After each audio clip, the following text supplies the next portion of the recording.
Oh? Professor Ludger? What on earth is tea? She had heard that those who did not have any property could not handle the element itself properly.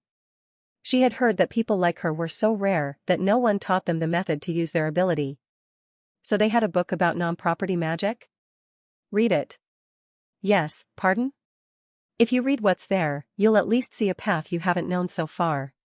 Lynn still didn't understand how things were turning out. Why did he bring her to the professor's office out of nowhere and give her a strange book? Is this for real? Lynn stared at the title, Understanding Non-Property Magic, with an incredulous look on her face. As far as she knew, non-property magic was extremely rare and the method to use it had never been properly discovered. When she looked closely at the cover, the book did not have any author's name, nor even a stamp of where it was published. Isn't this fake?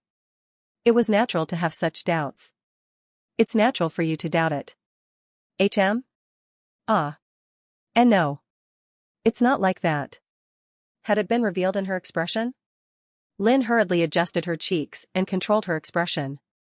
Fortunately, Ludger didn't seem to have any intention of berating her.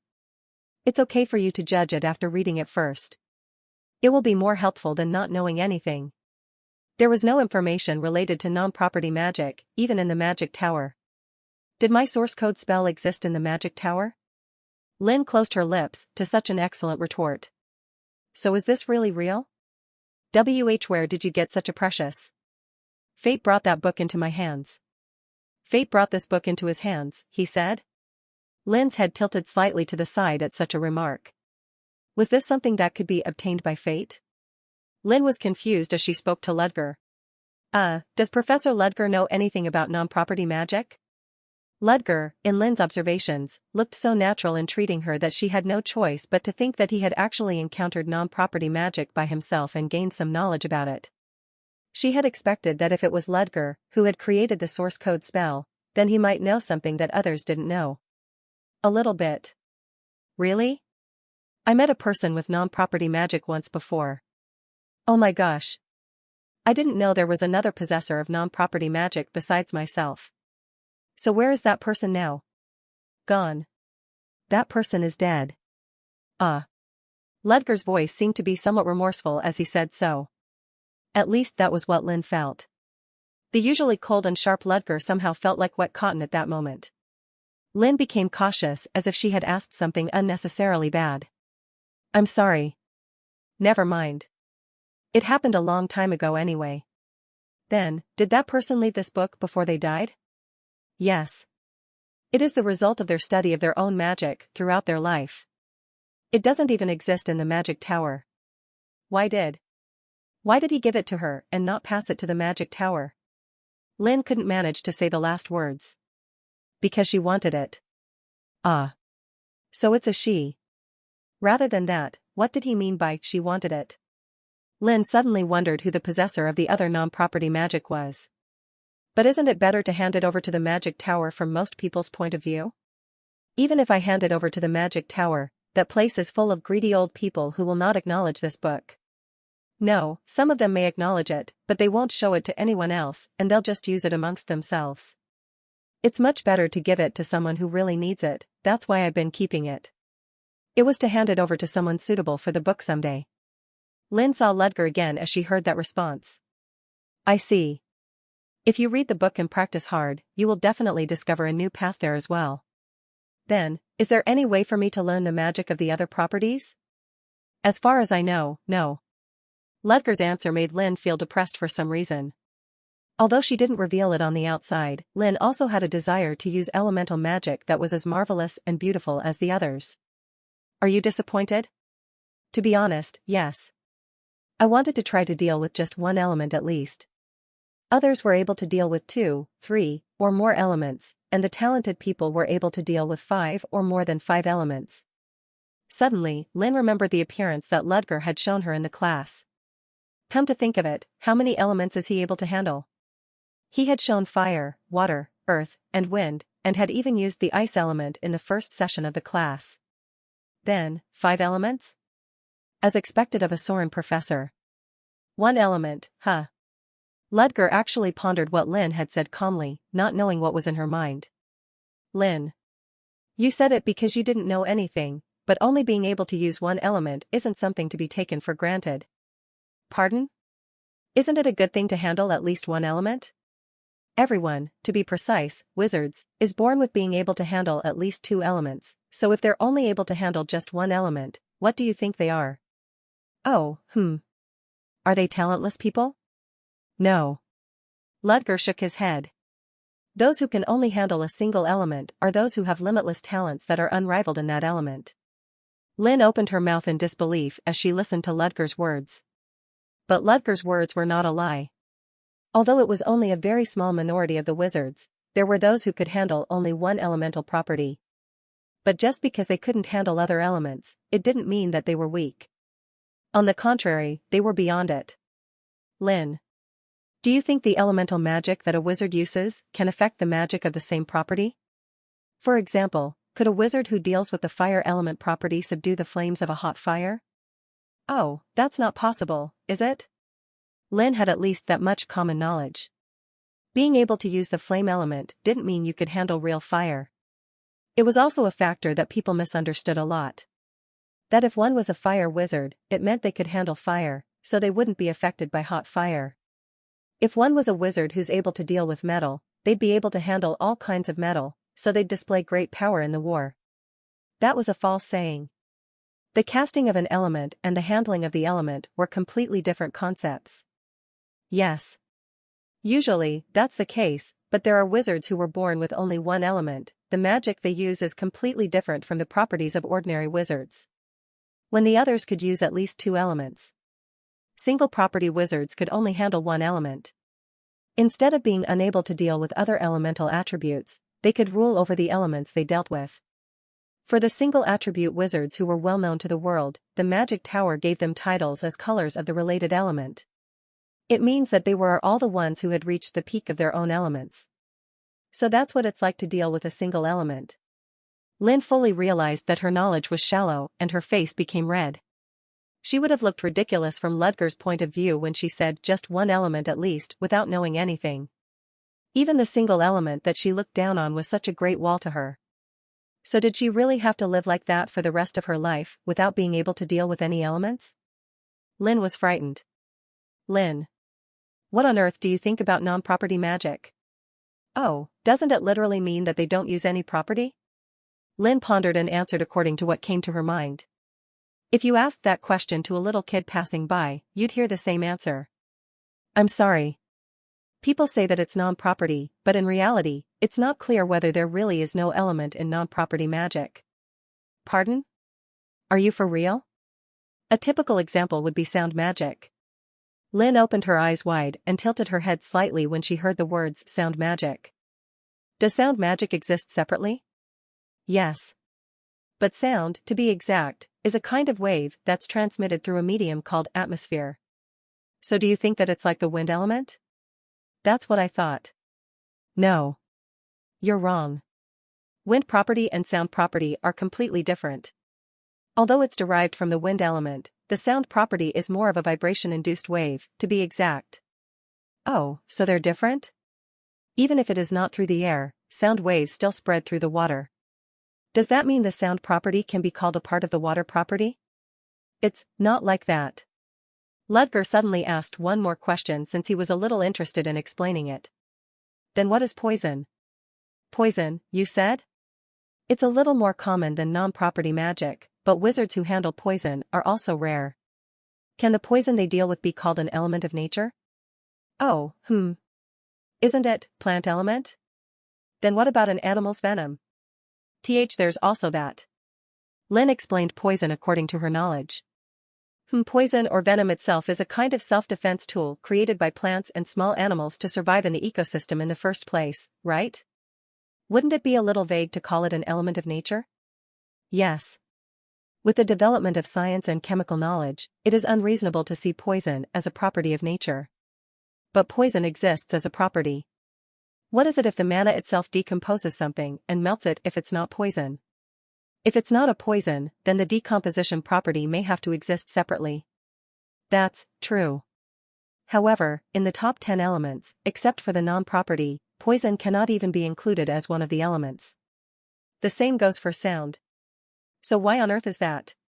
Oh, is it because the number of people who are using it is really small? If that's the case, then those who possess the magic of light and darkness are also included in the minority. They're rare cases, as well. But light and darkness exist in nature. Then I'll ask you. Lynn. What do you think nature is? Pardon? Well, nature is. Lynn tried to say something before shutting her mouth. What is nature? And what are the properties and the elements implied in nature? Nature? Isn't that the world? But is calling nature as the world too inclusive? Then what's an element? Your face looks complicated. Oh, yes. Now that I think about it, I don't think I can define it clearly. Of course not. Because human beings can't define the world recklessly in the first place. Pardon? As she was listening to the words that seemed unlikely to come out of the professor's mouth, Lynn looked dumbfounded for a moment. Looking at her widely opened mouth, Ludger spoke while maintaining his relaxed expression. Wizards judge themselves to be rational beings, and they try to put the world in such a frame to fit that rationality. That's obvious. In the first place, magic expresses the mystery of human rationality and volition. That's what I call a stereotype mindset, Lynn. You should have a more liberating way of thinking. When do you think the metal element that currently exists in the top 10 properties appeared? Metal was not originally evaluated as a property element. Metal was derived from the ground, after all. That was because it existed after being lumped together as soil and the earth property. But as science progressed and all kinds of iron-made machines and tools became increasingly popular, metal was proudly included in the top 10 elements. That's also the case for the ice element. Ice is just a change that happens when water eventually goes down to the freezing point. Then aren't water and ice the same thing after all? However, in the end, the properties of water and ice were separated. The same went for light and darkness. Lynn. Your thinking is that the magic in the current age is already perfect and can no longer be improved. Lynn felt like lightning struck the top of her head as she listened to Ludger's words. Her shoulders trembled, and she stood stiffly. Up until then, she had thought that magic itself was something that could no longer be changed, something that had reached a distant stage. But was that really the case? Couldn't magic change any further? It wasn't like that. Ludger shook his head when he noticed that Lynn had finally realized something. You finally realized it. That's the point, a wizard should rule magic, not be ruled by magic. Ludger rose from his seat and walked toward the window. Beyond the transparent window, he could see Soren Academy's landscape that would take charge of the future of the era. It was definitely a great place. But if someone asked him if it was a perfect place, the answer would be no. The world changes, and of course, we, as a part of the world, also change. The same goes for magic. The previous 4 elements have already developed into 10 elements, but it doesn't mean that those 10 elements constitute everything. There may be unknown properties that have not yet been revealed. It could develop into 20 elements or maybe more than 30 elements. And it was a heart-pounding situation for not knowing when it would stop developing. The same goes for your non-property magic. Now it's still a non-property, but later on, that may be named as a new property as well. If not now, then definitely at some point in the future. Lynn had a vague vision of something as she listened to those words. Her successful appearance in the future where she had made great achievements in one field. It was the image she had dreamed of, and it was so dazzling that her delicate hands unwittingly clenched into fists. Ludger, who averted his eyes from the window, turned his body around. As she was dragged back to reality, Lynn unknowingly uttered an exclamation. Ludger looked so different from the coercive look he usually showed as he was looking at her with his back against the light that was pouring down from the window. The man who had seemed to be a pillar of steel was nowhere to be found. Standing in that place was a magic explorer just like her. Don't be afraid of being different. Don't be afraid of the unknown. Believe that you can be a pioneer in history, and be different from anyone else. Lynn parted her lips to say something, but nothing came out. Just as something heavy and huge was weighing on her chest, even her thoughts were muddled and could not be shaped into words. But she didn't feel stuffy or painful. It was an extreme delight that she had never felt before. Ludger's remark tore apart the unsettling future she had been seeing so far. There were no words coming out of her mouth. But even so, she had to at least say thank you to show him her gratitude. So do your best from now on. Make sure you read the book I gave you today. This is personal homework that I give to only you. There was a slight wind after Ludger said so. The wind gently swirled around Lynn's body, lifted her up from her seat, and guided her out of the professor's office. Oh, When she crossed the doorsill of the professor's office, she could breathe easily again after the magic was lifted. Lynn turned her body right back around and was about to say something to Ludger, but... Click. The door closed faster than her impending words of gratitude could emerge. After her face-to-face talk with Ludger, Lynn walked down the hallway with a dreamy look on her face.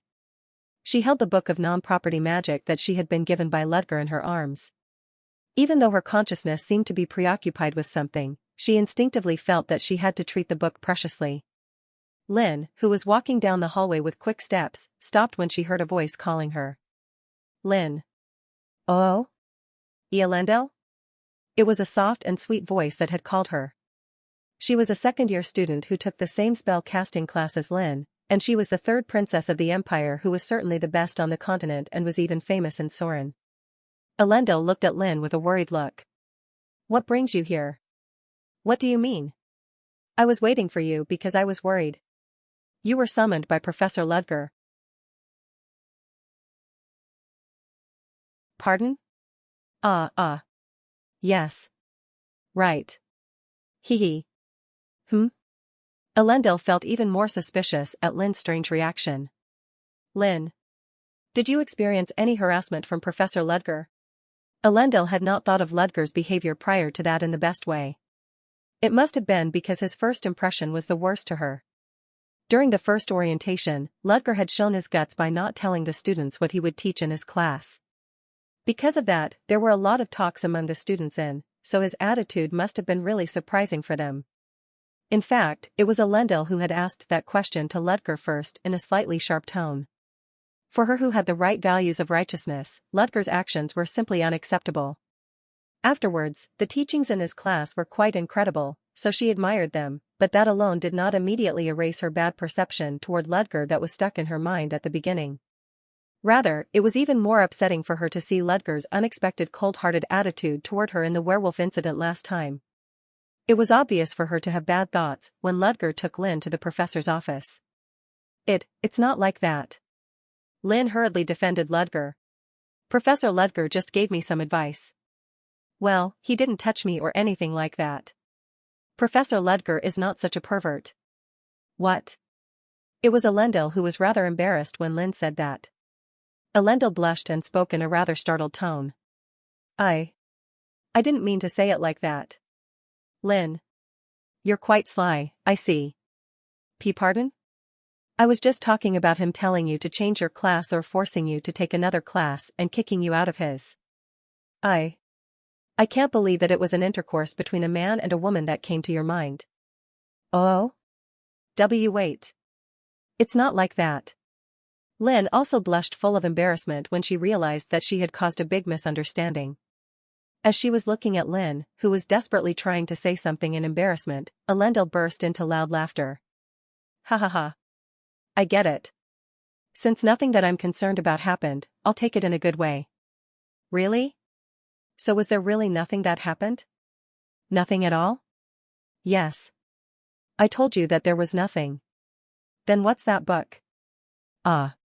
Elendil had noticed that Lynn was holding a book that she had never seen before in her arms and pointed at it.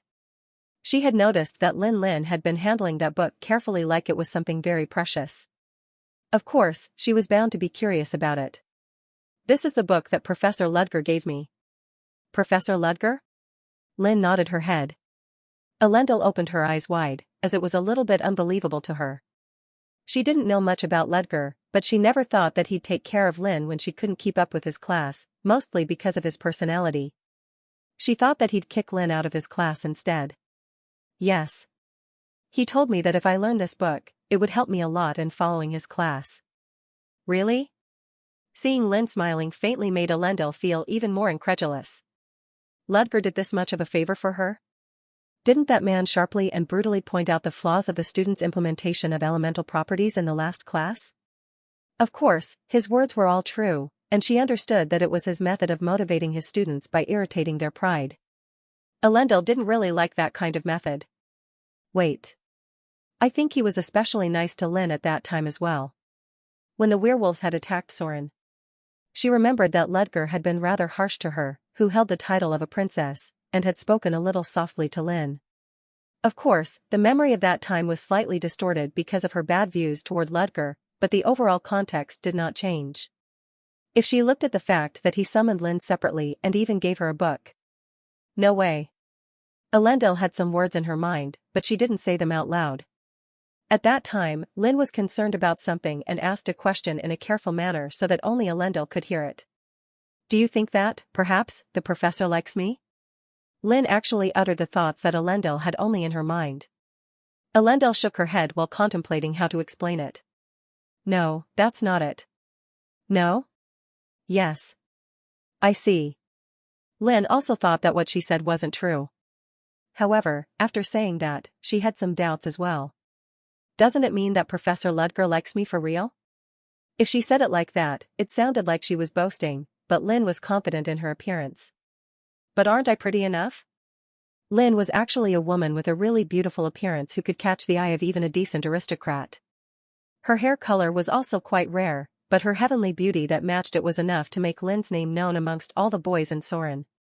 Suddenly, Lynn imagined the scene where she was together with Ludger. Asterisk asterisk asterisk. Asterisk asterisk asterisk. She thought that they would be a good match, but Lynn shook her head immediately. No matter how good we might be. To be together with someone I don't really know yet. Lynn had a quite strong conservative personality when it came to that kind of thing. Elendil, who was looking at Lynn as she was shaking her head after showing a blank face all by herself, spoke carefully. Have you already eaten? Pardon? And no. Not yet.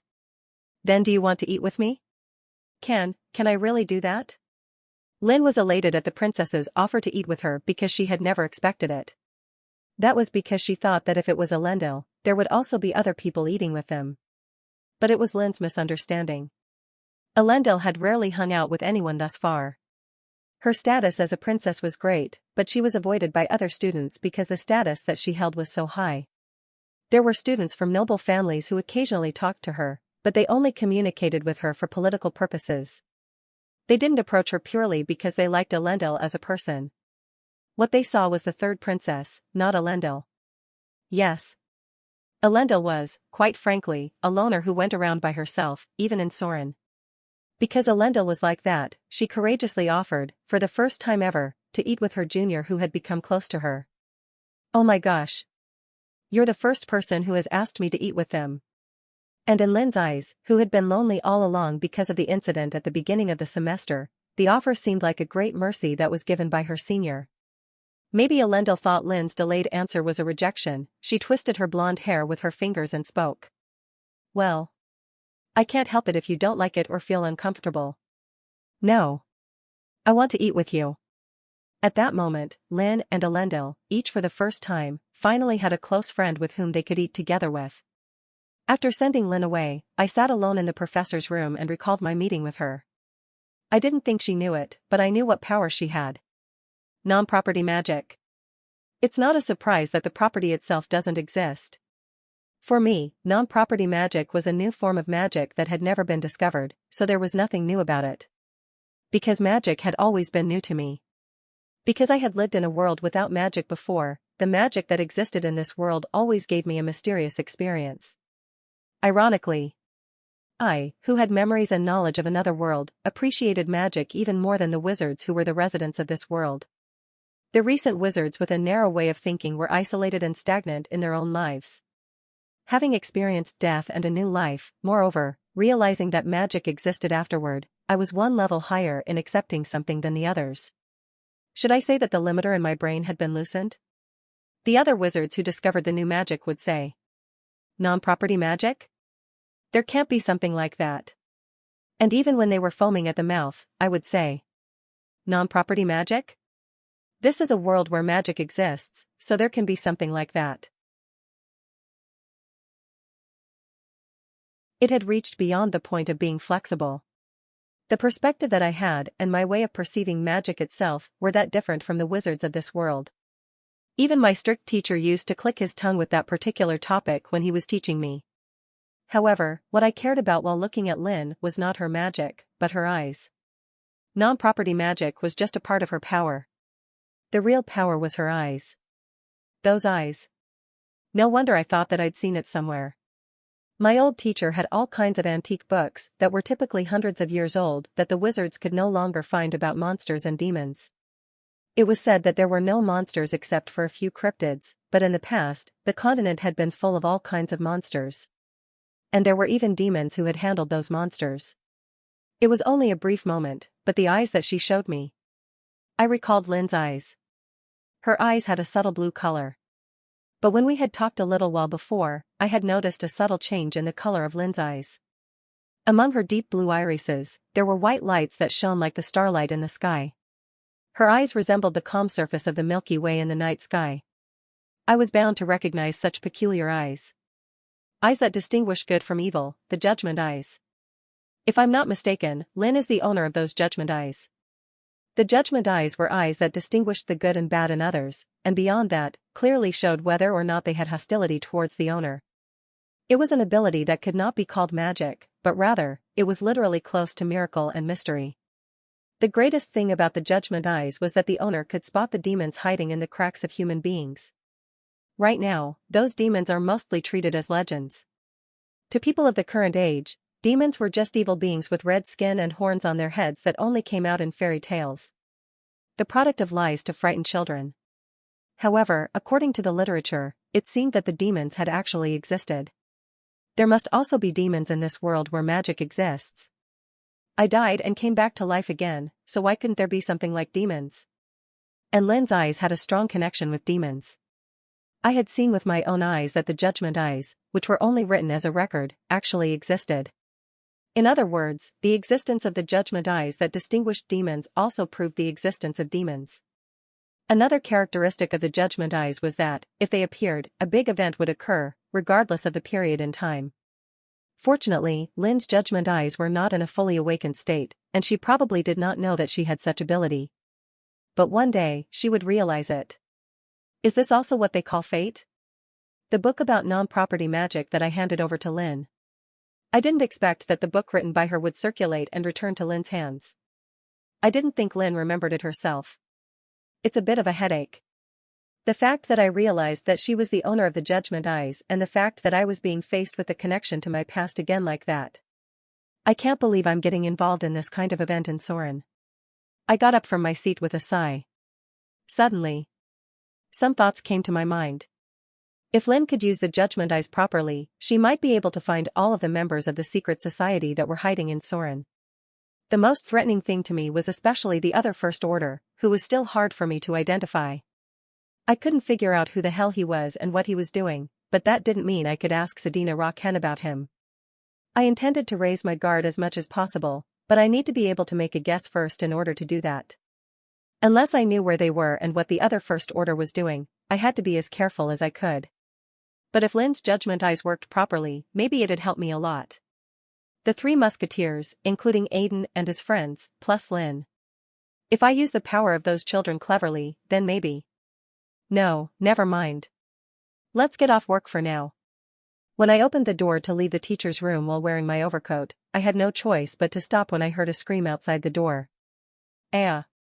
The dark blue-haired girl was sitting on the floor with her hand holding her head as if her forehead had bumped the door.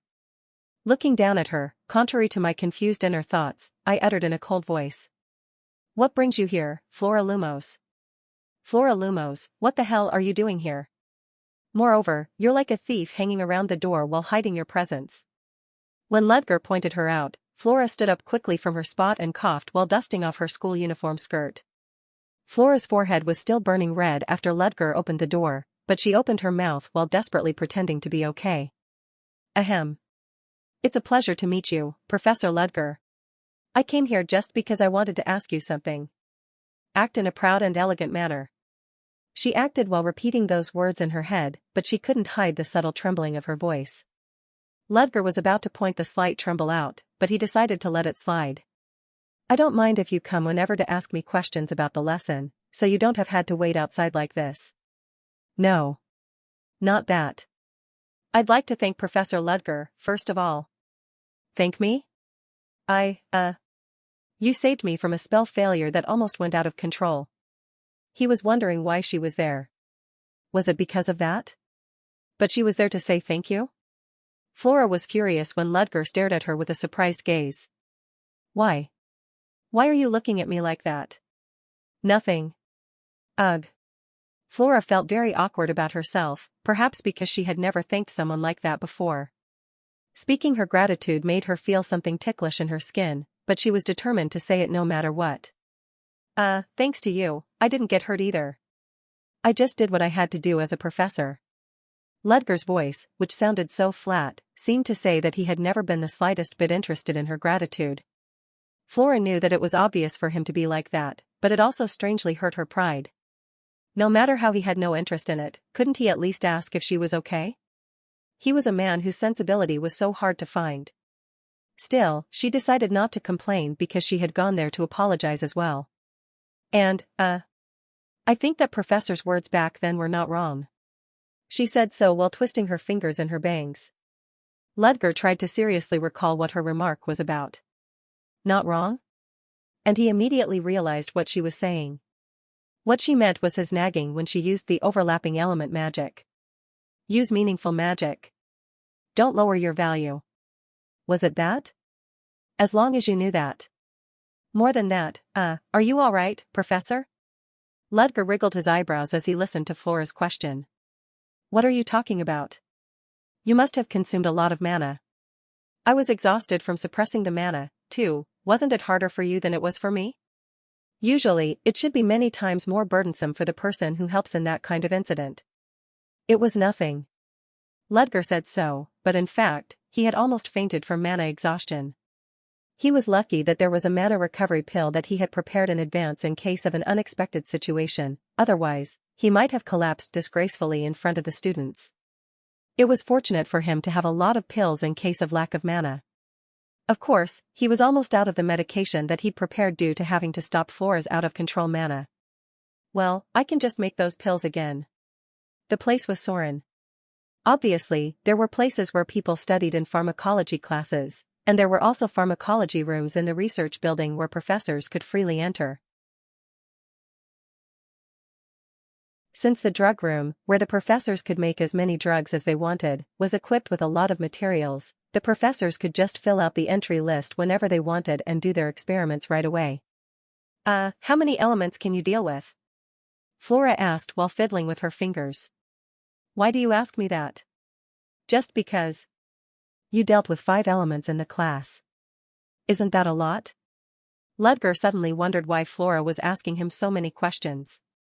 Most children who were geniuses did as they pleased, and they did not continue to have a conversation with others for long because they had a strong ego. Ludger thought Flora was one of that kind. He also thought that she had tried to use the triple overlapping properties in the class before because of that. Still, students are students. They wanted to see how good the professor who taught them was. Ludger pondered about what to say. Actually, I think that I can handle most of the elements. The 10 elements that most people commonly referred to. Ludger knew how to use them all. He could be said to be the opposite of a single attribute wizard who could only use one element and could achieve the peak of the related element.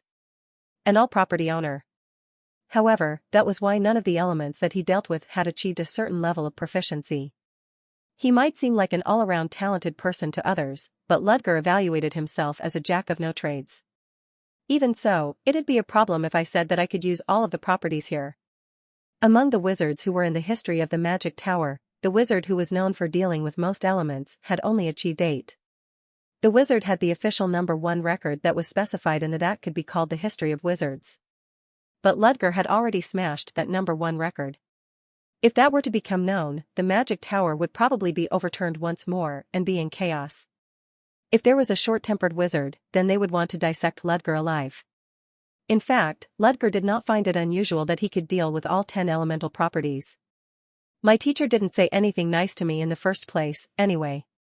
Of course, he was the number 1 teacher who had the greatest influence on Ludger since he was born again in this world after his life in the previous world. He was the person who had taught Ludger magic since childhood, and he had also taught him how to live in this world along with giving him other tips and knowledge. He had chosen Ludger as his disciple purely because he was unique and interesting, so he just thought of Ludger as a pet. Even considering that, Ludger was quite grateful to his teacher. However, he was such a cranky person that he only evaluated Ludger's source code spell as not bad. Of course, he was also such a teacher who had advised Ludger, who was able to use all of the top 10 elements, by saying, if you go anywhere and show it off, you'll get hit by rocks. So, under the serious advice and instruction of his teacher, Ludger never felt conceited or great, even if he knew how to handle all of the top 10 elements. However, Ludger was objectively aware of the severity of knowing how to use all 10 elements, so he had not informed anyone about it. So Ludger had decided to just limit it to the 5 elements that he had shown the students in his class. Those 5 elements are everything. 5 elements, I see. That's surprisingly a lot. Is that the end of your questions? Oh. There's also a question related to the source code. Are you going to teach the source code to all of the students in the class? In the first class, Ludger had deliberately shown the source code and attracted the students' attention. It didn't end just as a show-off either. Ludger actually intended to teach students the source code. However, he had not properly explained to whom, how much, and when he would teach the source code. Asterisk asterisk asterisk. Asterisk asterisk asterisk. Well. Come to think of it, I didn't give you any notification. I won't teach the same thing to everyone, because this spell is like a foundation to me. There are conditions to learn it. What are the conditions? That I'm only going to teach it directly to the top 5 students. Flora smiled at his answer with interest. 5 students, huh? It's a little bit small. Still, the total number of students are 80 people. Because the spell holds that much worth. What's the evaluation? Are you going to give the evaluation at the end of the semester? In Soren, the students are evaluated by dividing a total of 4 parts in a semester. It'll be hard to decide because the rankings keep changing for each evaluation. I already anticipated that and came up with a method. It's this. Ludger immediately casted a spell technique on his palm.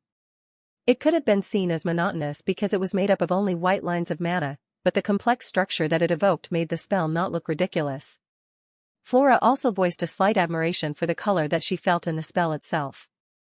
It's a part of it, huh? To be exact, it's a part of the source code spell that you showed us. You saw it precisely. Ludger nodded. Just as Flora said, the spell technique that he showed was one of the source code's main components. I call this the framework. Framework. That source code, the spell that I casted, consisted of a total of 4 frameworks. Then are you going to give this framework to the top 5 people in every quarter of the semester? Yes. The semester is divided into 4 parts, and I will teach the 4 frameworks in each part of the semester. In other words, the students who can't steadily reach the top 5 won't be able to learn the right spell. In the end, if the students wanted to be properly taught the source code spell, they had to take classes with a burning passion, submit assignments steadily, and do well on the tests for the whole semester. Realizing that, Flora stared at Ludger with a slightly bewildered look. So you have carefully calculated it. Did this solve your curiosity? But can you really show this to me? What do you mean? The framework that you casted. What if I'm analyzing it? Flora pointed to the framework spell that was still floating in Ludger's hands.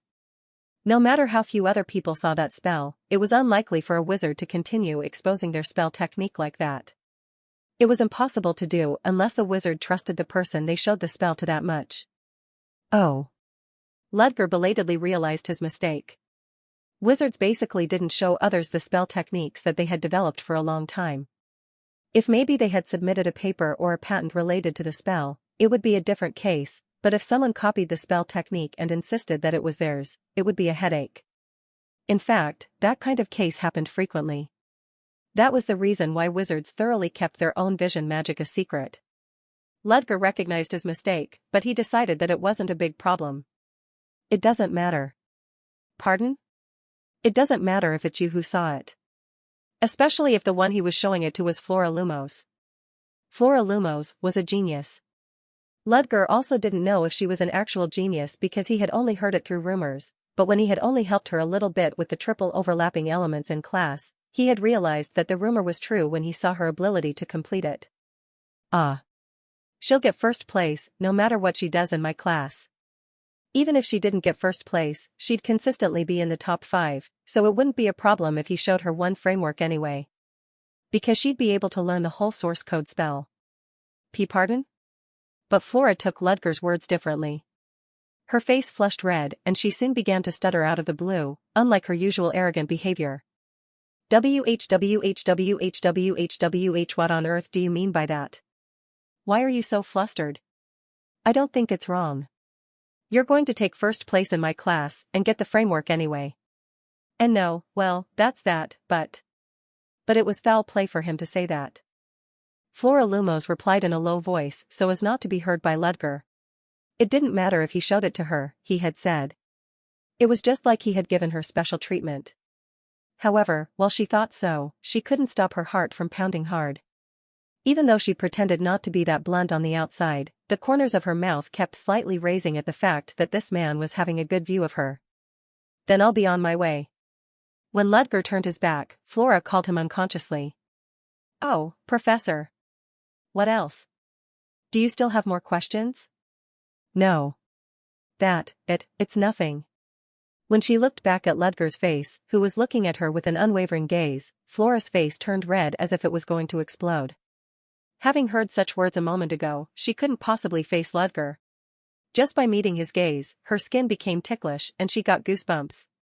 It was weird. She had never experienced that before. Ludger looked at Flora with a flat gaze, who was embarrassed on her own and was at a loss of what to do, then soon turned his back and left. Flora, who kept looking at Ludger's back that was getting farther away with a vacant stare, was finally able to barely regain her senses and calm down her excitement. Right. Calm down, Flora Lumos. You weren't supposed to be like this.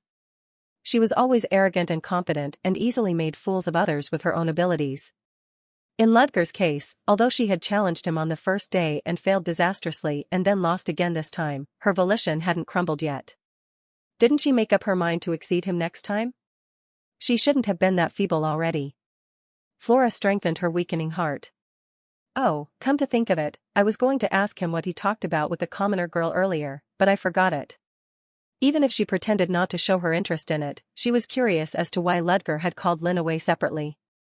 After the pharmacology class taught by Professor Mary Ross ended, Aiden was immersed in practicing his magic while recalling the visualization of the elemental properties that Ludger had taught him. Next to Aiden was Leo, who was clinging to him everywhere just like a best friend, and Tessie, who had recently joined the duo and often hung around with Aiden. The trio materialized their own elements in the first training ground and worked hard to master the elements. Phew. I almost did it. Aiden wiped the sweat that was flowing over his forehead while looking at the wind element materialized in his palm. The memory of the warm and cool breeze that he felt while running through the wide fields of his hometown. Even though it was not perfect, the element in front of him was visualized nearly akin to the wind from his memories. Aiden couldn't hide his excitement at the fact that he was able to visualize an element at that level, even though he didn't know anything about the elemental property beforehand. It was all thanks to the method that Ludger had used to teach him. As expected, he's awesome. His advice was so practical that there was nothing that he missed. Ludger's advice, as well as his manner in helping Aiden when he had been struggling before, was enough to touch Aiden's heartstrings. As expected, was it a mistake that I suspected Professor Ludger back then? Ludger's words and actions were always cold and frigid, but Aiden could feel how much he loved magic and seriously appreciated magic through his tone of voice. People who liked magic couldn't be bad. Most of all, if Ludger was a bad person, he would not have passed on such a precious method of visualizing elemental properties to his students that the others did not teach them.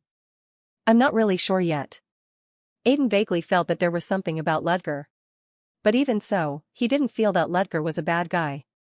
Was it because his contradictory feelings had made his mind complicated? The wind element that had finally materialized soon disappeared without a trace. After smacking his lips, Aiden looked at Leo and Tessie. The two were also sweating and eager to visualize the elemental properties. It was because the two people were also deeply impressed by the warm flame that Aiden had shown in the class before. Aiden didn't want to interrupt their good serious appearance, so he was only watching, and just in time, a group of students came into the training ground. Those people. Some of the students who arrived at the training ground caught Aiden's attention. The person who had dark blue hair with a hint of azure color lingering in the hair. The person who had a neat hairstyle with parted hair to show the forehead.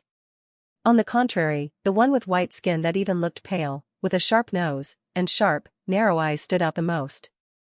He looked like a sophomore with his natural elegance flowing in his attitude, and all the students nearby him gathered around him.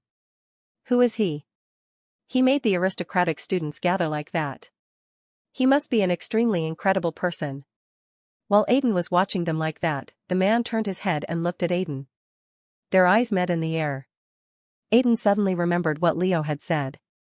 Leo told him not to make eye contact with aristocratic students for long and not to pay any attention to them. Aiden was not stupid enough to ask, "It's good if we get closer to each other afterward, so why?" So he naturally averted his eyes. The man didn't give any comment after Aiden did that either. Aiden had already taken a proper break, so he was going to focus on practicing magic again. Oh? Who is this? It then that one of the flocked aristocratic students approached Aiden and spoke in a loud voice. Leo and Tessie, who were distracted by that voice, also looked at the aristocrat student while halting their practice. It was a boy student who was rolling up the corners of his mouth as he showed a mean smile while staring at Aiden. Oh, you.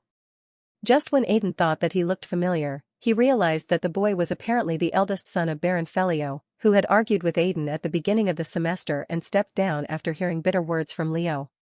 Why is he suddenly acting like he knows us? Leo's face quickly rotted as he recognized that boy. Javon Fellio did not care about Leo's question and deliberately approached Aiden's party. Aren't you Aiden, who wasn't even able to visualize the elemental property properly? Javon strongly criticized the moment when Aiden couldn't visualize the elemental property intentionally. Aiden and his other friends must have known his innermost thoughts. Hey, Javon. We're busy practicing magic right now, so why don't you just get lost to that corner over there? Leo replied with a cynical smile. Huh. I was wondering who it was. Are you the arrogant commoner from last time? You two ended up hanging around together, huh? Leo's eyes were staring at the aristocratic students, who watched the situation with excitement over Javon's shoulder. They didn't seem to have any intention of stopping Javon. More than that, the man who stood at the center of the group kept disturbing his mind. Javon. Are you trying to show a good appearance because the seniors are here? Leo knew very well who the senior at the center of the aristocratic students was. In the first place, there weren't that many gentlemen who held that much fame in Soren. Fruit in Wolfsburg. TL/N, change the prior translation of Wolfsburg into Wolfsburg to fit the context better. He was the eldest son of Wolfsburg, one of the three ducal families of the Exilian Empire that symbolized the wolf. Leo also understood why Javon had suddenly started a quarrel. In order to stand out in that man's faction, who could be called as the center of aristocratic students, Javon deliberately took action to create a deep impression about himself. We don't want to play along with your pranks, so get out of here right now. This is a space for practicing magic. A mere commoner like you. Don't you dare tell this noble-blooded body what to do, Javon responded with a snort as he listened to Leo's words. It's because you don't understand the situation yet. And it's Aiden that I'm talking to, so why does a little boy like you interfere with us? Grit. The words little boy were just about the most triggering words for Leo. Because Leo was especially short compared to his peers. Some girls thought Leo was cute, but Leo extremely hated being treated like that. For Leo, his small height was like an Achilles tendon. You. Leo. Calm down. Just leave it to me. Aiden stepped forward to stop Leo from getting angry.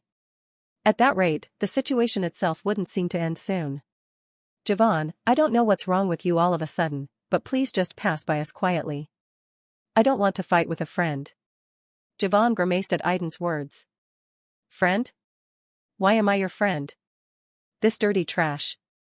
Were you not? Are you crazy? That was why he didn't like that commoner. Asterisk asterisk asterisk. Asterisk asterisk asterisk. It was also annoying to see Aiden looking at him with such clear eyes, as if he was detached from the whole world. If you are a commoner, act like a commoner and bow your head in front of the aristocracy. Javon. I don't know what on earth it is about me that bothered you, but I'll apologize about it here. I'm sorry. So can you just pretend that it never happened? According to Aiden, those words were him raising his white flag and they were his effort to be as considerate to Javon as he could. The boy didn't want to bring himself into a fight, as he had never been unprovokedly hostile to anyone. Javon responded with a snort to Aiden's words. Never happened? All right. Then I'll let it slide, but you should do one thing. Then he pointed at his feet with his hand. Kneel down. You. Tessie stepped up, as she couldn't stay still, watching his behavior that was crossing the line. That's enough. Don't you even have any dignity as an aristocrat? What? How dare a mere fallen aristocrat interfere? Tessie's face froze at his sinister question. What? Shut up if you're from a family that's too embarrassing to be called a fellow aristocrat family. I think I'm going to smell that disgusting stench. Do you want to die? For Tessie, her family affairs were the most taboo topic. But Javon had salted Tessie's wounds as if it was nothing. As Tessie's body was surging with mana, Javon sneered at her. I'm afraid you're not even a fallen aristocrat since you're not properly educated. Javon Felio. Huh? It was none other than Aiden who called his name. But Aiden's voice was different from usual. As his tone of voice was heavier, Javon flinched unknowingly. Javon. I can't do anything about your complaints toward me. If you insulted me with that, then yes, I could let it slide, but... Aiden strode toward Javon. His eyes that were blazing with anger glared at Javon. Once you start messing around with my friends, I will no longer restrain myself. Ha, ha ha. So what if you don't restrain yourself? Oh? Okay. Then let's see. As if he had been waiting for it, Javon took a white glove out of his pocket and threw it at Aiden. It's a magic duel. If you're scared, just run away. Aiden shook his head as he looked at the gloves that hit his chest and slid down on it. Do we really have to do this? What if I said we have to? All right. Aiden nodded. Aiden? Hey, what the hell are you going to do? Tessie and Leo tried to stop Aiden, but Aiden was serious as well. His instinctive intuition was telling him that he must not back down there. His fight with Javon was inevitable. He didn't want to avoid either. Good. Then bring it on.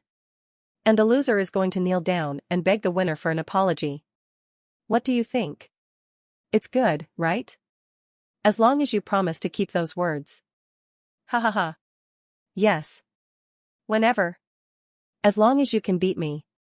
Javon was confident. Although they were fellow freshmen who were the same age, Aiden was a beginner who had not even learned the basics of magic properly yet. Javon didn't know how the hell he was able to get into Soren, but he must have benefited from being a commoner. Javon was confident that he could win against Aiden because he had been learning magic from his private teacher since he was young. It was the moment when the fight between the two boys was about to take place. What are you doing right now? The cold voice weighed heavily on the shoulders of all the students on the scene. I was on patrol. Although the werewolf crisis was over, the patrol would continue for a while due to the principal's words that stated that she did not know when or what some other incident would happen again. It was annoying, but it couldn't be helped, so I was just walking around with the thought of cooling my head. No matter how many students existed in Soren, would there be more trouble just after the werewolf crisis was over? And it took me less than 5 minutes to realize how complacent my thoughts were. What are you doing right now? I asked cautiously, looking at the two students who were on the verge of fighting. Yes. I was a little annoyed, but I still needed to hear the details of the situation. So I asked it quietly, without getting angry. Some of the students' faces turned pale, perhaps because they did not expect me to show up. Really? People would think that some kind of ghost had shown up. You two there, what are you doing? I asked while pointing at the two students who stood at the center of the incident. One of them was especially familiar, and after I wondered who he was, it turned out he was Aiden, the brown-haired country boy. You again, huh? I would jokingly say that he looked a lot like a shounen character, but at that point, I thought he was really serious. Was his opponent an aristocratic student? I think his name was Javon Felio. Seeing that he didn't look that familiar, he was just a kind of guy of no importance. I sighed. Just because you can't sharpen your magic on the training ground doesn't mean you can fight with each other here. As I approached them slowly, the students who were gathered nearby avoided me and opened the way for me. Strangely, their treatment towards me troubled my mind, but I decided to just think of it as them getting out of the way on their own. I just ignored Javon and passed him by, and then spoke to Aiden, who was in the center of the situation. Explain exactly what happened. That. This is a fair match. Then Javon shouted behind me. I looked back at him without a word. Was it because he thought I was ignoring him? He was huffing and puffing while staring at me without concealing his anger. A fair match? Yes. I'm about to have a magic duel with Aiden. It's definitely not a fight. Magic duel, I see. It's funny that the first-year students who just came to Soren are suddenly having a duel. Can't the first-year students do that? Why is this guy being like this? Did he eat something wrong? I was a little confused when a boy who usually wouldn't even meet my eyes properly, shamelessly, stepped up instead. And I could realize why. It was because of the other students who were standing behind Javon while seemingly supporting him. All of them were aristocrats. One of them especially stood out the most. That guy is. It seemed like I'd seen him before. Is he the captain? He seems to be the one roughly commanding the men surrounding him. He also looked at me and gave me a slightly odd stare. A confrontation between the commoners and the aristocracy in the first training ground, huh? I'm familiar with this situation from somewhere. I was thinking about why I was used to that situation. It turned out that it was similar to the fight between Lynn and Romley. However, in the case of Lynn, it was a surprise attack, and with Aiden, I think they were about to fight with each other. I had a headache. It was not strange if boys were fighting, even in a world like this, but why did it have to happen when I was on patrol? Moreover, one of them was Aiden, whom I had even been paying attention to since before. Javon, Felio, and Aiden. I don't intend to hold you accountable for what hasn't happened yet, so just let's call it a day and go back to the dorm. Professor Ludger. I told you to go back. As Javon spoke strongly while glaring at Ludger, he clenched his teeth to see if he could challenge the authority of the professor, even though he was having a noble faction on his back. Why don't you let them be? It was then I heard a new voice. The student's eyes turned to the entrance that was the opposite of the entrance I had entered from.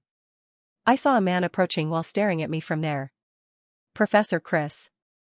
He was Chris Benamor, a new professor and a member of the aristocratic faction who had joined Soren with me at the same time. The atmosphere that had been sorted out flowed strangely after Chris Benamor's appearance. The response of the aristocratic students was particularly passionate, and the reason was simple.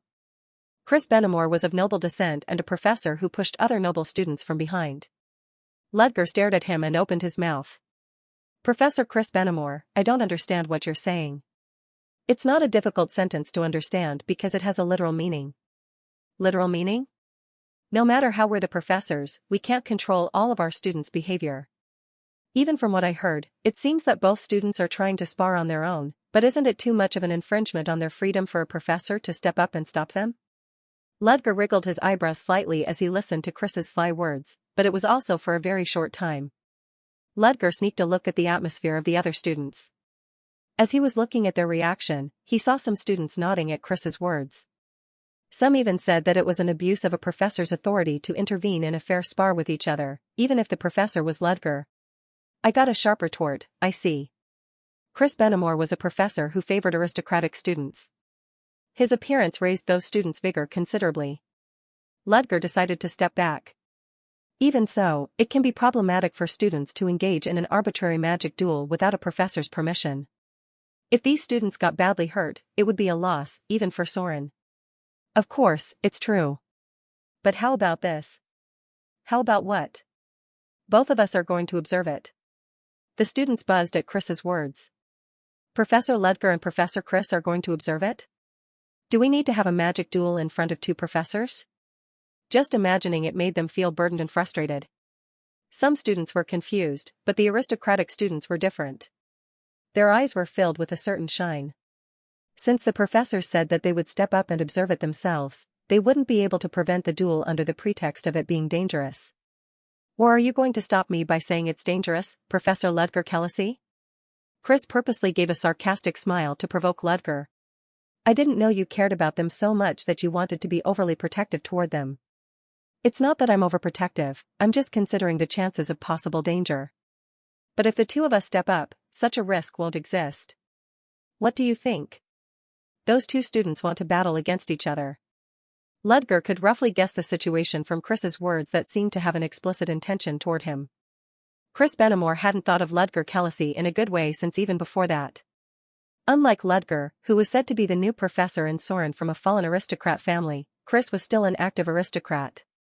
For Chris, who had a strong aristocratic tendency, Ludger's existence itself had annoyed him for a long time. Ludger Kelsey. I haven't liked him since the first time I saw him. Other commoner professors still acted accordingly as commoners, their behavior was full of rashness, no nobility or restraint at all. But Ludger was different. He shone more than anyone else on his spot. He was much more aristocratic than the aristocracy themselves. He didn't lose his shine, even when he was a mere fallen aristocrat. Chris didn't like it. What's so good about the downfall that made him stand stiff with his neck tightened? Was he not even embarrassed about it? It was the same when he had met Ludger for the first time. Chris had thought something was churning inside his stomach as he looked at Ludger's behavior, who just nodded his head without showing any surprise at all when he saw Chris. I didn't like it when Professor Hugo wanted to ask him to join our faction either. Ludger had even declared in front of Hugo that he would not enter such a place. He felt relieved, but somehow, he felt repugnant about it as well. Such a place? What does he mean by such a place? What did he believe in for him to act like that? Chris had heard that Ludger had created a great spell called Source Code, but that was all. Chris didn't understand. The more time went on, his dark feelings toward Ludger only gradually deepened. And at that moment, Chris got a chance to give Ludger a proper blow. What do you think, Professor Ludger? Isn't it enough? I will hear the opinions from the students. Ludger said so and looked back at Aiden. It was a stare that seemingly asked Aiden whether he really wanted to have a magic duel with Javon. Yes. Absolutely. Aiden nodded with firm determination. At first, Aiden thought he wanted to solve the case with nice words without having to fight, but Javon had crossed the line too far. How could Javon say such a mean thing to his friend? Aiden couldn't forgive Javon because of that. Ludger looked back at Chris again while sighing inwardly at Aiden's persistence. Since Aiden said he'd do it, I'll allow him to do it under our observation like what Professor Chris said. Oh, that's a relief. Then. Oh. Professor Ludger. Wait a second. What else? Chris had no intention of letting go of that hard-earned opportunity. Why don't we make a bet as well? Bet? That's such a sudden offer. According to my point of view, you seem to care a lot about that commoner kid. He's not a commoner, he's Aiden. I hope you watch out for discriminatory remarks. Ah, Aiden, I see. I didn't know because he didn't take my class. Anyway, I consider Javon Felio to be a pretty talented wizard. It was obviously flattery, but Javon already looked thrilled like he had taken that compliment sincerely. Ludger replied in his usual cold voice. So what exactly do you want us to do? To decide who will win the duel. Of course, I'm betting on Javon Felio here to win the duel. It's funny that a professor said something about making a bet in front of the students. Chris was annoyed by such words, but he managed to hold it back and maintain his smile. So what do you think? Well, if you don't want to, then there's nothing I can do about it. Indeed, if I was Professor Ludger, I wouldn't bet on the losing side either. The students spoke noisily at his words. As Ludger subtly cared about Aiden, then naturally, Ludger and Aiden became rivals to Javon and Chris. Really? Ludger found Chris's behavior funny. He could have ended it by efficiently refusing that offer and walking away. However, even if he did that, he would not be able to erase his regret afterward. It was Chris who had encouraged the duel that could have been stopped in the first place, and it was Chris as well who subtly irritated him even at that moment. He couldn't just ignore it and pass by, there were too many eyes that were looking at them, and Ludger was annoyed. Why should I step down? So far, he hadn't cared much about Chris, who had been showing his hostility toward Ludger, just because he didn't feel the need to do so. Because he didn't have to occupy his mind with thinking of people who didn't like him from the beginning anyway. But if those people irritated Ludger directly, then the story would be different. Yeah. I'll play along with you for a little bit. He had already wanted to properly check Aiden's real skills with the duel anyway. Ludger nodded. Since Professor Chris wants it so badly, I'll go with such entertainment for once. Oh. That's surprising. I didn't think Professor Ludger would accept this offer. So, which student do you think will win? Aiden, of course.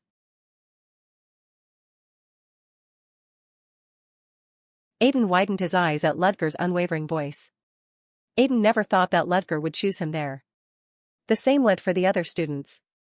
On the other hand, Chris seemed to know that it would happen. Well, he nodded satisfactorily as if he had looked forward to it happening. Good.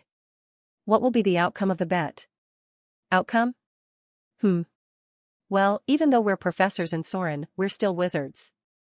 We're professors who teach the same spellcasting lessons, as well. Spellcasting, you said? Ludger asked back, as he was slightly surprised at the remark. Ludger was asking because he really didn't know. But Chris's face turned red because he had perceived Ludger's words as making a fool of him. This damned fallen aristocrat. The mere fact that such a shout didn't come out of his mouth was no different than a display of great patience for Chris. That was one of the reasons why Chris hated Ludger. Chris Benamor had gone into Soren to teach spellcasting class confidently. He was proud of that fact. However, he suddenly found out that a fallen aristocrat named Ludger Kellysi was in charge of the same spellcasting class as him. Moreover, Ludger was in charge of the second year, and Chris himself was in charge of the first year, lower than Ludger's. It was natural for a more competent person to be in charge of a higher year. In other words, Chris Benamor basically had been one stage below Ludger Kellysi already. Ludger had even committed the atrocity of stealing a large number of talented students out of his class by allowing both first and second years to attend his class. He had every reason to dislike Ludger. How dare you think that you're going to be safe after humiliating me that much? In fact, Ludger was not aware of the actions that he had committed. He didn't even know that Chris Benamor was a professor in charge of spellcasting like him. That fact had trampled on Chris Benamor's pride even more severely. Ludger understood Chris's behavior just barely. No wonder. I was wondering why he was strangely hostile toward me. So he's in charge of the same spellcasting class. It was no wonder that Chris was angry. He'd also be full of anger if he was being compared to a professor who taught the same lesson as his. Moreover, he also taught the source code and elemental magic visualization through senses, tips that would normally never be taught in classes. Chris barely calmed down his anger and fixed his glasses. Ahem. Anyway, let's each provide a part of the magic and theoretical fields that we've researched in the spell casting world. Oh, of course, it shouldn't be at the level of being an important piece of our research data, but shouldn't we do that much to make a bet?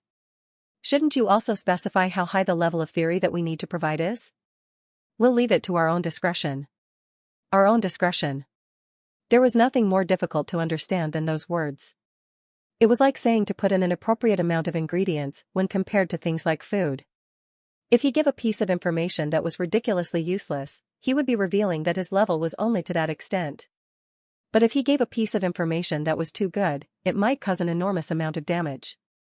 In the end, the term appropriate among wizards meant that it was right in the middle line that wouldn't damage their reputation and wouldn't make them suffer too much from the damage. Ludger didn't really care either way, so he decided to accept it. Alright, but it's too much for them to have a duel right now, so let's take some time before starting the duel. How long do you want to wait, then? 3 days will be fine. We'll have an open duel then. 3 days, huh? Well, it'll suffice. If they waited longer, there was a chance for the opponent to take some kind of measure to counter the student they were fighting, so 3 days was the limit. Even geniuses couldn't learn new magic that was being taught to them within 3 days. It was really all about analyzing the opponent for the rest of the 3-day period or maintaining the best body condition. Then let's gather here again in 3 days. Of course. It was an open match, with the consent of 2 professors. It was enough to spread a big wave throughout the entirety of Soren in a flash. When everyone scattered to spread the rumor about the meeting, Aiden was at a loss when seeing Ludger, who was still in his spot. Thinking that Ludger might have been carried along by the incident just because of him, he opened his mouth while being determined to at least apologize because he felt guilty. Professor Ludger. I'm sorry. Just because of me. Never mind. Ludger cut Aiden off coldly. Pardon? But it's already happened, Aiden. What you need to be concerned about right now is not how to be sorry for what has happened, but how to win against Javon Felio in the duel. Oh, That's right. Ludger's words were correct, because it was too late to regret the past. But Aiden wasn't confident about something. He didn't realize it when his anger surged, but when he thought about it rationally, it was unclear whether he could win against Javon or not. He was just a beginner in learning magic, but Javon wasn't a beginner. What are you contemplating so much about? Ludger glared at Aiden and cornered him strongly. Are you going to say you can't do it now? That's. Aiden, you told me you'd do it yourself. Then was your answer back then just a lie because you were swept away by the atmosphere and had no choice but to say it? That's not it. Yes. Of course it's not. I accepted it because I knew you were that sincere. But a real fight is different. Javon comes from an aristocratic family and must have had a personal education even before he entered Soren. Both of you are already different from the starting point, so you also knew it well. Aiden was unable to refute the statement. Because everything Ludger said was right. However, it is too early to conclude that we will definitely lose. Aiden, what do you think is important in a fight? Oh, I'm not sure. Is it skill? Ludger shook his head. No matter how great a person might be, it's common for them to die at the hands of a person weaker than themselves.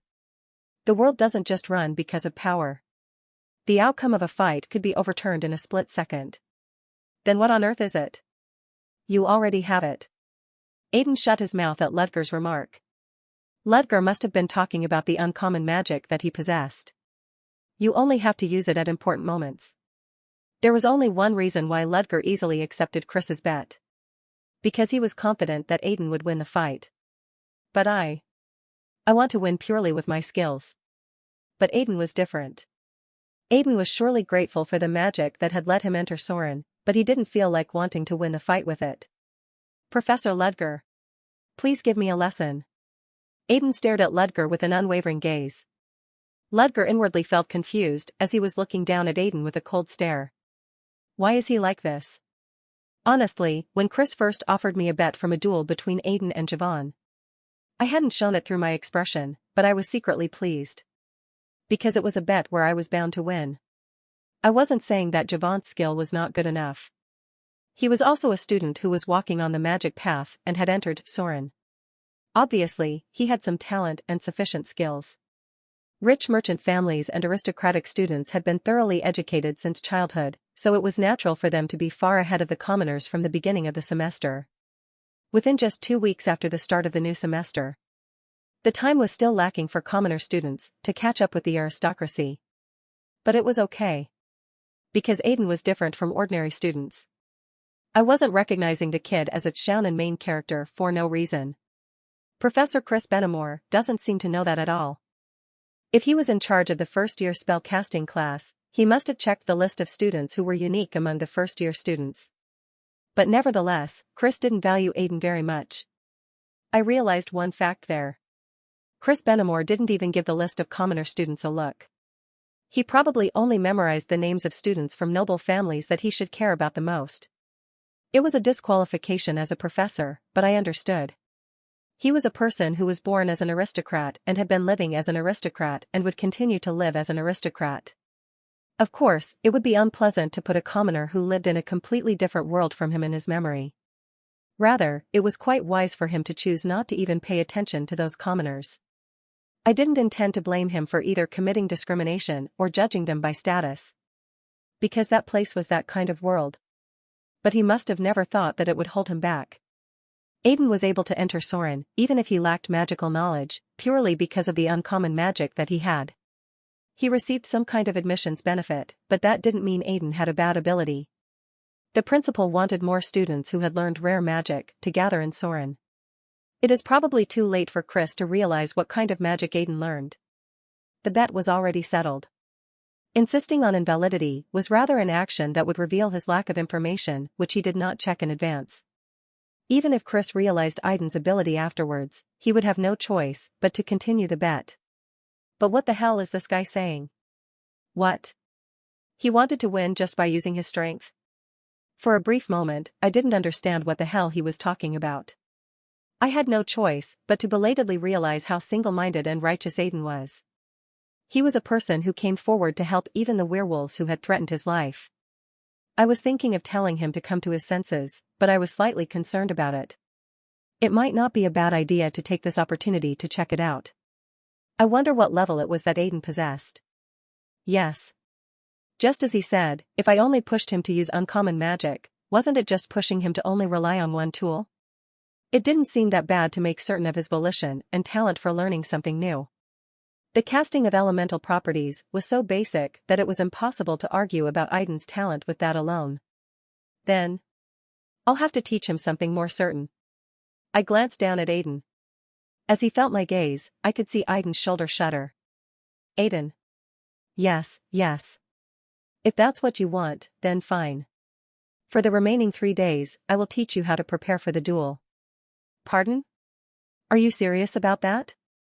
But that's... The dice have already been cast. Maybe Professor Chris will also give Javon some advice or teach him some basic magic techniques.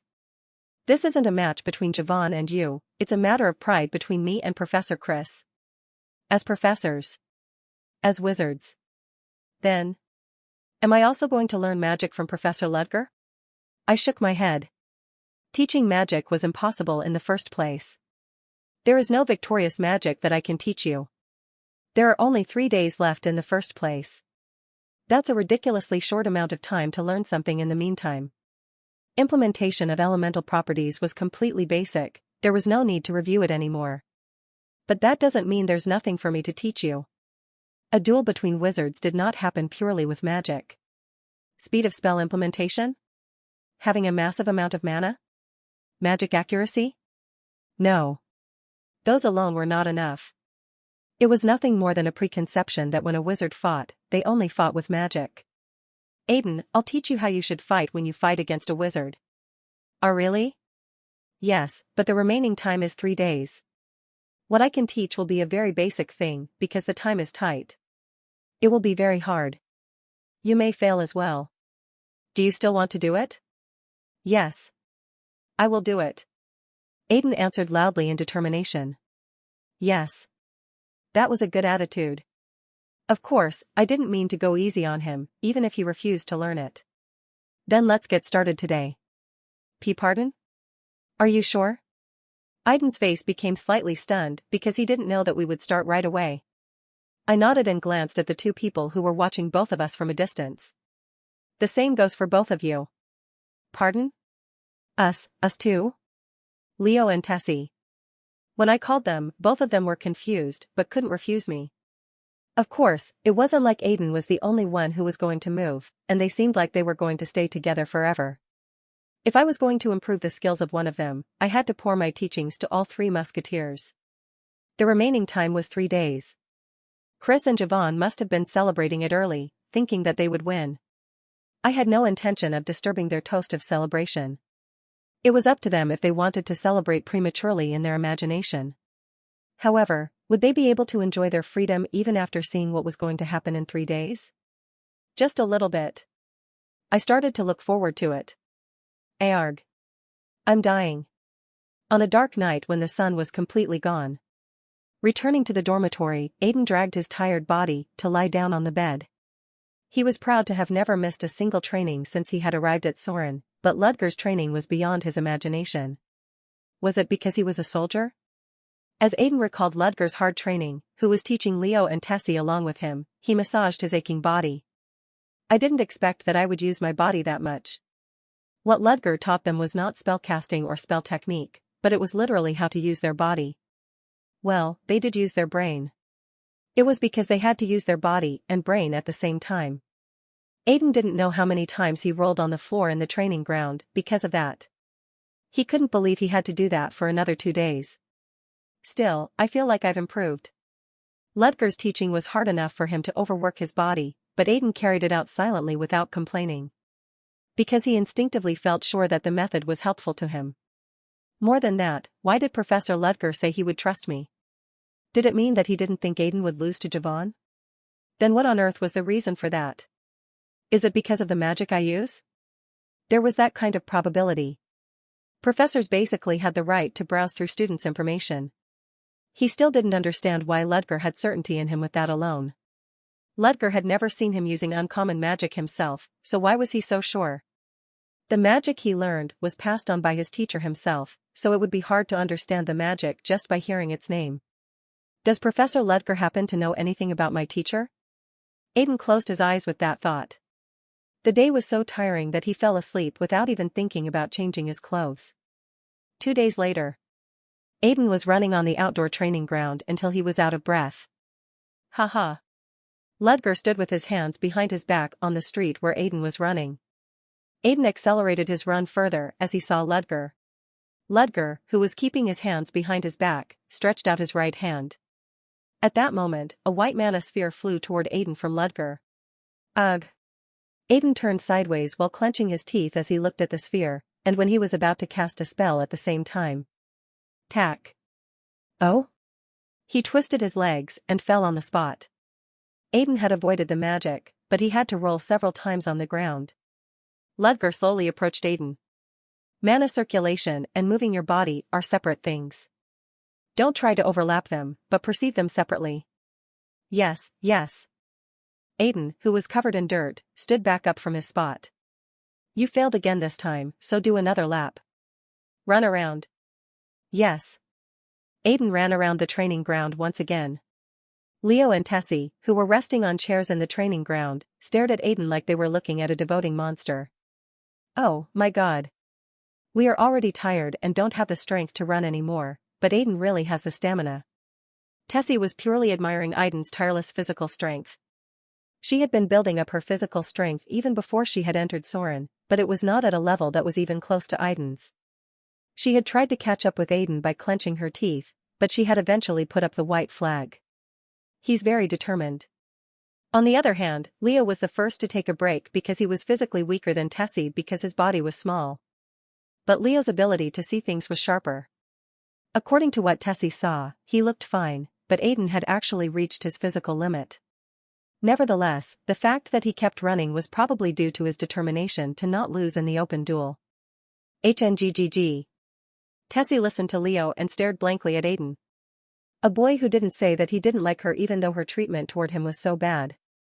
He had smiled and asked her to eat together and reached out his hand as her friend first like a stupid person.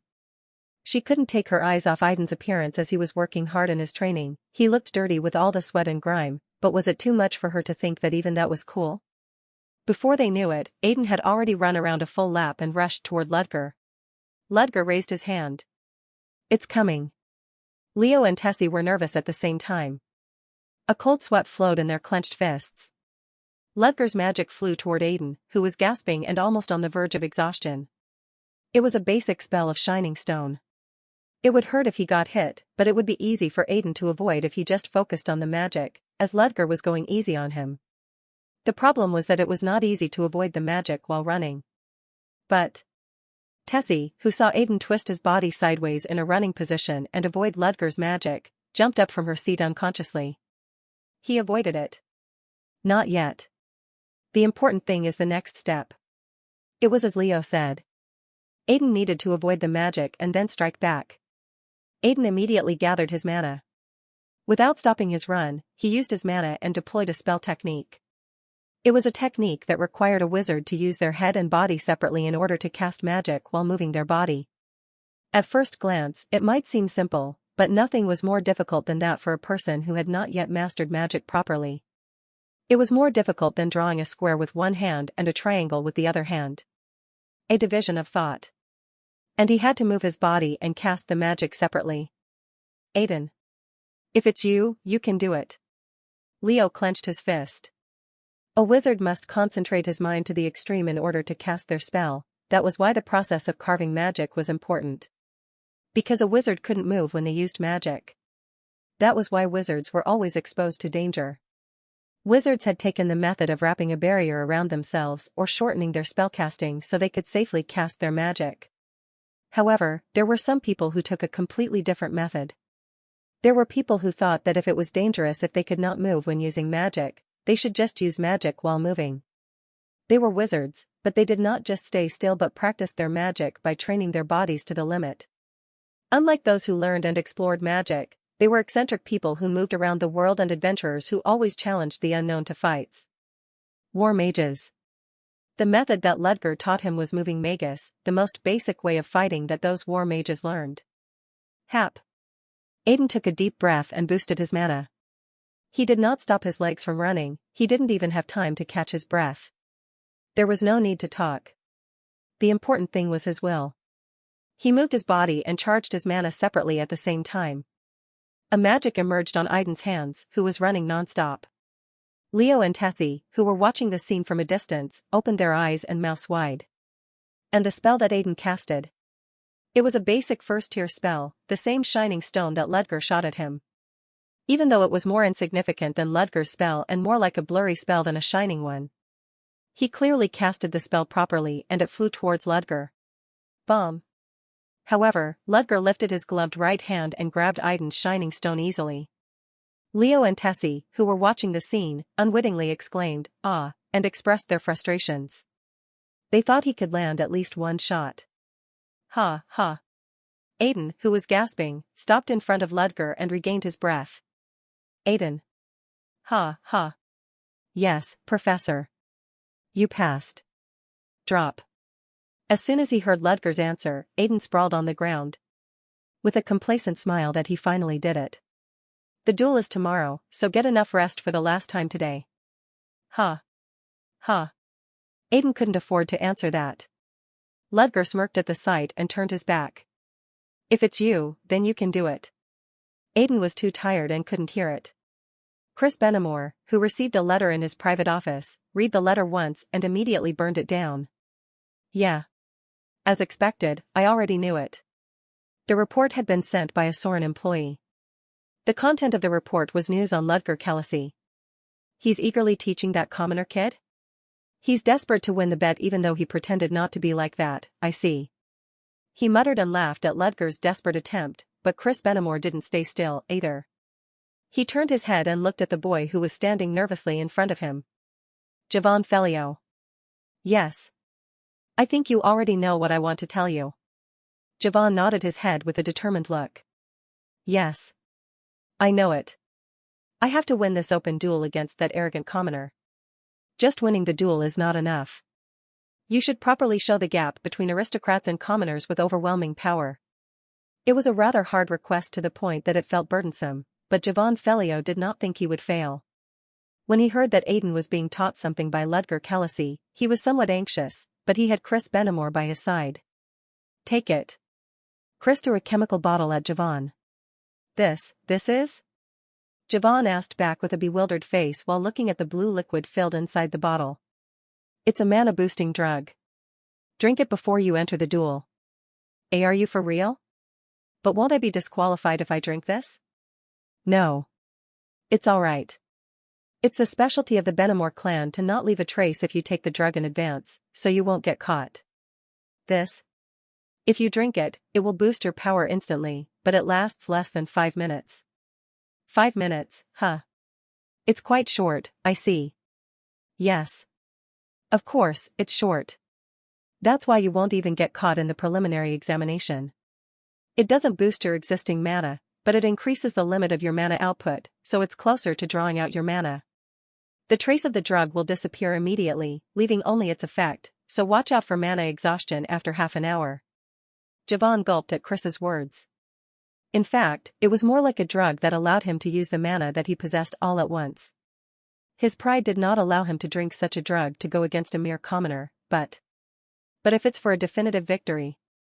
Since Ludger was behind him anyway, he might have received something just like Javon. Because he was a dirty commoner. He might commit a very serious foul play. Javon put the boosting drug in his pocket with a stiff face while thinking so. Chris laughed at the sight. Well thought out. Now, shall we go? More than half of the seats at the second training center were filled with people who came to see the day's freshman's magic duel, which was about to be held in public. Most of the first-year students had gathered, and that time, the second-year students and other professors were also unexpectedly gathered in between. If it was just a fight between the first years, they would have just passed it by, but if it was a duel where the two professors officially gave them permission and observed it, then it was a different story. Ludger Kalasi. Chris Benamor. The two professors had just been appointed to Soren, and they both had something in common: they were in charge of spellcasting class. However, one of them was a fallen aristocrat, and the other one was a prestigious high-ranking count. They had a considerable difference in their status. Moreover, Ludger supported commoners, and Chris Benamor supported the aristocracy. The upcoming duel went beyond a mere fight between new students into a single-round match between commoners and aristocracy. In the end, who will win? Isn't this a fight between freshmen? Then the aristocracy side has more of an advantage. They have been receiving a private education from a young age, right? But I heard that the commoner freshman who entered Soren this time can't be looked down either, though. I heard he also made a great contribution in the werewolf incident last time. But he still didn't catch the werewolves. Can he be the aristocracy's opponent? We don't know, right? People had been talking a lot about how Professor Ludger helped him. In that case, Professor Chris is helping the other side, though? I don't really know that professor. Is he in charge of the first-year students? Yeah. They're teaching the same spellcasting class anyway, but I think he's quite determined when compared to Professor Ludger. You totally got me. While they were talking like that, the people's eyes were heading to the upper seats among the audience, where only the professors could sit. Hey! Look, look. They came. Oh. It's for real, huh? Chris Benamor, who had just entered the professor's seat, sat calmly while keeping his dignity as an aristocrat. Because of his intelligent appearance, the girl students' eyes naturally followed Chris with admiration. Chris also subtly enjoyed such gazes. The way they looked up at him made him realize that he was a greater man. At that moment, the students' buzz grew louder. The buzz was quite different from when Chris had shown up. What? Chris wondered who it was, and it turned out it was that man. Ludger Kellysi. A man with long hair that was tied into a ponytail. His sharp jawline and high nose bridge. His vigorous facial features and deep, calm eyes that made women's hearts cry. His black, cotton pants and black dress shirt. His necktie was black as well, and even the long coat on top of it was also black. His overall impression came from the combination of black color, which literally reminded Chris of a raven. With a staff in his right hand, he looked like the head of a prestigious magic family. Asterisk asterisk asterisk. Asterisk asterisk asterisk. Whoa. Look at Professor Ludger. His atmosphere is no joke, though. All the students' eyes, which had been distracted by Chris's appearance some time ago, were directed at Ludger. However, Ludger went straight to the empty professor's seat and sat down without even caring about how much attention he received. Did you see that? Yeah. His atmosphere is really no joke. I understand why the rumors about him are so popular. Is he really a fallen aristocrat? I thought he was more aristocratic than other aristocratic professors. Chris clicked his tongue as he overheard the students talking like that. His crude eyes, which did not hide his unpleasant feelings, turned to Ludger, who sat in the next row after him. Ludger should have looked at him as well, but the man was staring at the training ground with expressive eyes, and Chris didn't know what Ludger was thinking. Chris gritted his teeth in response when Ludger seemed to pay absolutely no attention to him. Humph. His smug attitude will be over now. I will make you feel defeated in front of everyone. That fight would be won by Javon Felio, anyway. Aiden? Wasn't he a commoner? Chris didn't even know there was such a student. He hadn't even checked the list of commoner students. He felt that it was a waste of time trying to check out the list. A commoner is a commoner anyway. Even if those who are not properly educated enter the academy with some special favor, in the end, that's their limit. When he was thinking so inwardly, the uproar of the audience reached its peak. Feeling that the uproar was louder than when Ludger appeared, Chris looked back and was able to realize why. Your Honor. You came? Chris jumped out of his seat at the appearance of Elisa Willow and greeted her. The principal accepted Chris's greeting with a beaming smile. Hello, Professor Chris Benamor. Whoa. There are so many people here, I see. What brings your honor here? I heard that something interesting happened, so I came to see it since I have spare time. I see. The professors who followed the principal to assist her were Mary Ross, in charge of pharmacy, who was known to have been Soren's longest-serving professor, and Hugo Bortag, who led a faction of the aristocratic professors which included Chris. When all the most famous people from Soaring gathered, the students expressed their surprise, as they didn't know that the duel at that time was going to be so great. It was the same with Chris. He just thought the two students would fight moderately and then end their duel, so he didn't expect the principal to show up.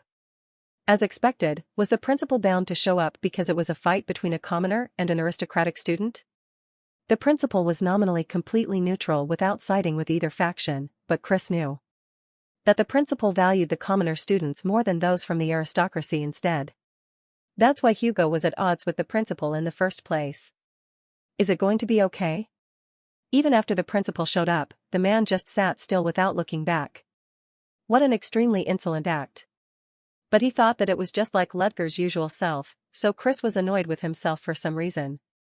Professor Ludger. Long time no see. The principal greeted Ludger first, with a bright smile.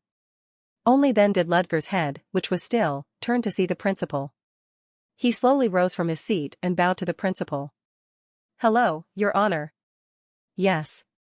Have you been well, Professor Ludger? How are you? Yes. I have been well. I was really surprised. Suddenly, I heard that Professor Ludger and Professor Chris would watch the students' duel. I was wondering what was going on. We just made a simple bet. Bet, huh? Who did you bet on winning, Professor Ludger? The principal asked subtly as if she wanted to hear it from Ludger himself, even though she already knew the answer. I bet on Aiden's victory. A bet doesn't work unless each party chooses the opposite, so does Professor Chris bet on Javon Felio's victory? Yes. You are right. Chris had no choice but to reluctantly answer. The principal smiled beamingly and clapped her hands. I'm really looking forward to it.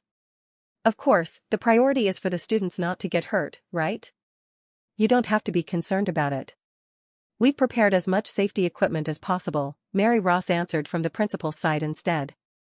No matter how formal the duel between students was, it was highly likely for them to hurt the other person. Therefore, they put on light protective gear in advance before entering the duel. They were metal protectors that could be attached to the chest, shoulders, and knees. The metal protectors resonated with each other and created a thin barrier of magic over the students' bodies. The mana energy of the barrier would be consumed to prevent external magic shocks. In other words, it was a safe method that wouldn't put someone's life in danger at all. Someone would be defeated when all of their barrier's energy had been consumed. Then it's a relief. Oh, the participants arrived just in time. The first person to stand at the center of the training ground was Aiden, who looked very nervous. He looked like he was already going to throw up because he was not used to the spotlight. However, he felt like he was desperately holding it in because it was the position he had to bear with, after all. Aiden. Cheer up. Just break that impudent Javon's nose. Thanks to Tessie and Leo, who shouted and cheered at him in a loud voice, Aiden nodded his head with a more comfortable face and waved to the audience. The commoner students cheered wholeheartedly for Aiden, hoping that he would boost the status of the commoners. At that time, Javon appeared through the opposite entrance. Javon. We believe only in you. Show us the pride of the aristocracy. The aristocratic students cheered for Javon. Javon nodded with his smug smile as if he was already familiar with this situation. The two stood face to face. Javon mocked Aiden. You didn't run away, huh? Are you nervous? TSK. I'm sure commoners are not used to this kind of position. Why didn't you just run away? If you had run away, you wouldn't have had to suffer a horrible defeat in front of everyone. If I win. Huh? You should apologize for saying harsh words to Tessie. To Leo as well. What? Ha ha ha. Javon burst into laughter, as he didn't expect Aiden to say such words there. All right. If you win, I'll kneel for you. I definitely heard those words. But I'll only have to do that after you win against me, though? Javon was confident. The powerful mana that filled up his body. It was from the mana-boosting drug that he drank just before going on stage. The item duration lasted for such a short time that no one would know if he used it or not. There was a condition that he had to fight properly and win in less than 5 minutes, but with this power, it didn't seem that it would be very difficult to do so. If we're using the same magic anyway, my body that is currently overflowing with mana will win. There was nothing more advantageous than firepower in a wizard duel. Even if both of them casted the same magic at the same speed, he could overpower Aiden with his strength. Javon was in a state where it was possible for him to do so. It was only 5 minutes, but it was a very sufficient amount of time. Before entering the duel, the judge had checked the conditions of Aiden and Javon's bodies. It was to check if irregularities were involved in their bodies before the duel. Javon took Chris's word for the inspection, so he agreed to do it proudly. In fact, the judge could not notice the irregularities in Javon. The judge, who checked Aiden's body conditions soon after, opened his eyes wide when he saw the object hanging on his waist. Student. What's this? Oh, this is my own staff that I'm going to use for the duel. Aiden replied with a smile, but the judge still looked confused. It was because Aiden's staff was different in shape when compared with the staves with a unique material that was usually handled by wizards. The staff was in the form of a sword. The judge wanted to ask why he brought a sword for the magic duel, but the shape of the sword was somewhat strange. The tip of the sword was blunt, and the thick blade looked like it was an object meant to strike, not to cut. It was more like a magic staff in the shape of a sword instead of an actual sword, so in fact, the danger and killing power of the sword itself were both close to zero. The judge contemplated on it for a while before letting it slide, thinking that it would be okay. All right. Get in your positions, you two. At the judge's instruction, Aiden and Javon stood at opposite ends of the stadium. The audience, which was shouting out loud, also shut their mouths and became quiet. Silence fell in the second training ground. At the center of the training ground, Aiden and Javon stared at each other with intense gazes. Start. As soon as the judge's shout was heard, the two aimed their staves at each other. At the same time, they weaved their mana-like threads to cast their magic spells. The first spells were to check whether they could deal damage to the other person. The most fundamental aspect of a match between wizards was for each to analyze the gap between the opponent and themselves. It was done with a first-tier spell exchange. Zap. The spell that Aiden casted was a first-tier water property release type spell, Flowing Water. On the contrary, the spell Javon casted was Shooting Fire, a first-tier fire property release type spell. Oh. They're fast. Is it the same speed? Their spells were casted at the same time with no obvious way to tell who had implemented their technique faster. In other words, Aiden, whom people had originally thought the duel would be disadvantageous for, had implemented his spell technique faster than expected. And there was also a difference in the elements that were casted by the two.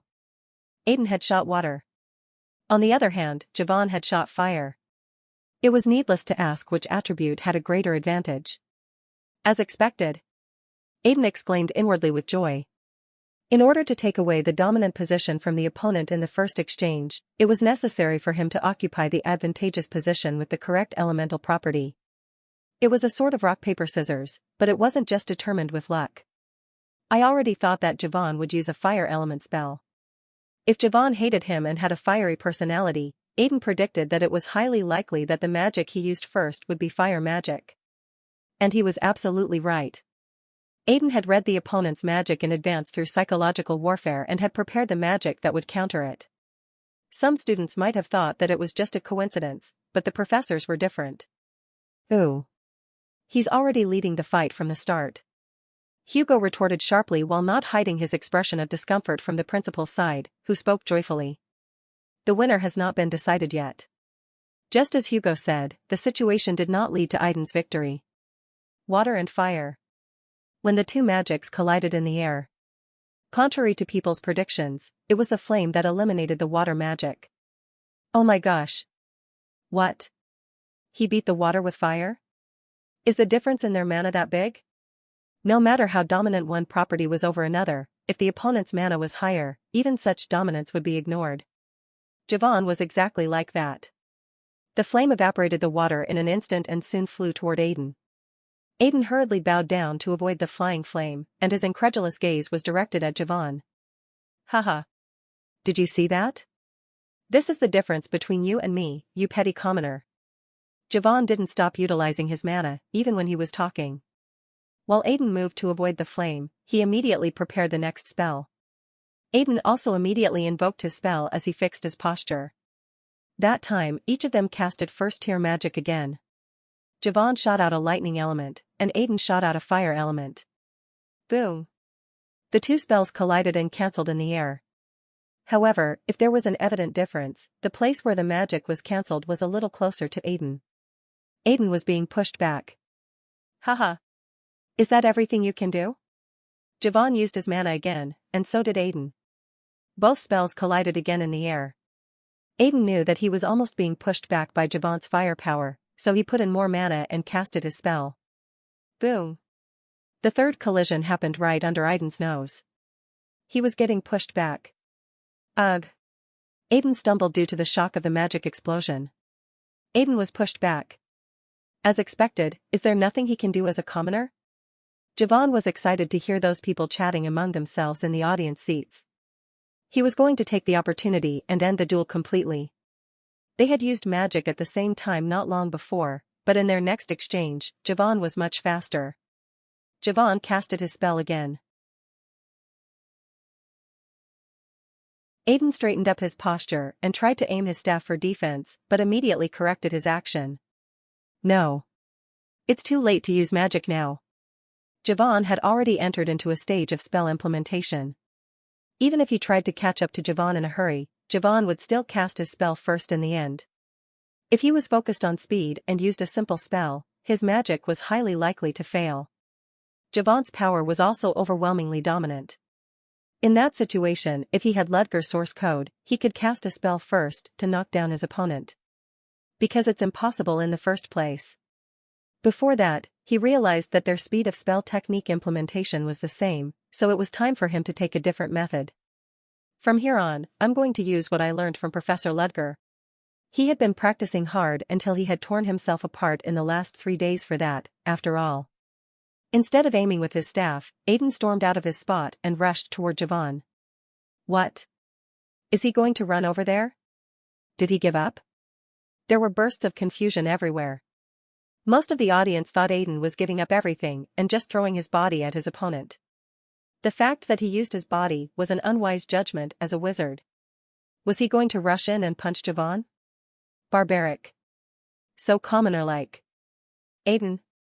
What on earth are you going to do? While everyone was either looking down on Aiden or feeling ashamed. Javon's spell had been completed. Huh. Are you giving up because you know you can't win in the end? Javon used the second-tier spell, Burning Thunder, with a cruel smile. It was a very powerful spell among second-tier spells that pierced the opponent's body like lightning with a quick bolt. He wouldn't die because he had a safety device on his body, but considering the overflowing mana in it, the spell could make Aiden feel pain as if he were dying. Javon aimed the spell exactly at Aiden's forehead. Take it. Aiden was running fearlessly towards him. Commoners are commoners, after all. That must have been Aiden's limit. Javon thought so while invoking the Burning Thunder. ZZZZZZT. Asterisk asterisk asterisk. Asterisk asterisk asterisk. The yellow current in the air soon became an arrow and flew toward Aiden. Everyone watching the scene thought the duel was over. It's over. Javon won in the end. Chris smirked as he watched the duel go in the direction that he expected. He had already looked back at Ludger while looking forward to what kind of ruined face he would show. What? Ludger was just staring silently at the duel with his casual face. As if the duel wasn't over yet. Chris's eyes rushed to look to the stadium. In his eyes. At the same time, he saw Aiden responding to the magic that was flying at him. Aiden avoided the magic that was flying straight at him while he was running by turning his upper body and head sideways. ZZZZT. Erg. The Burning Thunder flashed past Aiden's cheeks and shoulders. Aiden's face was slightly distorted due to the pain, but that was all. Aiden didn't stop. Chris was inwardly shocked to see the sight. He noticed how Aiden had avoided the attack. Even in the midst of his disadvantage, he didn't take his eyes off his opponent. Usually, when new students engaged in a magic duel, those who were not yet familiar with fights between wizards tended to act like beginners. They might turn their eyes away from their opponent, or they might close their eyes and raise their arms instead of defending themselves against the magic. When they realized that pain was approaching, their body instinctively moved. That couldn't be helped. Because it was a human being's instinct. There was no way to reduce that but to train for a long time. But Aiden was a freshman who had just entered the academy. He was a beginner who didn't know much about magic. Wasn't he a commoner who didn't have the environment to receive education like others? But Aiden was not scared and did not stop running while not averting his eyes even though the magic flew toward his forehead. He did not simply avoid the magic by luck. Courage. A strong will to overcome pain. It was possible because there was confidence that he would avoid the magic which was accompanied by courage. No. It will still take time for him to get back into his position and use magic from over there.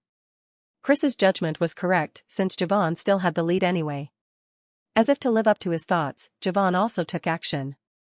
After being bewildered for a moment when he realized that his attack was off the mark, Javon prepared the next magic. There was no time for Aiden to use magic, as he was still moving. However, Javon was bound to open his eyes wide when he saw Aiden's spell technique was being formed under his nose. It was the same for Professor Hugo, Mary, and the principal, who whistled with interest. Not to mention Chris. He immediately noticed the technique that Aiden used. Moving Magus. Moving Magus. A skill for actual fighting that war mages learn to use by casting magic while moving their bodies.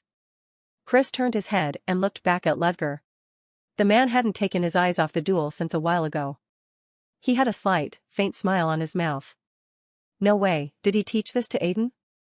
Since it was a victorious spell, there must not have been enough time for Ludger to teach such a thing, so there must have been a limit to Ludger's method when he was teaching it. That was why Chris had handed over the mana-boosting drug to Javon. It was all right for him to act cowardly. Just win the duel. But Ludger wasn't like that. In a short period of 3 days, that man had taught that commoner the moving magus, a skill that put him one step ahead of his opponent in the duel. He learned that only in 3 days? No. Of course not. It wasn't that Ludger had taught him in 3 days. Aiden had mastered the moving magus in only 3 days. A mere commoner was born with that talent? Chris didn't know how hard and fiercely Aiden had been practicing under Ludger's teaching, while Javon and Chris had already spent their time complacently and were drunk on the toast of victory. He didn't know how much they had worked behind the scenes to change things when Chris and Javon had hastily concluded that nothing would change. He would never know about it.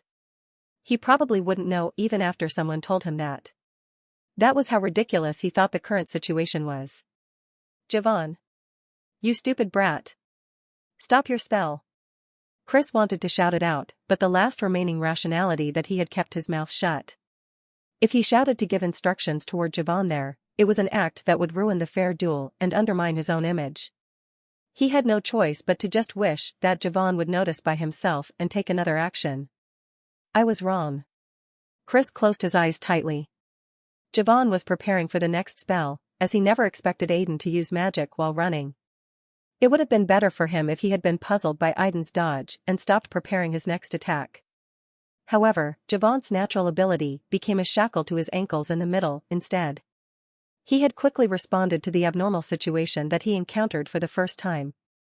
There was nothing wrong with his judgment, but Javon could not respond at all to the abnormal situation that was unfolding not only once but twice in a row. Oh? After belatedly witnessing a completed spell technique in front of him, Javon realized that the situation was going awry. However, there was no way he could complete casting the current spell technique first. The spell that Aiden shot was the shining stone that he had practiced so much. It was a simple first-tier spell technique. But it was very deadly, as it was a spell that was casted amidst an opponent's carelessness and surprise. Boom! The shining stone penetrated through Javon's spell and destroyed it. The spell did not stop there, but it also hit Javon's forehead hard. Arg! It was not fatal, but it did not completely erase the pain. The giddy shock in front of his eyes caused Javon to fall backward. His movements slowed down, and the accident froze him as if he was submerged in icy water. The short attack didn't even take 5 seconds. The attack played a decisive role in determining the outcome of the fight. Javon stood up hesitantly. But Aiden, who had taken over the opportunity to attack, did not just stand still and watch. So it's over. Ludger was pleased at the sight. The flow of the fight completely leaned toward Aiden. If it were a brawl that was decided with fists, there would still be a possibility for Javon to win somehow. But a magic duel didn't flow that simply. It was a fight that was thoroughly decided by flow. From the moment a wizard lost his condition and lost the flow of the fight, their defeat was already set. Aiden aimed his staff at Javon. Now it's my turn. And no. But despite Javon's cry, Aiden's spell, which had been invoked immediately, hit Javon's body countless times. As soon as the total amount of defensive mana armor surrounding Javon's body reached 0, the outcome of the duel was decided. The duel was over. The winner, Aiden. Along with the judge's yell, shouts erupted from the audience. All of them were shouts of the commoner students who had come to cheer for Aiden. Aiden. You're cool. You are so dope. You are awesome. When on Earth did you learn that skill? Leo and Tessie's joy was particularly significant. On the contrary, the aristocratic students openly expressed their displeasure and then glared at Javon, who was sprawled on the floor in defeat. Tisk, Javon, that punk, has disgraced the honor of the aristocracy. He was always a sucker. He was a mere baron, yet he was trying to sponge off us like he was something, and that became bothersome. I can't believe he lost against a commoner. He's a disgrace to the aristocracy. Words that could be heard noisily were very sharp. Javon looked around with a blank face. I lost? He couldn't believe that it was real. But when he tried to wake up from this dream, he didn't wake up. Because it was not a dream, it was a reality. The scornful gazes and the criticism that flew at him were all real. On that stage, it was not him, but a petty commoner that he had been looking down on so much who was drunk with the joy of victory. No. Something must be wrong here. There was no way he had lost. Yes. There must have been some mistake. That dirty commoner must have used some kind of cowardly foul play. If that wasn't the case, then there was no way that he could use magic while moving. This damned commoner brat. Grit. Javon had erased the fact that he secretly drank a potion and doped because of it from his head. If he knew that it was a shameful act in the first place, he wouldn't have done that. All he had left was endless hatred for the commoner who had insulted him in front of everyone and his will to murder the commoner. I will kill you. Javon began to wring out all of his mana. When everyone was so focused on Aiden, who was within the spotlight as the winner, no one would notice Javon's behavior. Anyone would think so. Who would expect that a man who had lost a fight would suddenly get up and use a spell as a surprise attack? Javon squeezed out all of his mana and prepared a second-tier spell. It would take about 4 seconds before the spell was casted. It was quite a long duration if his opponent was focused on him and dealt with the spell, but 4 seconds was a very short duration when everyone was off guard. Oh? Aiden was the first to notice the oddity. Something was wrong with the spirit that Javon radiated as he was bowing his head. Just as he looked back at Javon, his eyes met Javon's, who was glaring at him. Javon? Javon's eyes, which were glistening due to murderous intent, were bent like crescent moons. And what Aiden saw was the spell technique that he was secretly implementing. It was a second-tier fire magic, Raging Wave. Now that the duel was over, Aiden had removed the safety device attached to his body. Moreover, Raging Wave was an attack with the widest scope among the second-tier magics, making it practically impossible for him to avoid it. However, it was impossible for him to defend himself from it because time was running out. The magic had been casted. Red flames swirled and surged toward him. Oh, ooh. The judge, who was about to check Aiden's physical condition, was also bewildered. Never thinking that Javon would do it, he hurriedly took out his cane and charged his mana. He was a Soren employee, but he could also use magic to some extent. But it was too late. The spell had already reached just under his nose. The hot flame approached them like a wave that was about to engulf them. Whoosh. Aiden moved his body first, before even thinking. Aiden, who bounced like a spring, grabbed the back of the judge's neck, then threw the judge to his back. Then he clasped the sword-shaped staff with his hands. Within the slow flow of time, he could see the surprised audience with their eyes wide open. The professors also jumped from their seats one by one as they belatedly realized the situation. But it was already too late for them to step up. Because the waves of flame had just reached Aiden. Aiden! Tessie's cry echoed throughout the stadium. But Aiden didn't look back at her. He kept his eyes fixed to the front and lifted his sword-shaped staff. He charged his mana. And struck the flame. Hush! Oh? What? Then, something unbelievable happened. Following the trajectory of Aiden's staff, the magic of Raging Wave that Javon had used was split precisely down the middle and scattered. Wire. Eventually, the raging wave lost its power and disappeared after it was scattered into the air. What was just happened? He cut the spell? While the students murmured blankly at the incomprehensible sight, Ludger stared at Aiden as if he knew that would happen. Did he use that spell because it was a moment of crisis? Aiden was a wizard who could use uncommon magic.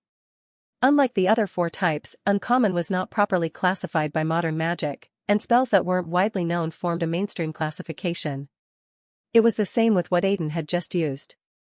One of the uncommon magics, anti-magic. In other words, a spell that erased another spell. What Aiden used was exactly that. No way. Chris was simply on the verge of fainting.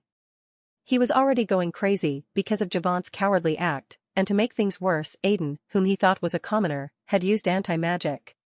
Don't tell me, that man already knew it. Chris's gaze turned to Ludger. He had sat still in his seat and wasn't surprised when Aiden was attacked. It's not that he wasn't surprised.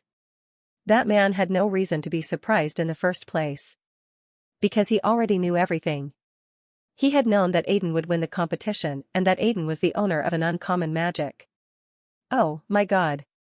It was the same with Javon Felio. When he saw the raging wave that he had used with all his mana disappear in vain. And the fact that Aiden was the one who cut the spell off. He looked stunned. Aiden walked toward Javon, who had completely lost his fighting spirit. Javon. How the hell did you do that? How come a commoner used that magic? That's it. Clench your teeth. What? Before Javon could ask again, Aiden moved.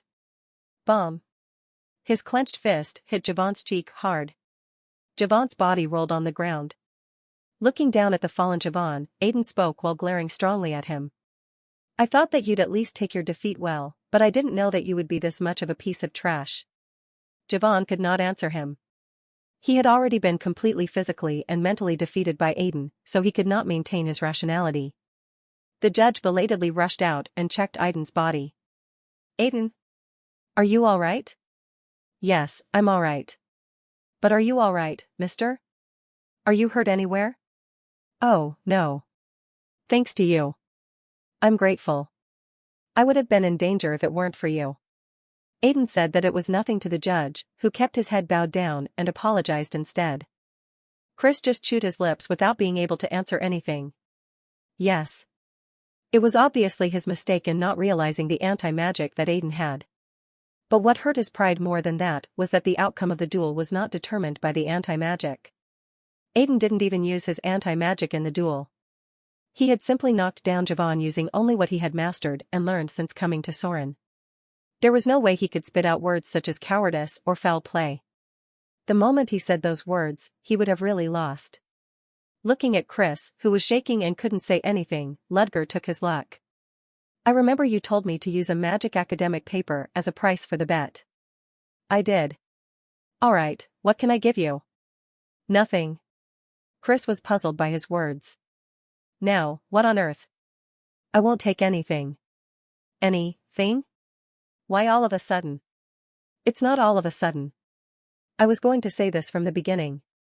Chris couldn't understand his action as he heard Ludger's words. No. He actually understood it, but it was more like he was trying to deny the reality.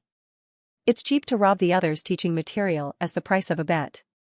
At the end of his sentence, Ludger turned his back and left. As if he had no intention of continuing the conversation with Chris. Chris looked stunned at the sight. Cheap, he said. He wasn't that annoyed when he was ignored by Ludger or when he had lost the bet. But after Ludger had won the bet and said that the bet itself was cheap while not even taking anything from it, Chris went beyond feeling irritated and even felt a sense of dejection. That man was like a mirror. A heart mirror that reflected his ugly side so clearly. The more Chris glared at him with hostility and growing hatred, the more he felt disgusted by his own appearance that Ludger showed him. Chris Benamore. Cheap? Chris bit his lip, a stream of blood ran down his mouth. He didn't even think about wiping it, he only glared at Ludger's back with bloodshot eyes.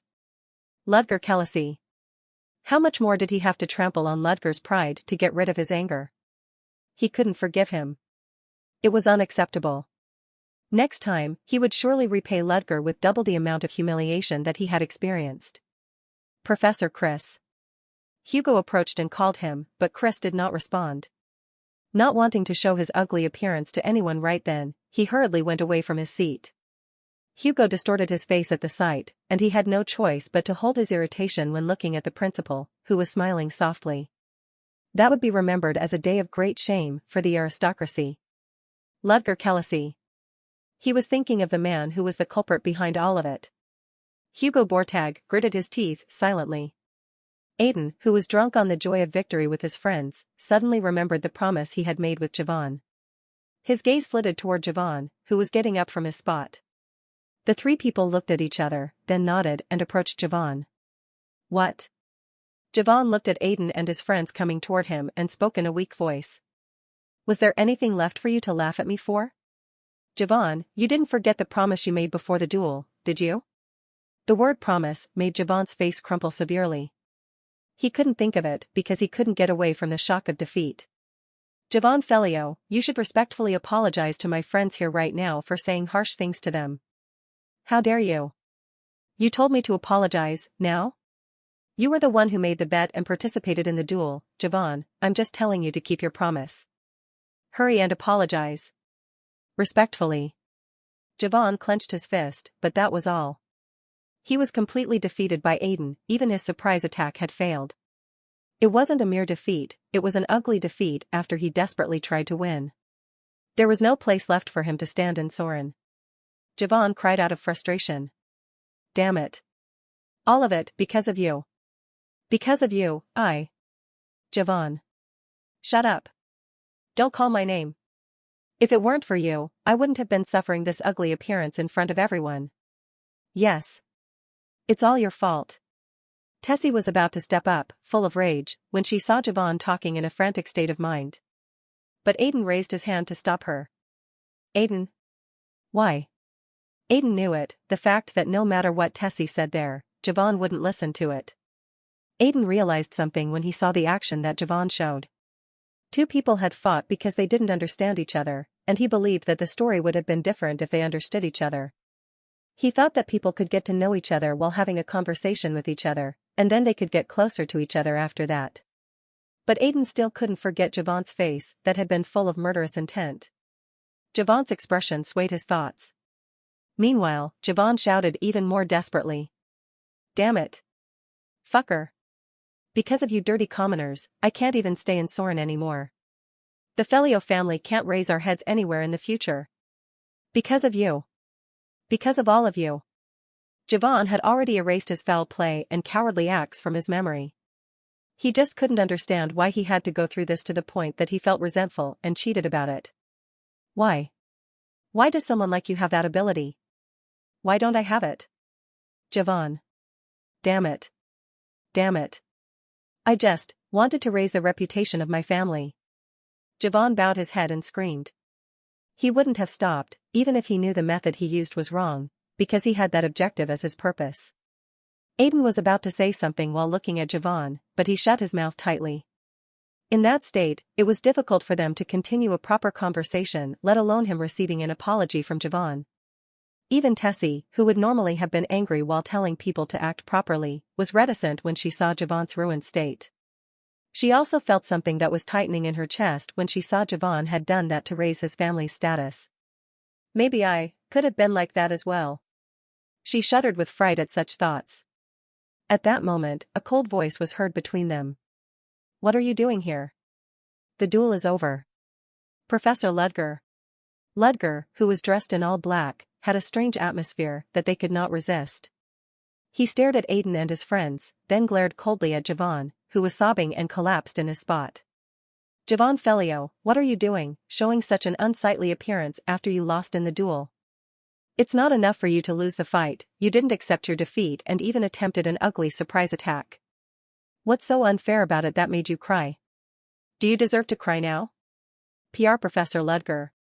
No matter how bad Javon's behavior was, Aiden thought that Ludger's words were too harsh, so he stepped up, but Ludger didn't stop. You are petty, I see. You are so petty. Your current appearance is far worse than the commoners that you have always hated and despised. What do you know? In the end, Javan, who couldn't resist Ludger's words, stood from his spot and glared at Ludger. What do you know about what I'm feeling? Do I have to know? What? Do I really need to know that? You. Javan was about to shout something, but when he saw Ludger's eyes, he swallowed back his words. His burning anger quickly blew out, and fear dominated his emotions instead. Ludger's eyes, and the cold gaze that was directed at him. It was like facing a nightmare in the dark. You picked a fight, and you lost the bet. It's all your own fault that you didn't even accept your defeat and collapsed. But after that, you want others to understand how you feel. Why should we know how you feel? That's. You think this place is still your home? Do I look like a babysitter who listens to your complaints? You're such a bad kid who can't even take care of himself, and now you're screaming your anger like a baby bird. You, who doesn't know how shameful your actions are, have been disqualified as a wizard. Aristocrat and wizard, my ass. The professors and audience, who were watching the scene, were bound to see Aiden in a new light. Oh, my God. I heard he's an anti-magic owner, so it was real. Mary Ross, who had already vaguely heard some news about Aiden, put her hand around her mouth and chuckled. Hugo's and Chris's expressions, on the other hand, were simply dejected. It was just Ludger who had been expecting that to happen and maintained his unchanging attitude. The student's response was simply enthusiastic. Did you see that just now? He cut the magic with a blade. You idiot. It's not a blade but a staff. Whatever it is. Even so, I didn't feel him casting a different spell. What the hell was that? He erased magic? Is that possible? For the students who did not know about the existence of anti-magic, Aiden's performance was almost like a fairy tale. After an incredulous thing done by Javan, Aiden's magic was so great that even the incredulous event could be forgotten in an instant. Among the surprised students, there were some who noticed what Aiden's magic actually was. That kid. Did he just use anti-magic? A beautiful girl with white hair and a snow-cold impression stared intensely at Aiden. Her tone seemed to consider Aiden lower than her, but she was also one of the freshmen who had just entered Soren. The girl was definitely enough to be discussed as the one who held the best position among Soren's freshmen. She was the top student who had entered the academy that year and the most promising extraordinary rookie from the Magic Tower. Julia Plumhart. She looked at Aiden with interest. I just wanted to kill time at first, so I came to look around here for fun. It turned out that I witnessed something interesting. With her personality, she wouldn't even care about that kind of event. Because no one was curious about the result of the students' duel. However, that time, the incident was bigger, and it had moved into a fight between commoners and nobles, and not just one between students. Moreover, the news that it became a pride fight between two professors had spread after that, so she had only come to see the duel briefly. When they fought for the first time, it was so horrible that it was hard for me to keep my eyes open, and I thought I'd go back right away. She was glad she didn't leave. She couldn't believe that she was witnessing anti-magic in a place like that. His name is Aiden, right? Where on earth did a commoner learn to do anti-magic? I got a little interested. Julia left the stadium as she saw Aiden knock out Javan. Other than Julia, there were also some people who were interested in the magic that Aiden had shown. It was the same for Fruden, who had the most power in his second year and posed as the head of the aristocratic faction. Is his name Aiden? When Javan, the eldest son of Baron Felio who wanted to join his faction, said he would fight Aiden, Fruden hadn't bothered to stop him. His true intention was that he didn't even care about it in the first place. No matter who Javan fought with, he thought that it was okay as long as Javan didn't become aggressive toward him. Who would have thought that the opponent whom Javan had fought against was a commoner who could use anti-magic? I heard that all the newcomers in the first year can't be looked down on, so it was true. Fruden had a personality that could admit things neatly. He highly valued Aiden's anti-magic. Of course, he didn't know how much Aiden could deal with anti-magic, but his value as a human being was at least higher than that of the aristocracy. Let's go. Fruden stood up from his seat while glancing at Javan, who had fallen with a pathetic stare for the last time. The students from his faction stood up in lines following Fruden. Before Fruden left, he glanced sideways at Ludger, who was sitting in the professor's seat. That professor. Fruden, who had been staring at him for a while, soon turned his eyes as if he was not interested in him and left the stadium. That was how the people left one by one and made a lot of ruckus about the duel incident that day. The appearance of a new prodigy. Aiden, a wizard who could use anti-magic. Oh, my. Aiden scratched his head. He originally had no intention of using anti-magic in the duel. Well, he also didn't intend to use it in the future while studying in Soren. His teacher had said that such magic was very important, so he shouldn't use it unless he was really in a crisis. If he didn't do what his teacher told him to, he would be in trouble. So this is what my teacher meant. Looking at the passionate eyes of the students who already had high expectations of him, Aiden instinctively felt that his life at the academy would be very tiring in the future. Oh, yeah. Aiden immediately turned his head to the place where the professor-only seats existed. It was to find Ludger, who had helped him win the fight. Fortunately, Ludger remained in his place, and it was not difficult for Aiden to find him. Ludger's black outfit definitely stood out. Ludger had his usual expression on his face and wasn't visibly happy about Aiden winning the duel. After both of them looked at each other in silence. Nod. Ludger just nodded his head once. Of course, that was enough for Aiden. When Ludger admitted that he did well, Aiden finally realized that he had gained the victory. Aiden. You did well. You won. Tessie and Leo came up to Aiden and smiled beamingly. Aiden also smiled at his friends. After watching the three for a while, Ludger got up from his seat.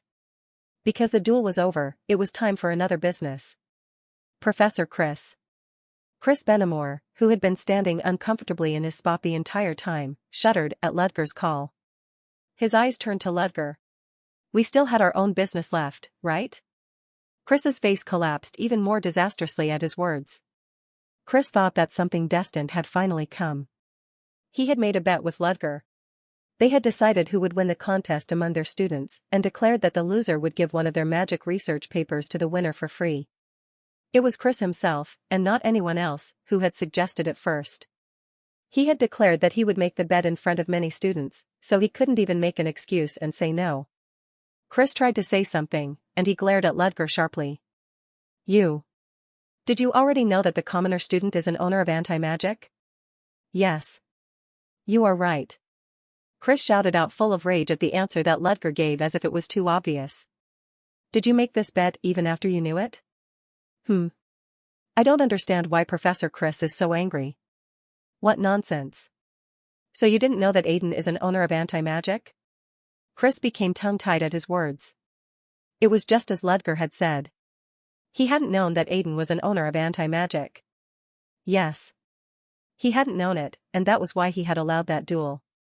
I heard that Professor Chris is in charge of the first year, but didn't you check on the first years who entered the academy this time?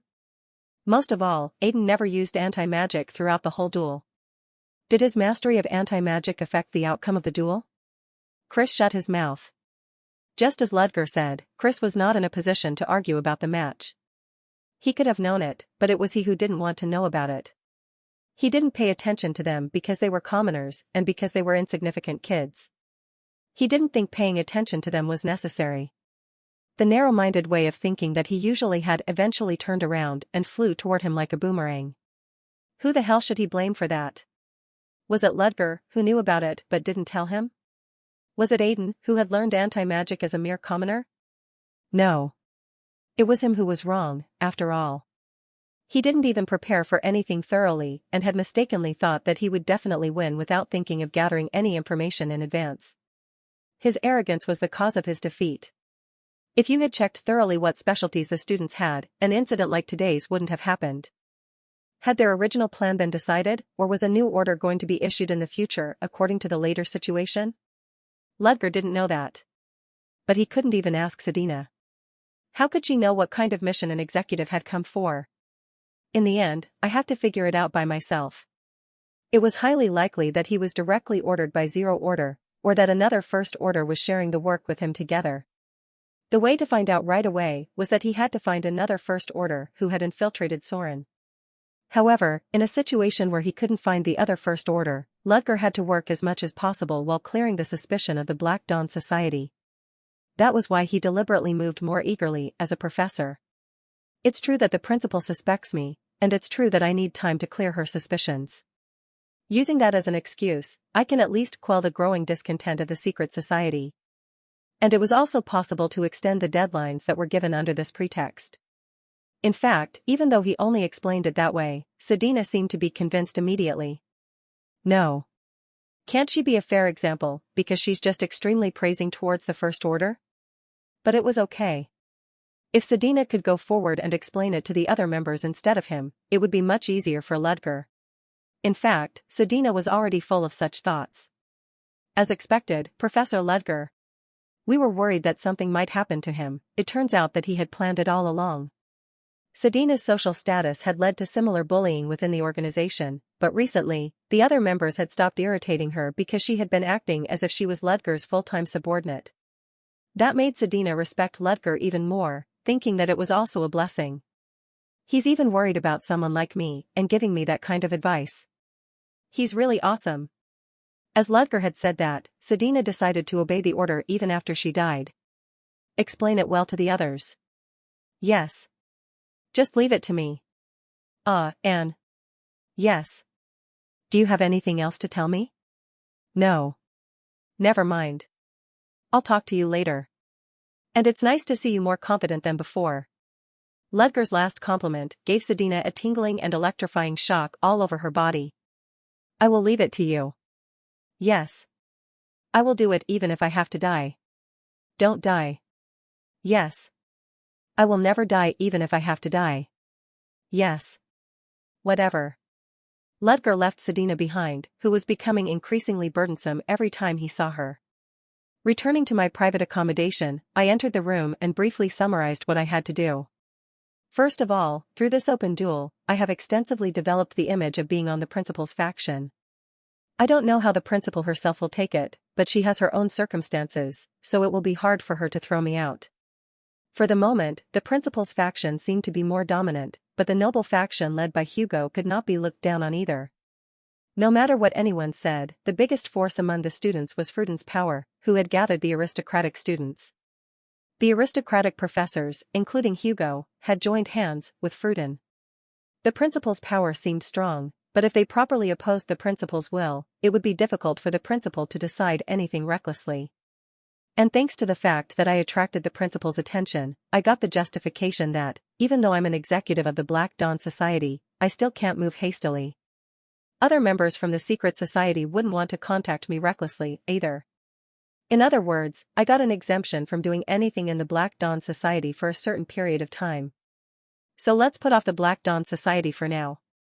As expected, is Soren's side the most important thing? With that open duel, I had turned completely hostile to Hugo's faction. But I didn't care much about that part. I was going to quit after 2 years anyway. Being obnoxious to the aristocratic teachers wouldn't cause me any major problems. They would mess with me a little unpleasantly, but it was only at a level of being cute compared to all the groups of people I had experienced in my whole life. Most of all, I saw some kind of possibility through that day's duel. Aiden. I've felt it before, but he's definitely a good guy. He has a moderate sense, a moderate good side, and he is a hard worker. It was just amazing that he had learned the moving magus in 3 days, although I had taught him a little intensively.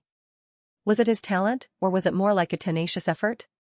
Considering that a wizard couldn't fully master moving magus just because they were good at using their head, he might have been born with the ability to use his body as well. His movement when he had cut the magic using anti-magic. It was definitely a performance that one could see from someone who had trained with a sword before. Considering that, Aiden was highly likely to stand out in a real battle. Indeed. That's understandable, considering who his teacher is. It could be inferred because I had met a wizard whom I assumed was Aiden's teacher, while I was actually quite certain about it. Aiden's posture that he showed once was exactly the same as the textbook example of swordsmanship that the person I was thinking of usually used. I thought that he'd live alone his whole life and die without a single soul knowing about him, but it turned out that he had gotten a disciple. If Aiden is an anti-magic owner, he will rise to a considerable position in Soren, at least. I finished a simple calculation in my head. I will use Soren and some special students to fight against the Black Dawn Secret Society. As I was squeezed between the two with one foot on both sides, the last thing I needed was to increase the pressure that weighed down on me. The thing that bothered me the most was the Black Dawn Society. If I reduced the power of the society members in the academy by squeezing their power little by little, I'm sure my chances for surviving will be that much higher. Aiden, Leo, and Tessie. The abilities of those three musketeers were objectively worth evaluating well. If I looked at the talent that they had, it could be the best amongst the first years. If I added Lynn, who had judgment eyes, to the group, it won't be bad. Of course, that might not be enough, so it seemed necessary for me to look for more other people for assurance, just in case. If I made them collide with each other, I would be able to get out of a dead end. That's all I should do for the let the barbarians fight it out among themselves method. I have to build up the strength on my side, too. My situation was under pressure from both organizations, and I, as an individual, was about to be crushed. Simply weakening both groups couldn't be the fundamental solution to the situation. So what was the method?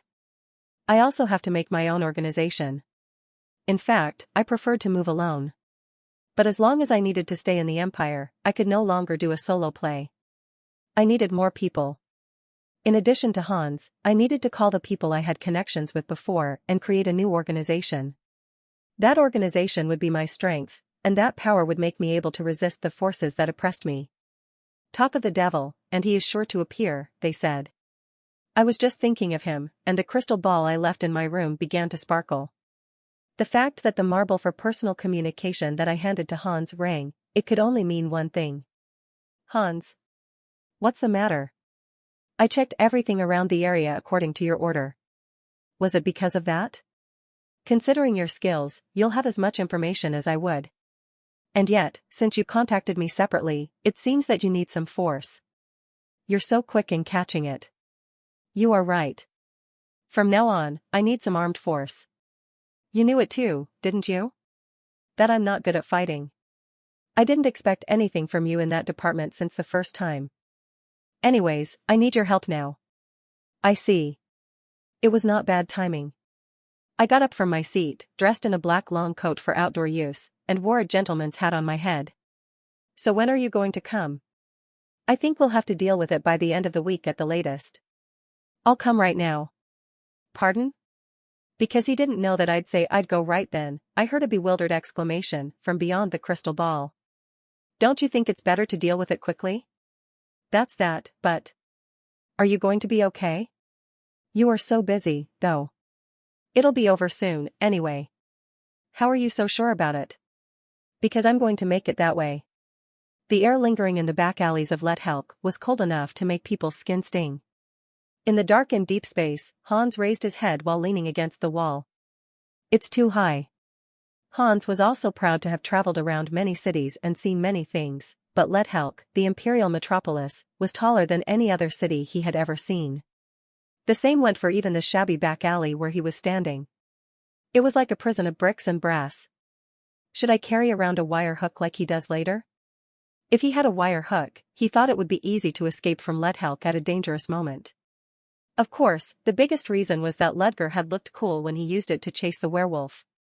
At that moment, the darkness beyond the alleyway swayed and a shadow emerged. It was a surprising sight that seemed like a ghost had appeared, but Hans, who took his back off the wall, greeted it while adjusting his collar.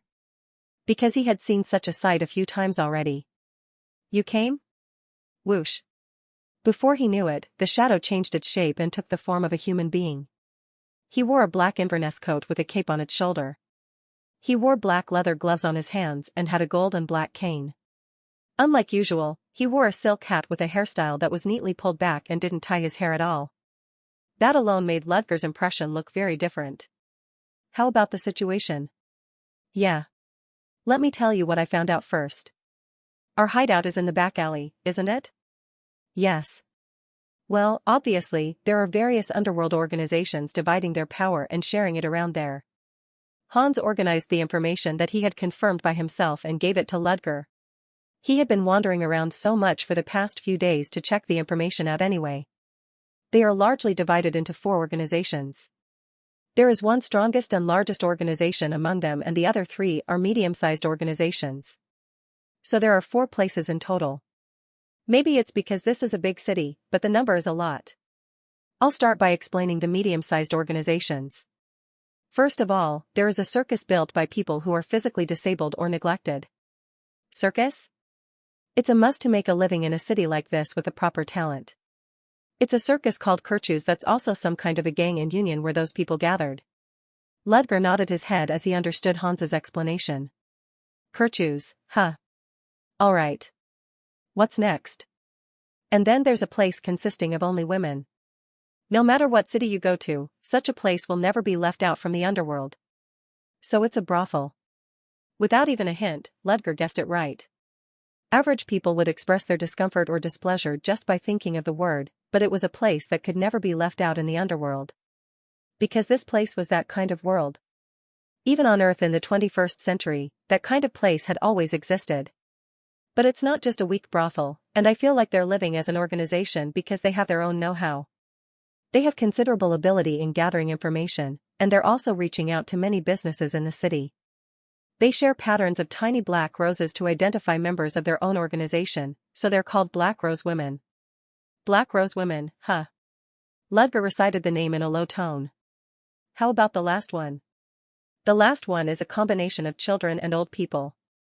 The people who are very old can't do their jobs properly, but they are full of people with know-how and experience, and children are still young but they jump to the front line to make money. Ludger nodded his head. In fact, children who worked at a young age and were treated as labor force were a common sight in the world. Because the streets were full of kids selling newspapers right then. In addition, there were children who pickpocketed as petty thieves or children who were in charge of chores at a mansion. The worst of those child employment jobs would be those doing physical labor in factories or mines without getting proper rest. They call the place Old Kids, where old people and children gather. They are also focused on gathering information, making them and the Black Rose Women the two largest information gathering groups. Because children can listen to a lot of things.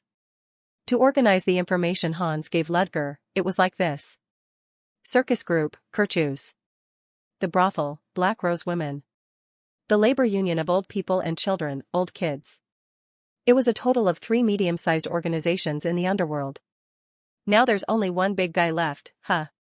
It's Crimson Society, a back-alley gangster group. Crimson Society, huh? I think I've heard of that name. They're the ones who dominate the back alleys of Lethelk. Kidnapping, intimidation, potion and drug distribution, the liquor industry, muscle work, and so on. There is almost no dirty work that they haven't done. If the first 3 organizations were formed by standing together to survive on their own. Crimson Society was literally an inevitable existence created by gathering the shadows of the world and the insects that were attracted by the odor. These back alleys are maintained by the Crimson Society and the other 3 organizations in a balance of each other's power. It's more like the Crimson Society is doing all the wicked jobs and the other 3 are standing together with their power. So it's the Crimson Society that I need to deal with. You are right. The other 3 organizations are the ones who don't even respond unless we're messing with them directly in the first place. In fact, their danger is low. But the guys from Crimson Society are different. I see. It's because they're either going to overpower the small organizations under them, or they're going to destroy those organizations. Please be careful. They're so strong that it's hard to overpower them. Recently, they started to send some people to secretly watch our hideout. So first, just grab their tails one by one. Ludger shook his head and cut off Hans' words, who was speaking his own opinion. No, never mind. I don't have to grab their tail first. It's a waste of time. Pardon? Hit their head, then the rest of them will bend down on their own.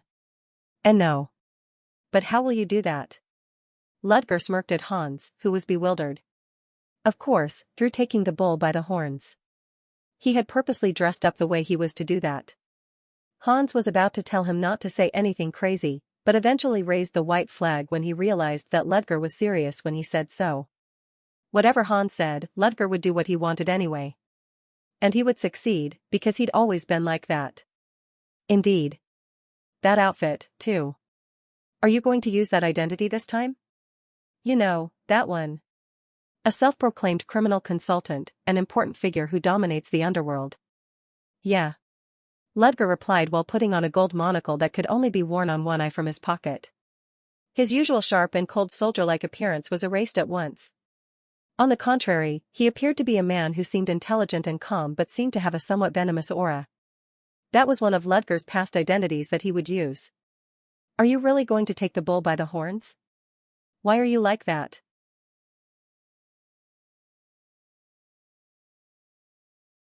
It's because the atmosphere within the Crimson Society is currently pretty chaotic. Unexpectedly, the members of the organization are all gathered together with keen edges to their blades. Chaotic, huh? I think I know why they're being like that. How do you know that? Hans was curious when Ludger replied that he already knew something that Hans had not found out yet. I think that's probably why the Crimson Society is in a mess right now. Because of the death of millionaire Belfort Rickson. How come the death of Belfort Rickson? Ah. You've noticed, I see. Hans had become even more serious as his question had been answered.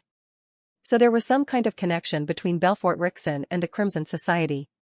Yes. Belfort Rickson was notorious for doing a lot of dirty work since even before this. Death under suspicious circumstances of his rival businessmen, fires in shantytowns against factory construction, and so on. Were all those works handled by that person on his own? He had an accomplice that could be ordered instead. And that's the Crimson Society. Indeed.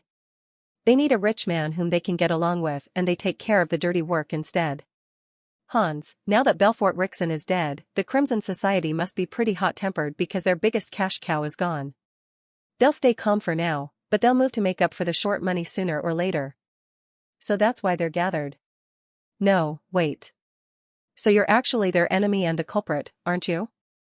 Of course. Hans looked speechless at Ludger's relaxed answer. In fact, Ludger had killed Belfort Rickson, which was why the Crimson Society was so angry. Of course, they didn't even know that Ludger had killed him, so they couldn't call him an enemy. And now is a better time instead because the people who are normally supposed to be scattered are gathered in one place for the first time in a long time. Are you really going to do it? Why? Well, you're a wizard, so it'll be fine no matter how many gang members you run into, but the problem is that the Crimson Society isn't an ordinary gangster group. Not an ordinary gangster group? Armed with all kinds of weapons. Even though no bullet will work in front of a wizard, there's a whole bunch of blade masters among them. You know.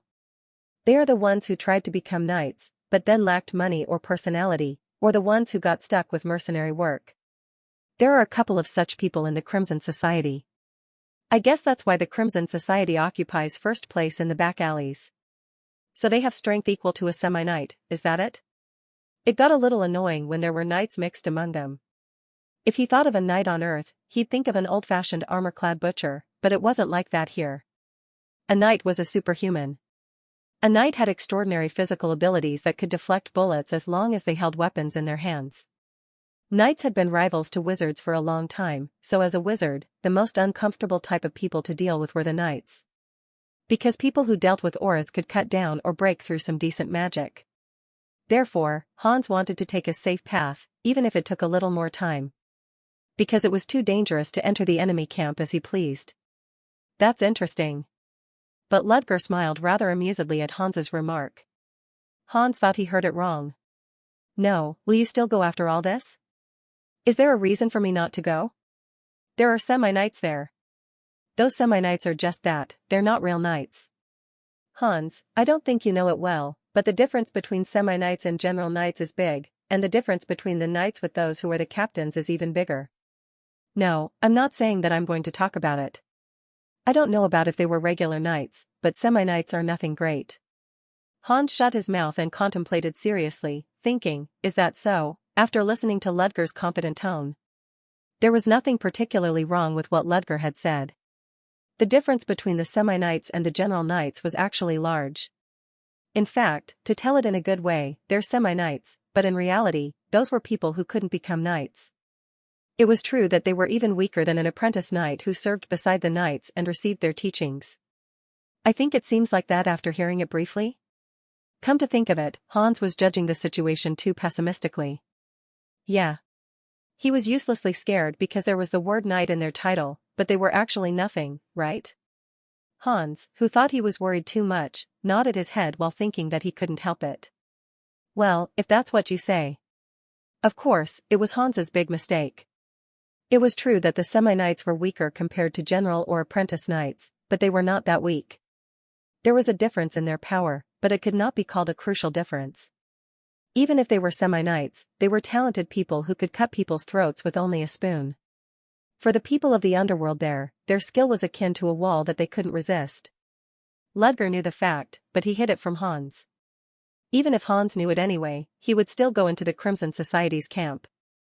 It was just easier for Hans to follow him without knowing anything.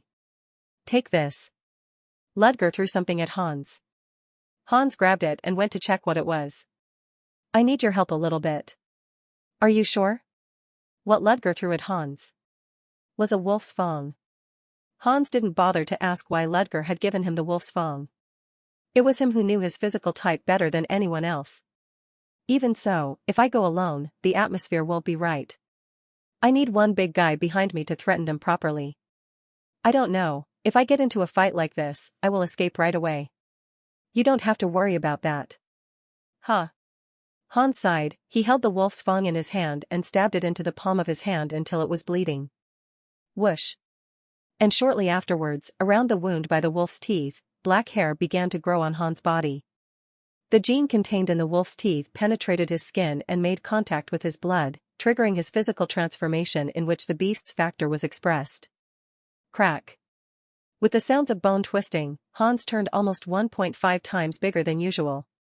In time, Hans was replaced by a black-haired werewolf wearing clothes that were almost about to burst. Hans carefully took off his top and placed it nearby, as his clothes were stuffy. Is this enough? Not bad.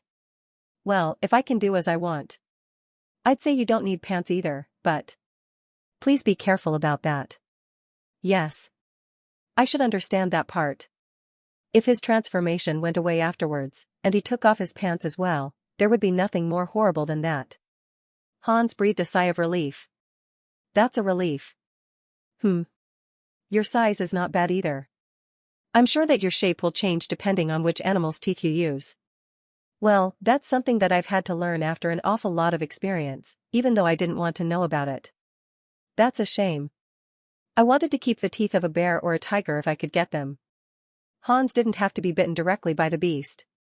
His physical type was triggered only when the animal's factor touched the inside of his body. In other words, it meant that his conditions for transformation were met just by puncturing his skin with an animal's teeth. But I think this wolf's fang is especially amazing, am I right? Hans looked around at his own figure and said so. Hans, who had turned into various shapes unwantedly, felt special how he was at that moment. His body was full of strength, and his muscles were 1.5 times thicker than usual. Hans was sure it wasn't just a common wolf's fang. Yeah. It's a fang of a black fawn that exists in the North Continent. Who? Do you mean the especially ferocious beasts that are dangerous to kill? No wonder I became more powerful than usual.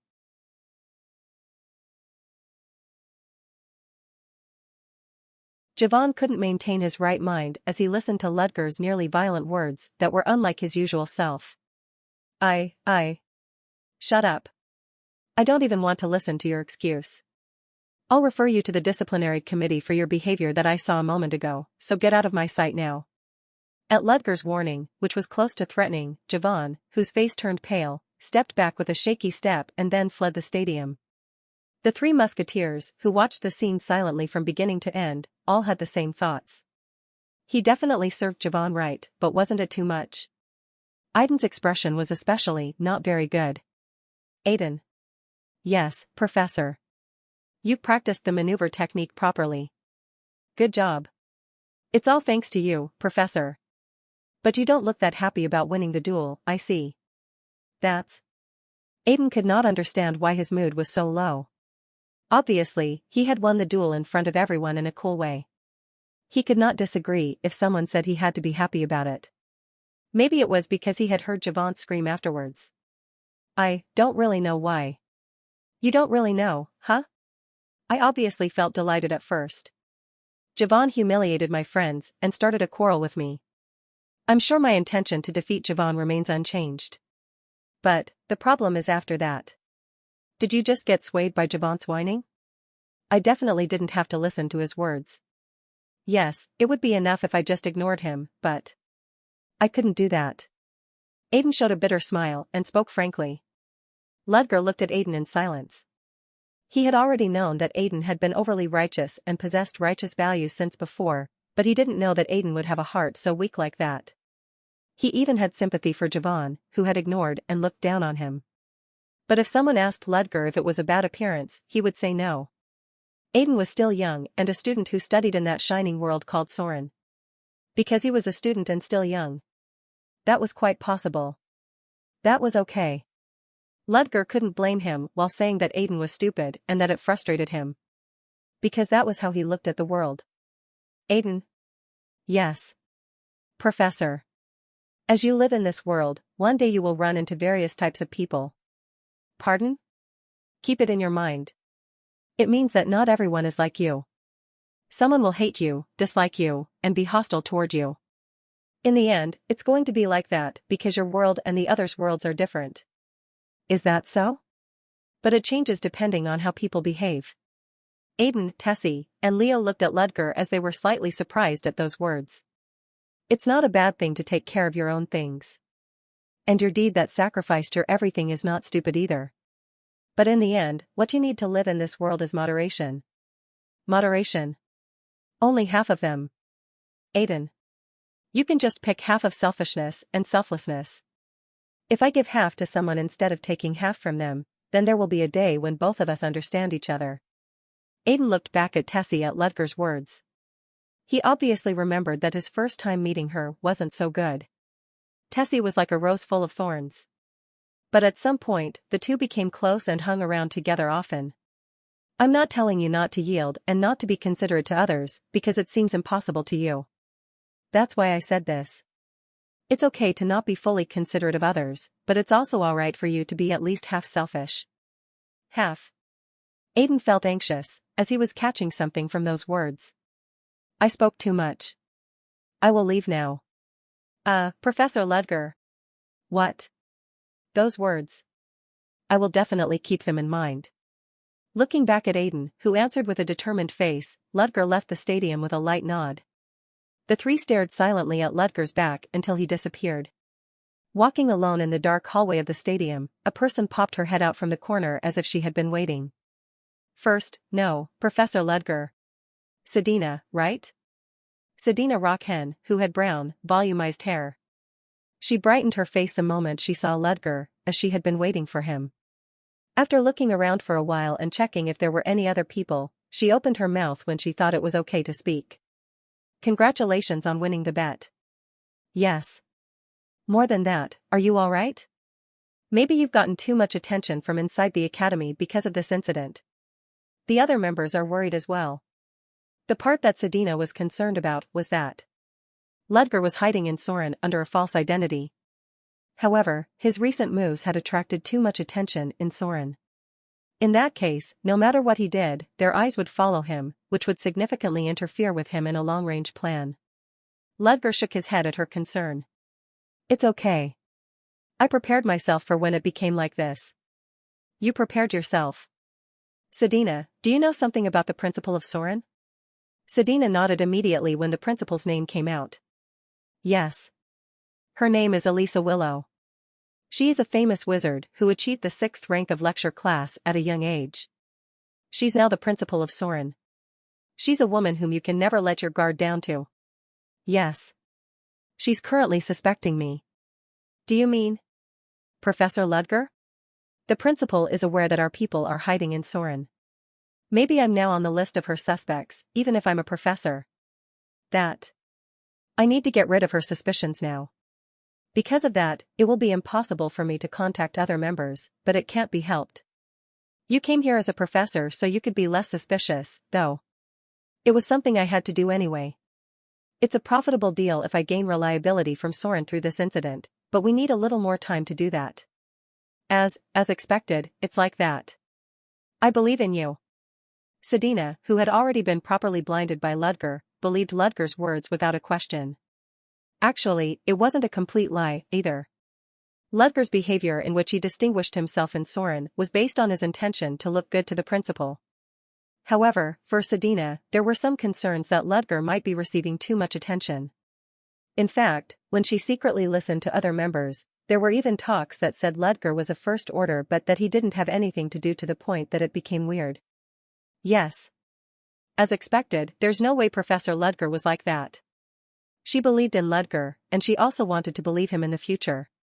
It was the first time there had been a person who listened to her so well. Having suspicions towards such a person itself felt like committing a crime that could not be washed away. Sedina. The same goes for you. Do your best as a student now, as you are now a student in Soren. Is that so? Yes. You are the only one among the other members who can make easy contact with, because I'm a professor, and you are a student. They won't doubt us just because we meet and have a conversation, but I can't thoughtlessly meet a student who has no actual business with me. Of course. You should make yourself prominent as a model student. The more you do that, the more suspicious eyes from others will subside. I see. Yes. In other words, it's a mission just for the two of us to adjust thoroughly to our own identities and our own position. Do you understand? A mission. Just for the two of us. Sedina's eyes went blank when Ludger used the word us. Looking at her expression, Ludger thought that it was fortunate. If I've explained it to this extent, she'll understand quite well, right? He had been working hard because he was absorbed in his work as Soren's professor. However, Ludger had never ignored the existence of the Black Dawn Society even for a moment. In their eyes, he was nominally an executive who held a title of First Order in the Black Dawn Society. The problem was that Ludger did not yet know what he had to do as an executive after he infiltrated Soren. All he learned from the interpretation of the cipher was for him to infiltrate Soren and gain their favor. And after that, compared to anything you've transformed into so far, you can be proud of this being in the top ranks. Of course, if you use it that I gave you just in case, you can be stronger than anyone else. Hans frowned until it was clearly recognizable in his face, even though he was transformed into a wolf as he heard the word "it" from Ludger's mouth. But I don't want to use such an extremely dangerous thing. If I did something wrong, I'd probably be eaten by the wilderness. I handed it over to you just in case. We don't know how the world would turn out. Use it if you think your life is in danger. It's better than dying. That's that, but... Hans recalled the huge molar. It was a tooth, but it was so big that it had to be carved and made into a dagger. It was a special gift from Ludger for Hans. Hans, who thought his physical type was a curse, still kept that tooth, even though he was reluctant. Then shall we go? I'll say it again, if there's a fight, I'll run right away.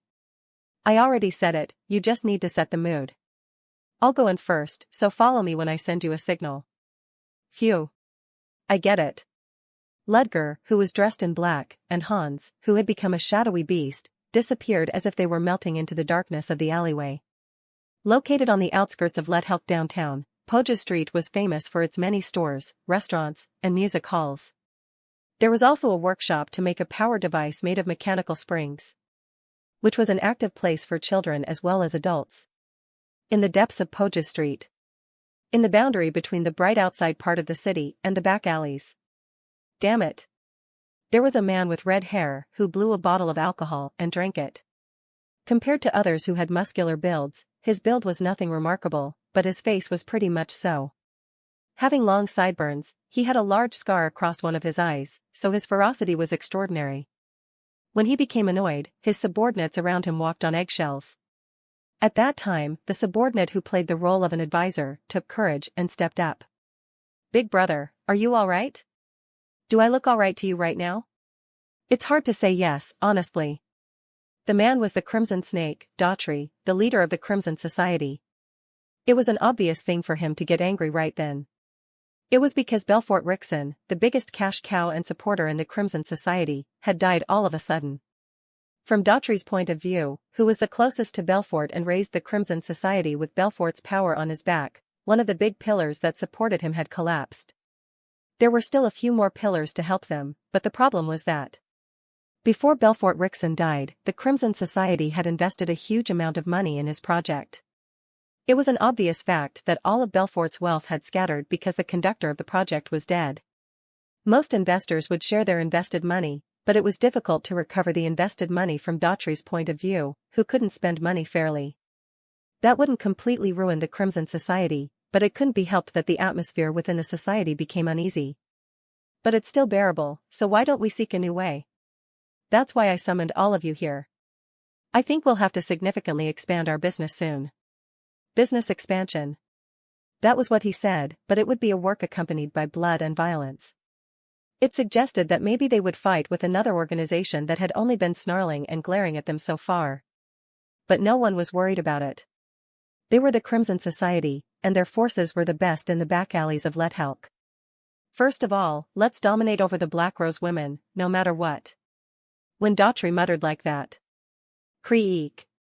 The door of the bar creaked open and a person entered. Huh? What? At first, they thought he was a member of the organization who arrived late, but they were bound to change their mind soon. The man seemed too tidy to be a member of the Crimson Society. He wore a black Inverness coat and held a cane in his hand. He also wore a black silk hat on his head and a monocle on one of his eyes. His figure was that of a gentleman who looked rich and relaxed. Who the hell is that brat? Hey, can't you see that the bar's door is closed? Daughtry glared at the uninvited guest with his drunken, red face. The man took an empty chair near him and sat at the center of the bar, seemingly indifferent to Daughtry's gaze. As the man was sitting with his legs slightly apart and holding a cane with both hands, he was full of strange dignity that was difficult to describe in words. Who the hell is that brat? Is he crazy? All members of the Crimson community glared at the uninvited guest. After Daughtry emptied his liquor bottle, he stood up from his seat. Who are you? Daughtry, the leader of the Crimson Society. Am I right? Yeah, but you. I haven't seen you yet. Have we met before? It's the first time we've met. Daughtry laughed as he was dumbfounded. Who? You came in here alone, even though you knew we were the Crimson Society? Brother, what do you believe in to do that? Something I believe in? I came here because I have it.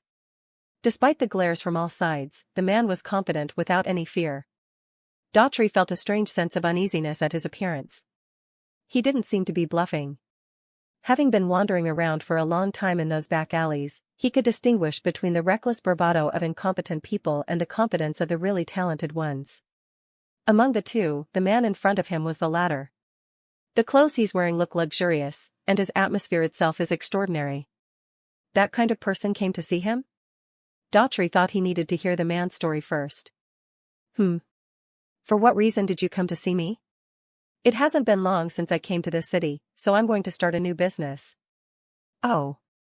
Business. Good. You came to see the right person. Daughtry clapped his hands and rejoiced. That man talked about business, but everyone there knew that it meant money and dirty work. With the man's outfit and his atmosphere. Seeing that he had gone there while knowing something, Daughtry was sure that he was in the same league as Belfort Rickson. A rich merchant with a lot of money and a black heart. Customers who wanted to make money through all methods. He's a cash cow that I must catch. But Daughtry was not quickly pleased. Wasn't it their law that it would be easy for him to get hit in the back of the head if he believed in that person blindly when there were still a lot of things he didn't know about that person? If he didn't know the person yet, he should never trust him. Even if he knew that person, he should only trust half of them. Betray before you get betrayed. It was the way and regulation of people living in the gutter. So, what's your name? When asked by Daughtry, the man spoke in a rather soft tone. My name is James Moriarty. Huh? James Moriarty? Daughtry wondered at the name that felt somewhat strange. He thought he had heard of that name, but he didn't remember much. At that time, his right-hand man, who was his deputy and advisor, rushed up to Daughtry and whispered to him. James Moriarty. It's him. Who is he? The important figure who once dominated the underworld of the Delica kingdom. Ah. Daughtry could only think of the name when his right-hand man said it. James Moriarty. Or, as the people called him, Professor Moriarty. He was a notorious criminal consultant who called himself a professor. Delica was an iron kingdom that had made remarkable progress in the steel industry. It was that man who stood right under its light, dominating the darkness there. The rumor was half as famous as a legendary tale in their field. But was it for real? Daughtry had doubts. It was a few years ago that Professor Moriarty had disappeared from Delica. Rumor had it that he was killed by a well-known aristocratic detective. Some said he was killed and had rotted in a deep dungeon in Delica, and others said he chose to die by himself before being killed. Otherwise, there could not have been no news from him for years. Perhaps there was a possibility that the Professor Moriarty in front of him was fake. Well, I can just check it out. Daughtry coughed and greeted him. So you are Professor Moriarty. I heard your name often. I'm glad that you know me. By the way, isn't this a little vague? It's a little vague as to whether you are really Professor Moriarty or not. Do you think I'm just impersonating? That's because someone who suddenly disappeared a few years ago suddenly appeared in front of me. Moriarty glanced sideways at his surroundings. Daughtry's men were taking out their weapons one by one from their waistlines and holding them. The weapons were easy to carry, so they were closer to handguns than daggers.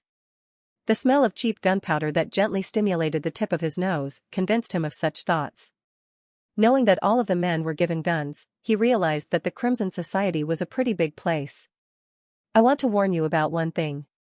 Please speak. I recommend you not to pull a gun if you can avoid it.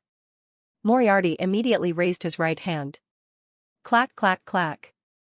At the same time, countless men around him pulled out their guns and aimed them at Moriarty. If he did anything suspicious, he'd become a beehive corpse. But Moriarty wasn't scared at all. At the spirit of his haughtiness that seemingly told them to do it if they could, Daughtry started to wonder if the man in front of him was the real Moriarty. You're quite noisy. Some members of the organization were furious with anger as they heard Moriarty's provocative tone. They looked at Daughtry and asked him if they should shoot that man. Daughtry was contemplating for a moment, and then he nodded slightly. His men, who confirmed his signal, slowly pulled the trigger of the guns in their hands. Their target was not his head but his shoulders. If they gave him a shot of lead, he might show them his true colors. Clack. But the bullets didn't shoot out. Oh, ooh. The guns don't work? And it wasn't only that. The guns of all the members of the organization who were gathered in the bar were frozen. That's why I warned you. Moriarty laughed quietly at their confusion. Not to pull the guns. Why, wizard? Daughtry knew why all the guns were suddenly frozen. It was clearly the silence of fire magic that the wizards used. That meant that the man in front of him was certainly a wizard if nothing else. At that moment, Moriarty whistled. When the sound of his whistle rang within the bar and spread out beyond. Soon, the door of the bar was smashed, and a giant entered. Arg. What the hell is that? The giant was a huge wolf who was walking on 2 feet. It had a huge size with black fur all over its body and a body height of more than 2.5 meters, and sharp claws that grew on both of its arms. Everyone knew about the werewolf's crisis that had made Let Help chaotic not long before. Slowly entering the bar, the werewolf stopped and stood behind Moriarty. As if protecting him. Daughtry immediately changed his attitude at such an appearance. Oh, my. So you are real. I didn't recognize the noble. Did I give enough proof? Haha. More than enough. Then we can finally have a genuine conversation. Yes. What kind of business do you want? What do we need to do? I have a message to tell you first. A message to tell us? Daughtry opened his eyes wide while asking the meaning of Moriarty's words. You know, I don't really like this kind of dirty and disgusting stuff. What? It means that the Crimson Society will disappear from this place as of today. Daughtry was aware of what Moriarty said. In order to survive in this world, the first and foremost thing he needed was a quick sense. Daughtry immediately grasped the situation. Everyone, kill him. Daughtry's command was quick. If Moriarty had come to get rid of them, there was no other answer but to fight hard instead of bothering to deal with him or whatnot. Daughtry's men moved under his order. They threw away the guns that didn't work and took out daggers. However, the flow was not so good. As the space was limited, their failure to bring proper weapons became poison to them. Hiya. Kill him. But their opponent was a wizard. The moment they hesitated, they would obviously die. There was a chance of winning if they rushed toward him from all sides. More than anything else, Moriarty was sitting in the middle of the bar and not somewhere far from them. Even though what bothered them was the black werewolf who was standing behind him. They numbered close to 100 people. As expected. Hans gave him a questioning gaze as he saw the Crimson Society gangsters running toward both of them from all sides. What should I do now? Hans was honestly amazed that the Crimson Society did not run away, let alone be scared by him. A sense of loyalty? No. Rather than that, they were so spiteful that no matter who their opponent was, they would rush toward their opponent and bite their neck. Just like the name of the Crimson Snake that lived in the southern jungle. The Crimson Society was full of those kinds of people. Ludger didn't answer Hans's question, he showed it with his action instead. Tap. Ludger lifted the cane in his hand and tapped it gently on the floor. At that moment, shadows began to flow from the cane and spread throughout the bar. Oh, ooh. What's this? The Crimson Society members tried to move after they were confused by the shadows, but their bodies remained still. No, to be exact, their bodies moved, but it wasn't according to their own will. The darkness swallowed up all the light inside the bar. If compared to the alleyways outside that had no streetlights, Ludger's shadows were much denser and darker. It was a pitch blackness in which light had completely disappeared. And within that blackness, there was only one person. Ludger himself was able to move without a hitch. Arg. What? Arg. I can't see anything. Screams resounded in the dark. All of them were agonizing death screams by members of the Crimson Society. There was a sword drawn from inside the cane. Ludger grabbed the sword and quickly killed the members one by one. Help me. Leader. Please help me. Leader. As their colleagues died one by one and their voices were clearly heard, the rest of the organization members failed to stay sane.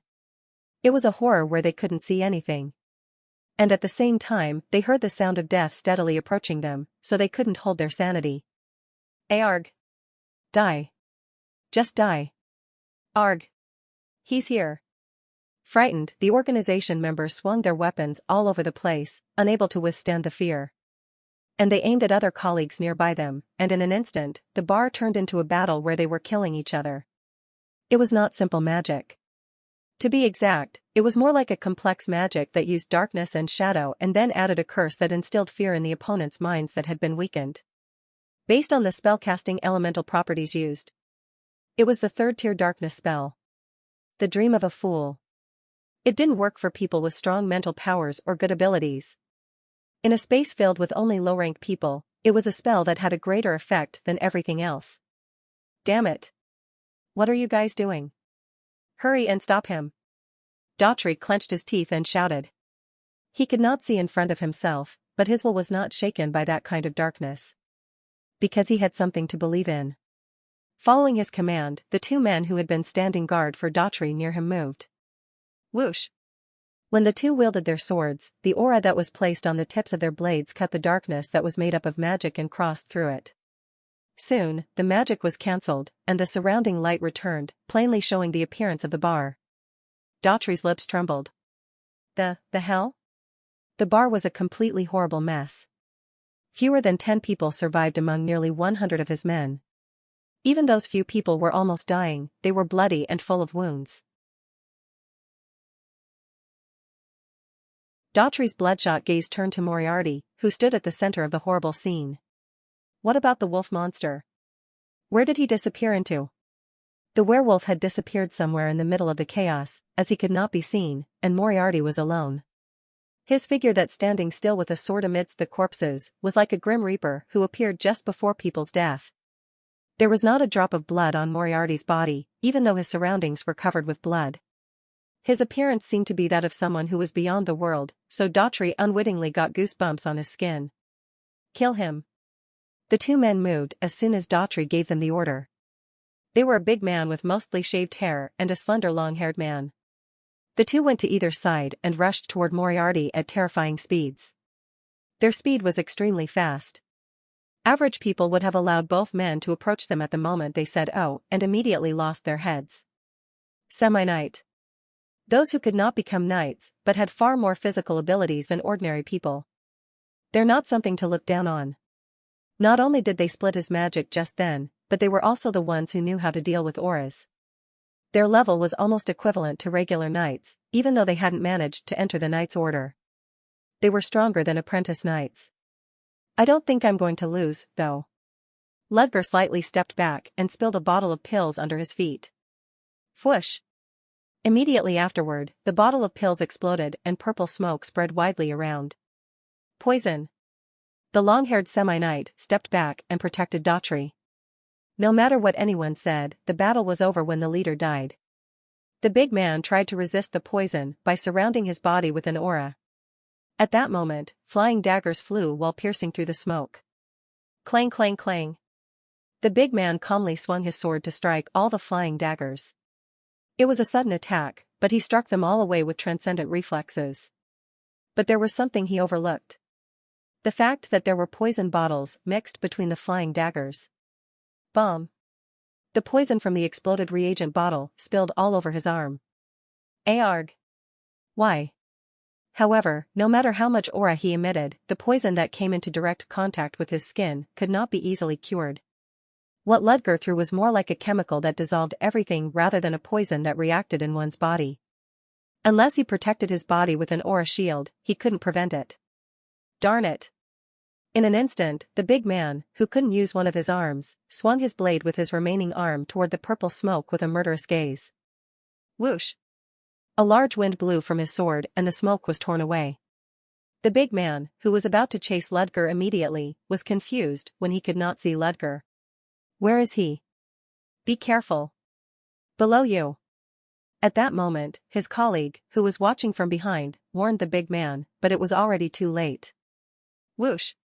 Ludger's sword, which popped out of the shadow below, pierced the big man's chin and emerged from the top of his head. Just because I'm a wizard doesn't mean I don't fight in close combat.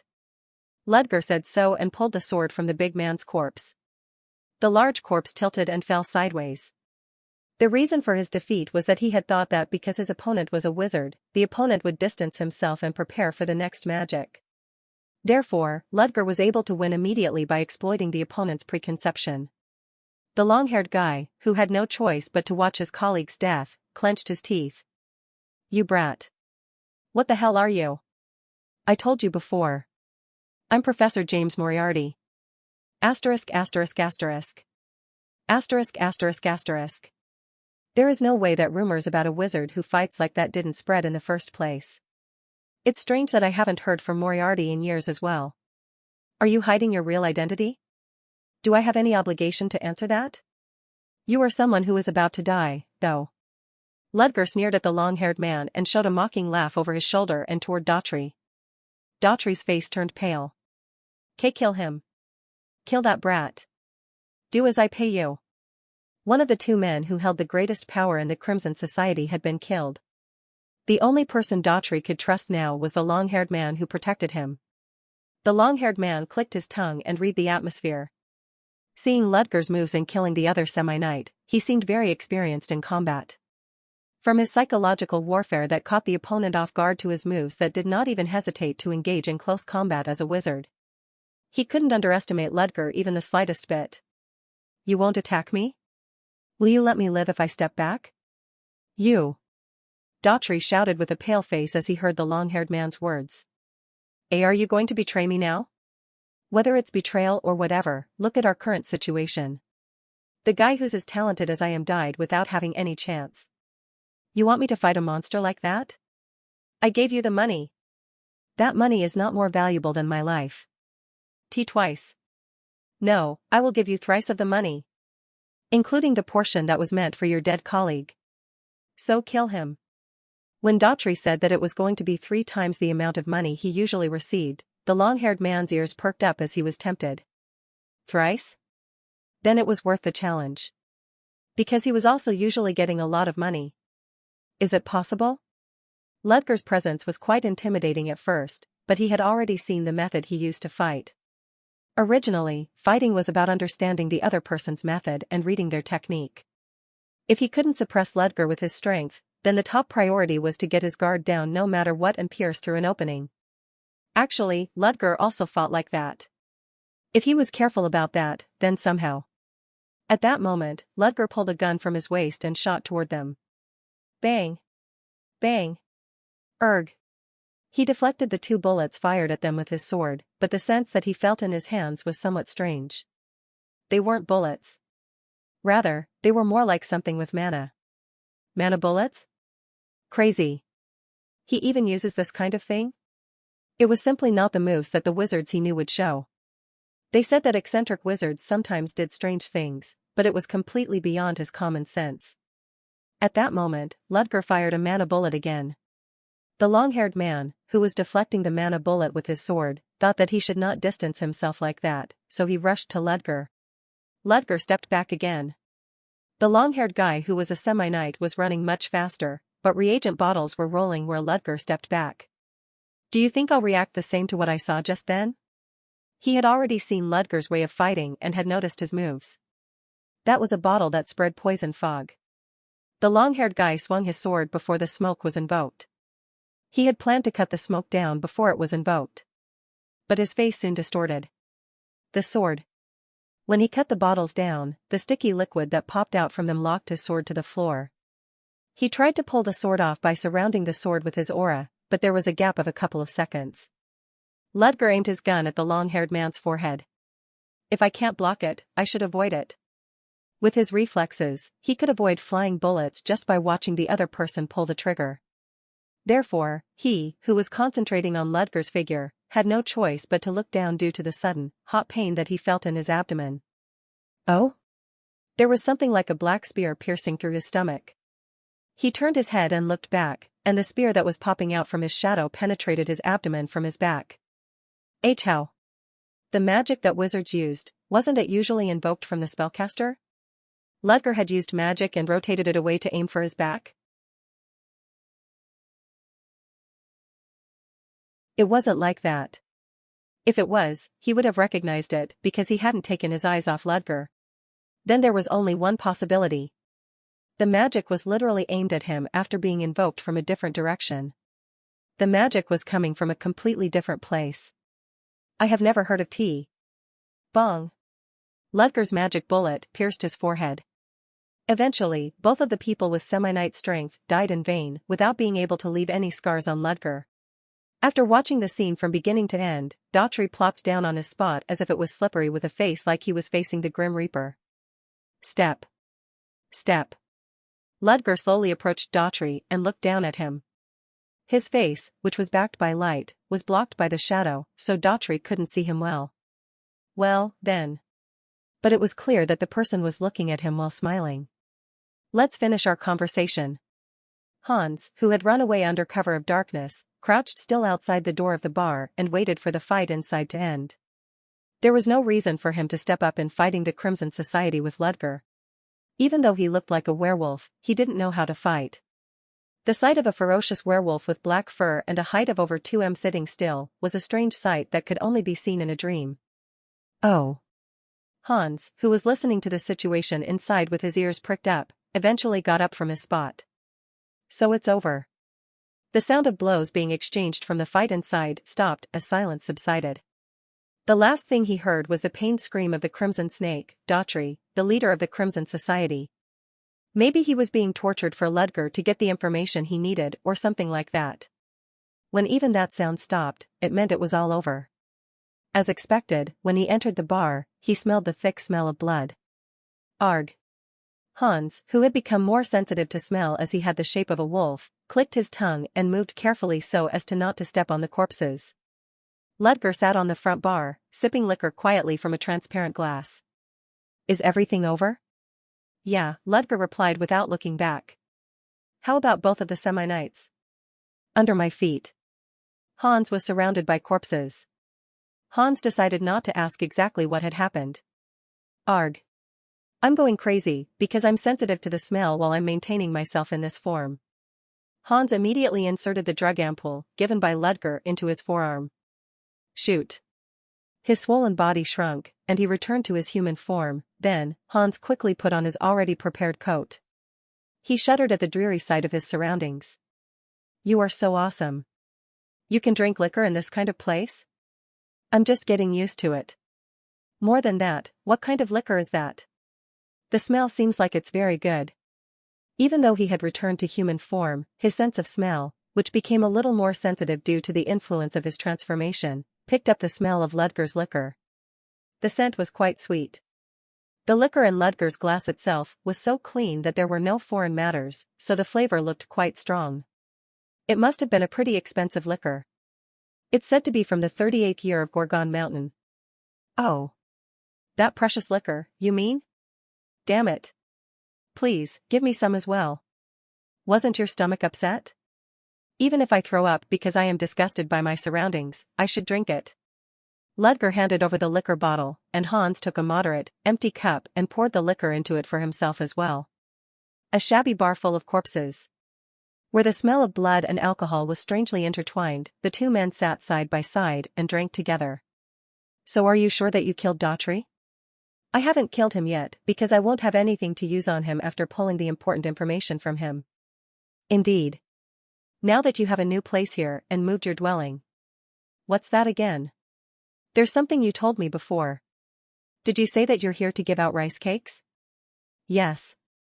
I don't know what the hell it means to give out rice cakes, but I suppose that it's something like greeting people in a good way since you just moved in, right? TL/N, the meaning of giving out rice cakes is exactly like Hans supposed it to be. Since it's Korean people's tradition to give out rice cakes when they just moved houses. You guessed it exactly right. The Crimson Society has been dominating them and building their society up with a notorious reputation. If you get rid of the society, the other organizations will really love it. Of course, he had not yet eliminated all of the Crimson Society. As they dominated that big city, of course, the total number of their people was well over 1,000. But not all 1,000 of those Crimson Society members were complete members. Rather, the 100 people who had gathered in the bar were the key figures. Now that the head of their organization is gone, the rest of them are practically destroyed. What are you going to do? Are you going to assimilate all the small fry? No. Ludger shook his head. The organization could not be maintained properly, even if the number of its people was increased with useless mongrels. I will just use the few people who are needed.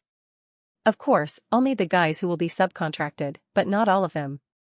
Pick people who are smart enough and have a good personality. You're telling me to go around a little bit. Hans. I'm done with everything I can do. The rest of the data will be in their office upstairs, and their papers and secret ledgers will be all there, so you can look at those and proceed with your task. Oh, my. I will be busy again. Hans sighed. Hans had worked really hard for a couple of days to get information, collect data, and organize it. Ludger had completed all the necessary processes in just one night. Of course, it was possible because Ludger was so great, but Hans felt it to be a little unfair. No. I chose not to walk on a safe path and not risk my life, so I can't complain about it. Of course, he had to take risks when collecting dangerous information, but it was possible for him to borrow the power of his unusual physical type for that. That was why he thought Ludger was even greater. Otherwise, there would be no reason for Hans to honor him and follow him everywhere other than that. But even after our hideout is decided, there's no one else but you and me, right? What are you going to do about that? If there's no one else, we should increase the number. Increase the number, you said? But a little while ago, you said no one should come in. I'm not talking about any Tom, Dick, and Harry. Hans, you must know it as well. There are several people I know. Ah. Hans immediately crumpled up at Ludger's remark. Are you sure? Why are you like that? Why, you said? That's because. Ah. Now that I think about it, your relationship with them is bad. Ahem. More than not having a bad relationship, it's a bit like. Hans hesitated because he knew who the people I know that Ludger was trying to refer to were. Of course, they were definitely skilled in each of their fields, and their skill was good enough to be mentioned by Ludger himself. However, if there was a problem, would it be that they didn't have responsible personalities? No, by the way, will those extremely stubborn people really come? They won't budge, no matter what I say to them, though. I already sent them letters. Unexpectedly, they said they were going to come after finishing their work. Ugh. Hans kept grumbling until he emptied his glass, seemingly uncomfortable just by thinking about them. Do you hate them that much? It's not that I don't like them, it's more like I feel uncomfortable about them. There aren't any normal people among them. Well, even though I shouldn't be saying that with my body as it is. Come and read on our website Wuxiao World site. Thanks. Can't you just get along with them? Phew. I think you're saying that because you don't know, but how can I get along with them when they all have the same bullshit personality? Some of them used to treat me like I was some kind of experiment. Is that so? Yes. Of course, yes. They're a little meek when you're around, but I might really die if you disappear. Are you still going to be here? I'm busy maintaining my Ludger identity right now. That's exactly it. Every time you're away as a Soren professor, have you ever thought about how much of my blood dries up? That's your own business. Will you die because of it, though? Of course, he wouldn't die, but he might be all stressed right before he almost died. Hans sighed. It was a reality that had already happened to Ludger. Asterisk asterisk asterisk. Asterisk asterisk asterisk. Huh. Now that I think about it, there's indeed no one else who can do this kind of nasty job as well as they do. Because they're so talented. It was one of them that had done such a great job in creating all of the equipment that Ludger still used. More than that, are you going to be all right? What do you mean? Are you a Soren professor for now? Besides, wasn't it a bit dangerous because you showed your real face this time, unlike your previous identities? Yes. That's also why I was moving like this. You said they somewhat suspected you, though. Then is it okay for you to just walk around outside like this? It was that part that Hans was worried about. If Soren suspected him, shouldn't Ludger refrain from going out to the city? Moreover, as their opponent was a wizard, their opponent might be secretly monitoring him through any methods. He obviously needed to move with caution in doing everything. You don't have to be worried about that. Are you sure? Isn't your opponent a wizard? Hans. What do you think a wizard is? What is a wizard? If they use magic, then they're a wizard. But if I have to answer that question?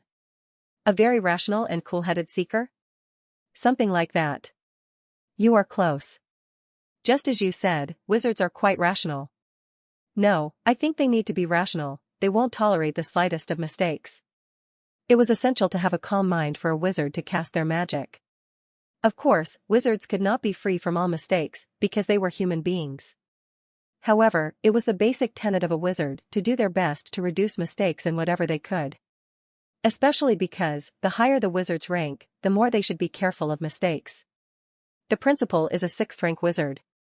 Moreover, she's smart as well. I understand your concern, because she is suspicious of me. But are you okay, even after that? Let's say the principal is suspicious of me, and keeps her eyes on me. Let's say it like that. And what if I notice that?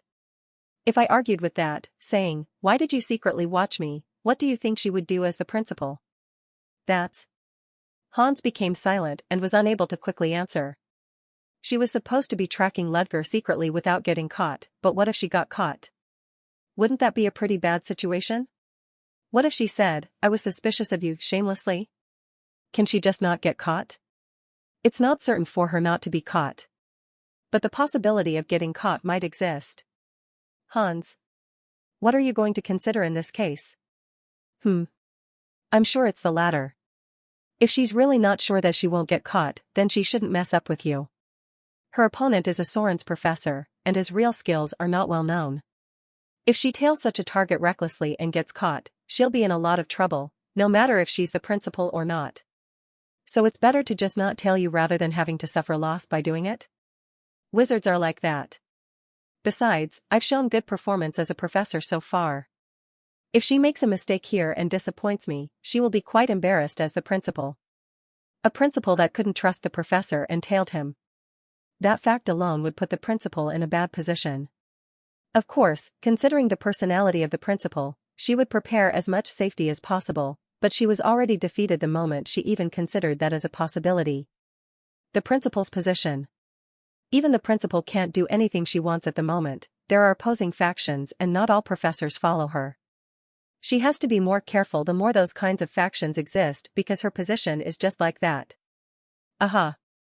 I see. So you don't mind moving around freely like this by using that chance? Of course, I'll get caught if I act too explicitly because the tail that's long is bound to be stepped on. That's why Ludger managed his image as a professor and made sure he strengthened his internal stability. Thanks to that, even if he went out freely, the principal would not track him or follow him, even if she is a little suspicious of him.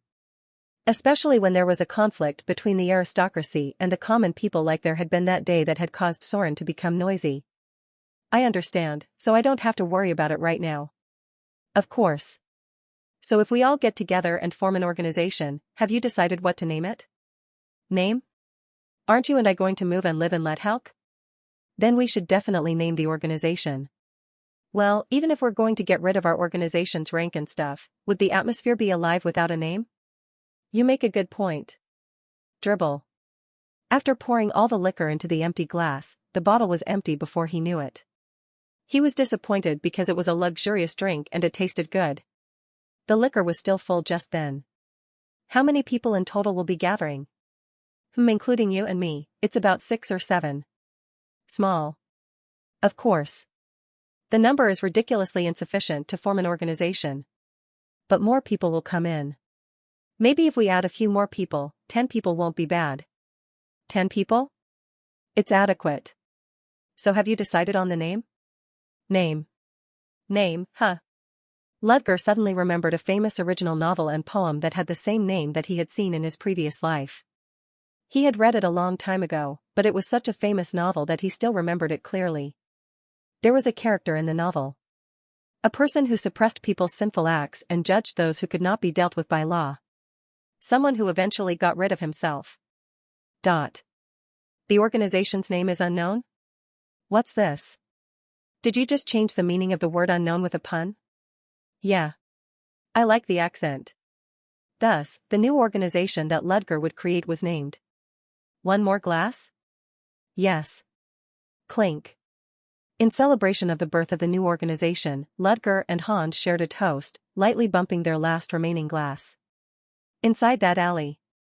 It was a night in a bloody bar. The day after the open duel. Arg. I'm tired.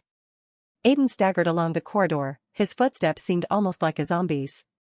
Even then, as soon as the class was over, some students approached him and talked to him or pretended to be close to him. The excessive interest of other students was too burdensome for Aiden, and it was to the point that it rather made him have a sour stomach. Erg. Why did it become like this? That's because you did your best in front of everyone. Are you stupid?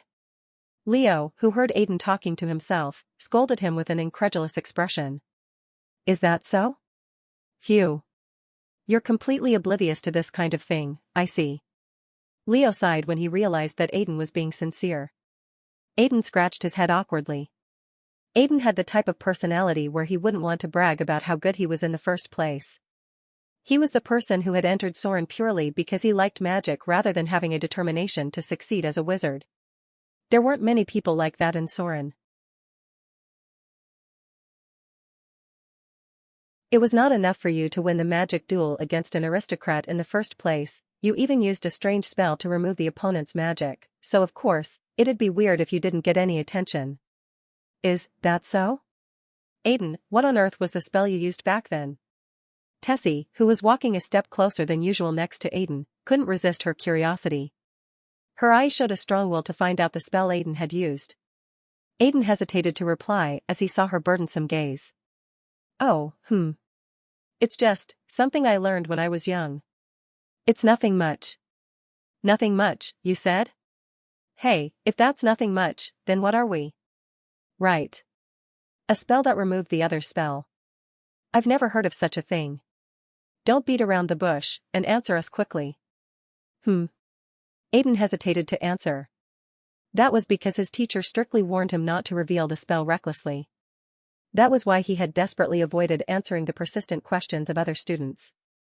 Although he had been told by his teacher that he didn't mind him telling those he could really trust. Is it really okay? Aiden contemplated for a moment. Tessie and Leo. Both of them were precious friends he had made there in Soren.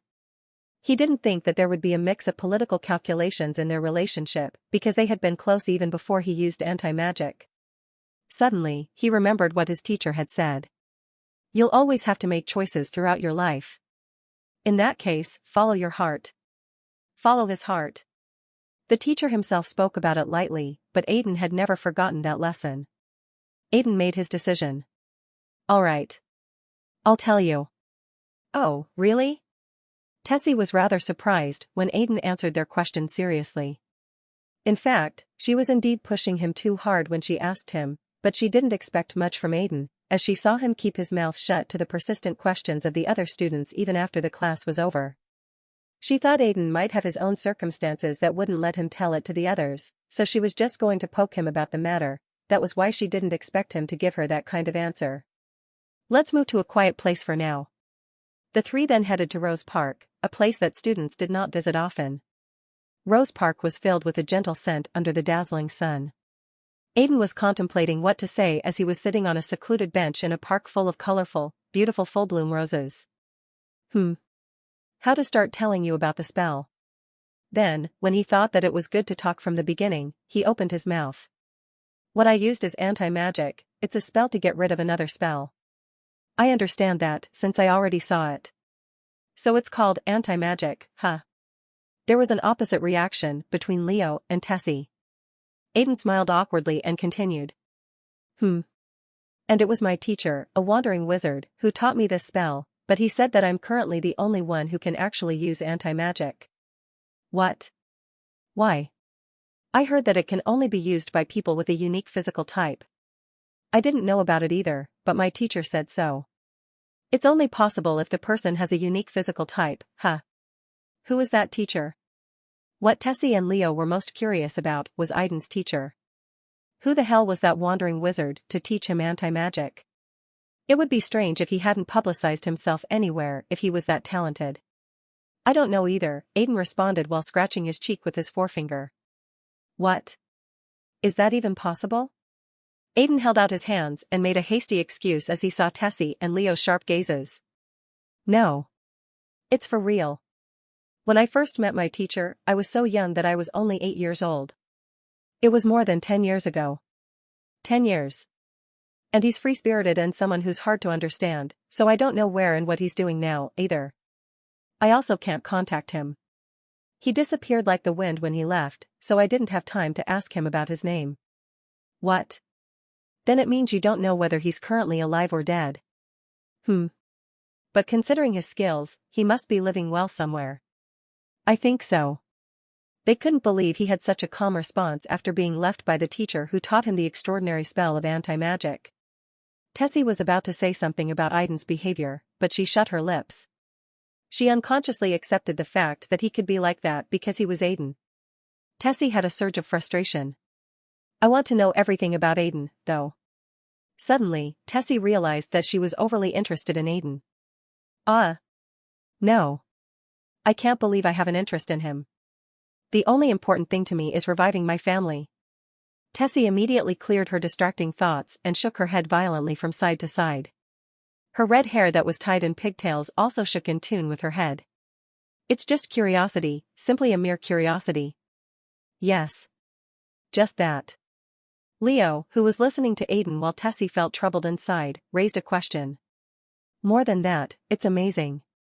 No matter how it happened 10 years ago, the anti-magic that you use is not well known. Maybe it's because the spell is so rare? The rarer the spell, the more famous it is. People are curious about that which is hard to come by. Moreover, if the spell can delete other spells. Anti-magic clearly had no killing power.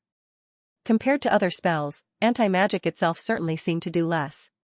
However, when fighting against a wizard, anti-magic showed a ridiculous performance just by its appearance. Aiden. That anti-magic, does it work regardless of the spell tiers? I don't really know about that either. Honestly, it was my first time using it properly. I'd never used it like that before. Didn't your teacher tell you about that? He never explained it in much detail because my teacher's personality isn't like that. Besides, I just liked learning magic at the time, so I just learned it without thinking. Phew. Leo sighed as he listened to Aiden's answer. It was a collaboration between an irresponsible and secretive teacher who didn't explain anything and an immature little countryside child who thought nothing would matter as long as he would be able to learn the spell because he liked magic. But Leo, why did you ask me that? Come and read on our website Wuxia World site. Thanks. Just because. I think I heard something a long time ago. Heard something? Your teacher. You don't know his name either, right? Huh? Yeah. I didn't ask his name. Maybe he told me his name, but I don't remember it. Maybe it's right that he didn't tell you his name. It bothers me that you haven't heard from someone like that in the last 10 years. If he's that talented, it'd be no wonder if they put his name on a page in a newspaper. Is that so? Aiden was an outsider to that kind of thing, so he couldn't answer properly. I think it's because you're not aware of it yet, but anti-magic is a spell that can definitely cause a fuss just by its existence, especially to the whole magic world. But the other students didn't seem to know much about it. That means it was that secretive. It's hard for students who are currently learning magic to know about it, well, something like that. Then Tessie, who was only listening, stepped in. But if that's the case, didn't the professors know about it? If they didn't know about it, the professors wouldn't have left Aiden when he was attacked. Some of the professors also reacted as if they were seemingly surprised. They knew about anti-magic, but it was the first time they saw someone actually using it. Did you check their reactions amidst the attack? Leo nodded. When everyone had sat in the audience seat and watched Aiden using anti-magic with blank faces, Leo had focused on the audience's reactions. Among them, several people had reacted naturally as if they knew it would happen from the beginning. People who knew about anti-magic, knew that Aiden used it, and were not surprised to see it in front of their eyes. First of all is the principal. The principal? Well, the principal is a great woman, so she obviously knew. Anyone else? There was also Hugo and Mary Ross, who seemed to have been working as a professor for a long time. Other than those people, the new professors didn't seem to know about it. But Professor Ludger Kelsey was different. Professor Ludger Kelsey. Yeah. Professor Ludger responded naturally as if he had known about Aiden's anti-magic from the beginning. Aiden suddenly remembered Ludger's appearance that day. Aiden always thought that Ludger was a person who merely had a less expressive face, but when he thought about it, his attitude that had remained the same even though he used anti-magic was somewhat strange. Maybe Professor Ludger knew a little about the anti-magic that Aiden used. He knew it, you said? If he knew about it, then to what extent? I don't know that much. But this is just a guess, he may have some connection with Aiden's teacher. Then Tessie stepped up and refuted. No matter how hard I think about it, it's a really wild guess. Did you ever think that Professor Ludger didn't know much about it but he didn't want to make it seem obvious in the first place? It's you who doesn't know about it, Tessie. What? Think about it. Why on earth did Professor Ludger treat Aiden so well? Treat him well, you said? Tessie frowned at Leo's words. Have you forgotten about it? When he was teaching about the elemental properties, Professor Ludger praised Aiden. Well, that's because Aiden did well. That cold-blooded man? Haven't you seen Flora Lumos? It was Professor Ludger who bombarded that genius with hard truths and harsh words. It was true when she thought about it. And the important thing is what happened next.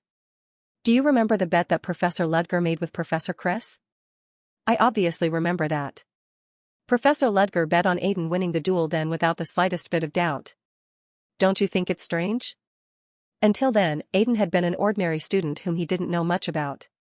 That's what made Professor Ludger so sure that Aiden would win against the aristocratic student. And why did he teach Aiden moving magus while using his own personal time? The more Leo spoke, the less Tessie was able to say anything. It was because the more she heard him speak, the more right he seemed to be. I checked and found out that moving magus is a real-life battle technique used only by special people in the military. They said that Professor Ludger served as a military officer. It's exactly that. The lessons that he learned in the military. Being a military officer. He knew about anti-magic to some extent. I found a connection there. What's that? Tessie asked.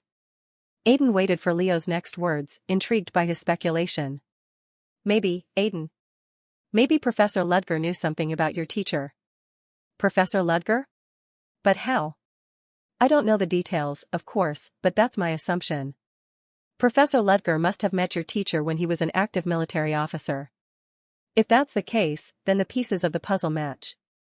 Your teacher is not famous and is secretive, even though he had that many abilities, because he's from a secret army unit that shouldn't be known. Leo was inwardly convinced that his deduction was almost correct. Aiden tilted his head a little bit as he heard that. The teacher he knew was a man similar to a soldier who was thorough in discipline and always restrained, so to speak, just like Ludger. However, the teacher in his memory was not a soldier, but rather more like a free man akin to the wind. No, if he's from a secret army unit, he might be different from a regular soldier. In some way, Aiden thought Leo's guess might be right. Does Professor Ludger know about my teacher? Considering the behavior he showed you, I think it's possible. There's no way he'd be nice to you otherwise. Maybe both of them were close to each other. Ludger was not only naturally accepting of Aiden's anti-magic, but also Ludger, who was unlikely to pay attention to others, had spent time teaching Aiden how to do moving magus. Leo's words were certainly convincing. Then, if you ask Professor Ludger, will he tell you about your teacher?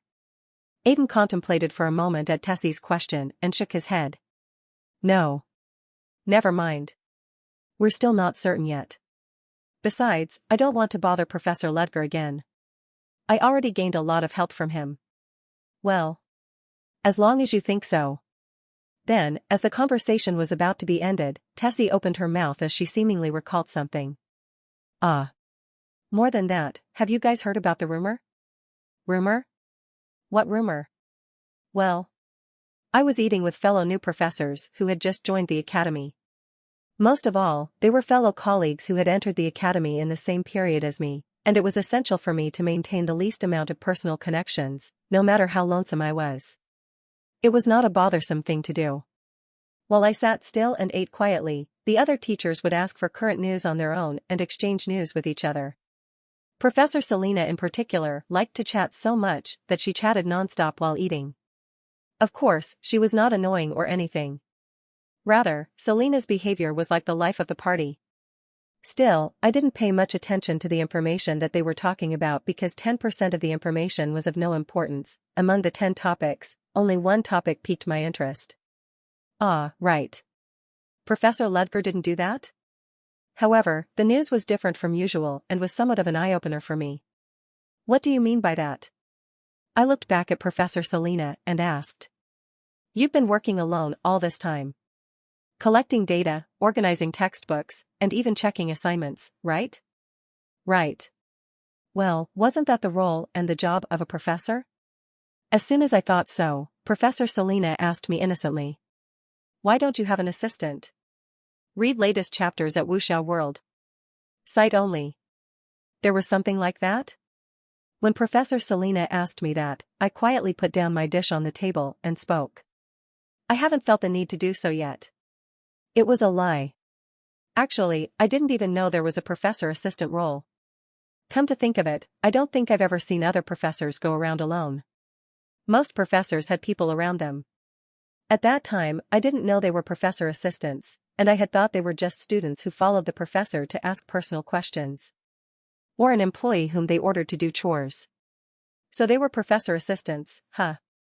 Then, did everyone except me pick their own assistants and order them around, and only I didn't know that? Professor Selena was quite surprised by my answer. What? Then, so far, you have organized the assignments, student attendance, and materials for class preparation. I did it all by myself. Don't you feel tired? Had I felt tired due to it? Oh, it was certainly a little bothersome to guide nearly 80 students one by one, organize their data, and prepare the class contents by myself.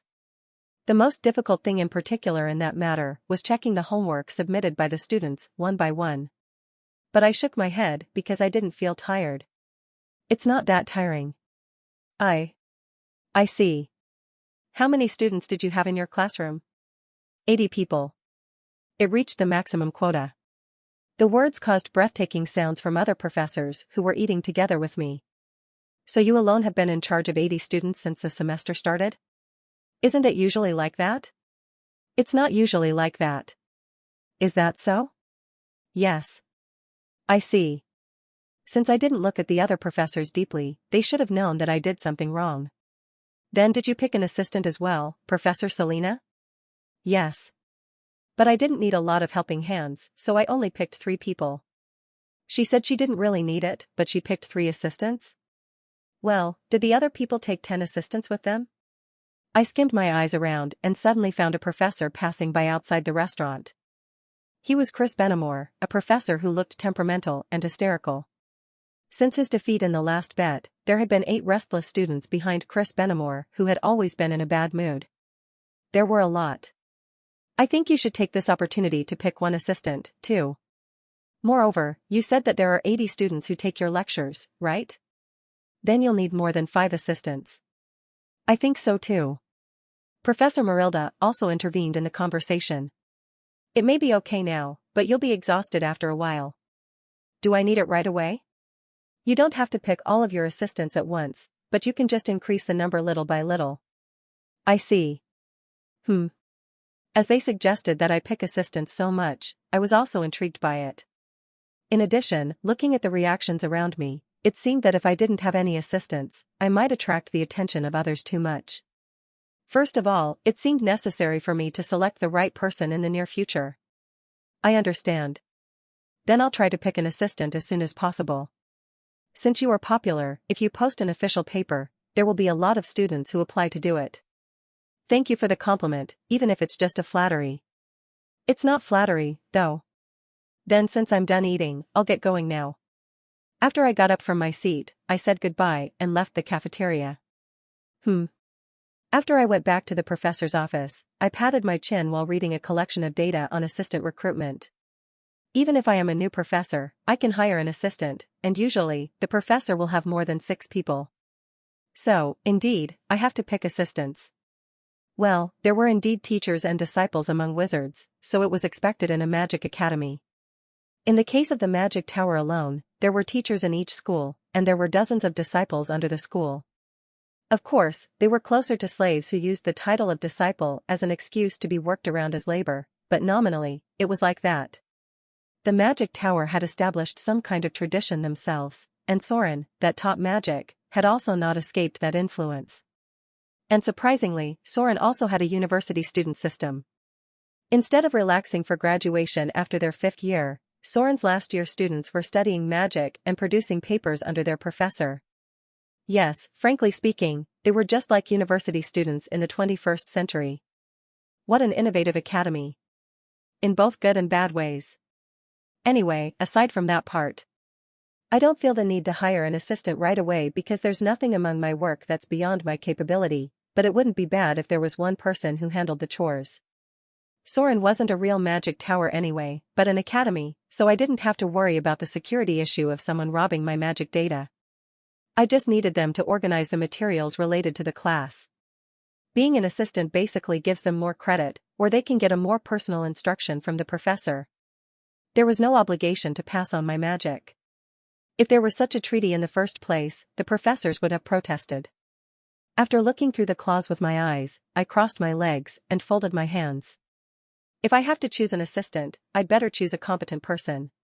The simplest way to pick an assistant was to post an announcement. If I said I'd recruit a few assistants under my name, there would be applicants, and I'd sort them out. Basically, it was said that people who were about to graduate were the ones who usually did the assistant jobs, but there was no particular age limit. New professors focused on picking the 1st and 2nd year students who took their classes instead. Should I choose the students who take my class? If I chose an assistant among the students who took my class, then they would be given the role of the class president in my lecture only. Then I needed someone who could lead and give directions to the students well. There were indeed some people who came to my mind. First of all, both of them were high-ranking nobles and royalty, and they had their own charisma, so they were good at setting the mood. However, those 2 won't want to be my assistants.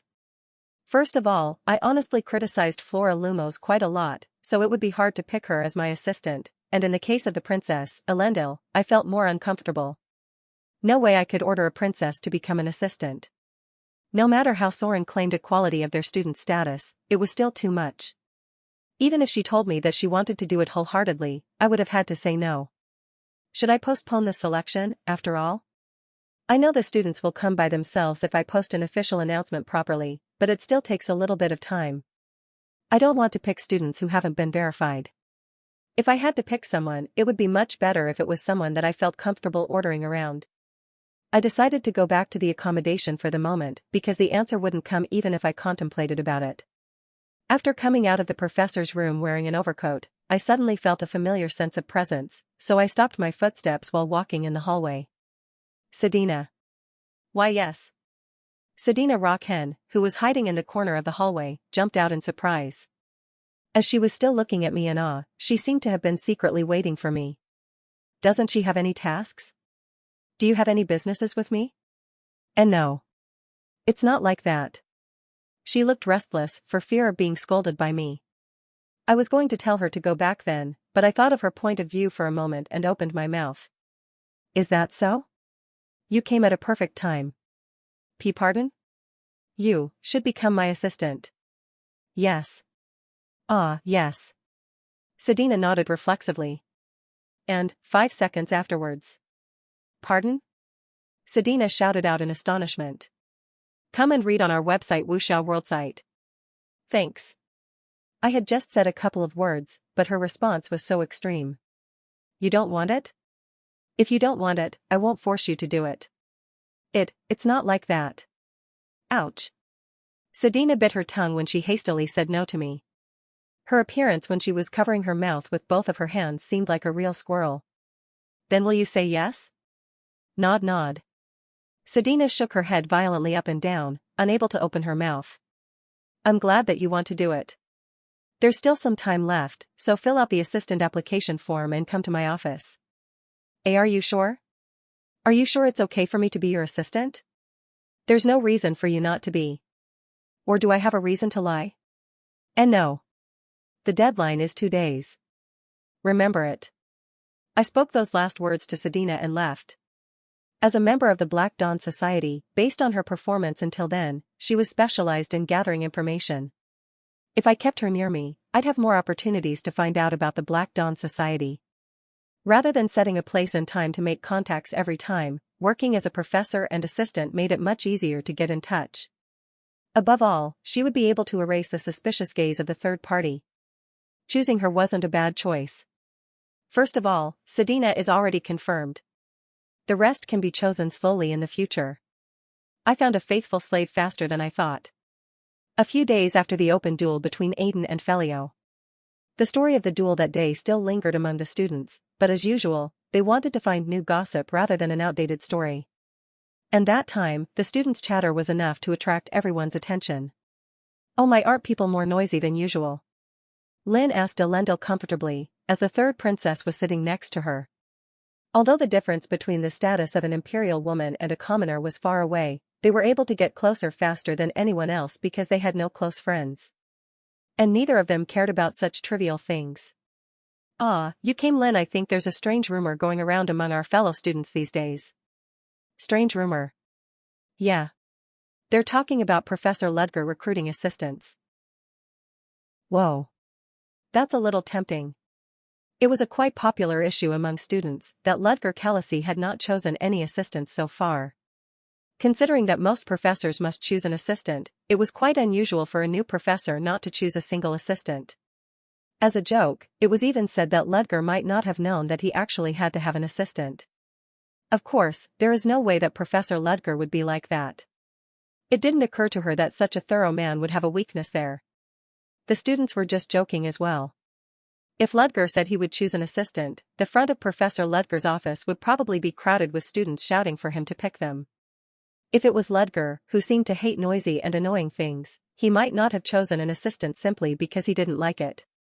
But the hottest rumor is something else. Something else? What else is there? Yeah. Have you heard of the 7 legends of Soren? 7 legends?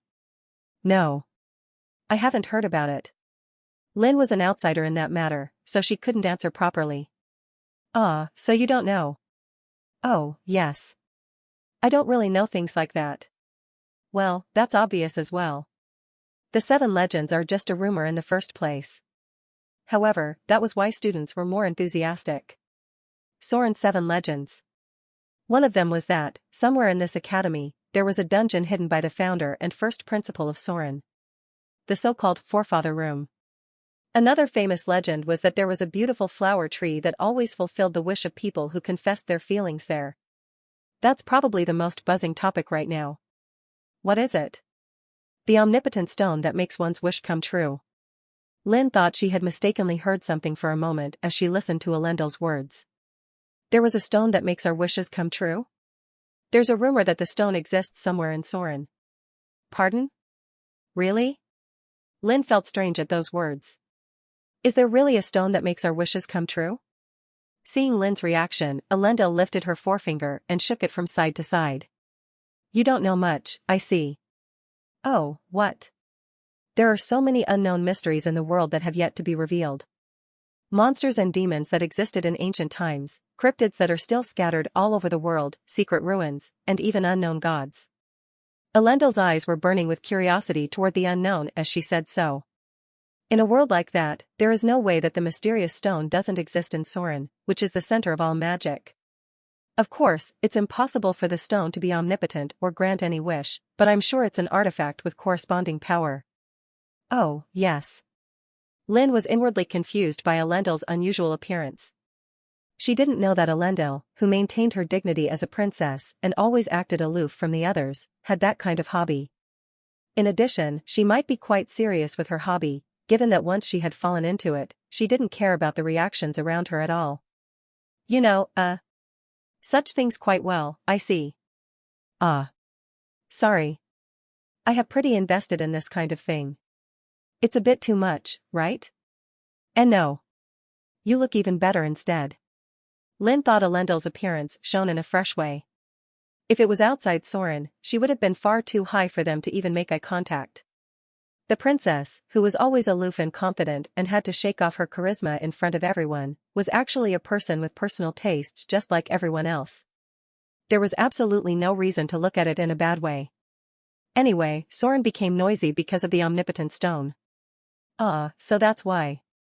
Besides Lynn and Elendil, all of the students were also talking about the omnipotent stone. Omnipotent stone, huh? I can't listen to it because it's too childish. Flora Lumos snorted inwardly while eavesdropping on the students. If there was such an omnipotent stone in this world, the adults would have already taken it before it entered into students' ears. If such an object existed in the first place, it should have been taken at the national level. In the end, the omnipotent stone was just a false rumor that had been born on its own as people gathered. She couldn't believe they truly trust in that legend. Could they be called wizards like that? When she saw the students talk about it after school, she even felt embarrassed that they were the same Soren students as her. Well, I can just mind my own business. What Flora cared about was the news about Ludger that was sometimes being talked about instead. He's choosing an assistant? Professor Ludger? She couldn't believe that such a thoroughly superhuman guy was choosing an assistant. Of course, he could pick an assistant because he was a professor, but when she heard that he was going to pick one, she wondered who he would pick. In the case of professor's assistant, they usually represent the image of a professor, so a person who lacks the skill won't do it. If it was a professor like Ludger, the assistant should have the skills to match him. If she had to say it, it was someone like her. Really? What kind of thought is this? Flora shook her head. She couldn't believe she considered herself to be Ludger's assistant. That was too much. It would be a different case if Ludger asked her to be his assistant directly. Well, if he does that, I have nothing to be worried about. They just said that he was going to pick someone, but there was no way that he would pick them right away, so it wouldn't be bad to look at the progress over time. As she was thinking that way, the front door of the classroom opened and a girl student came in. What? All the people's eyes were focused on the student. She had a small body and voluminous, brown, bobbed hair.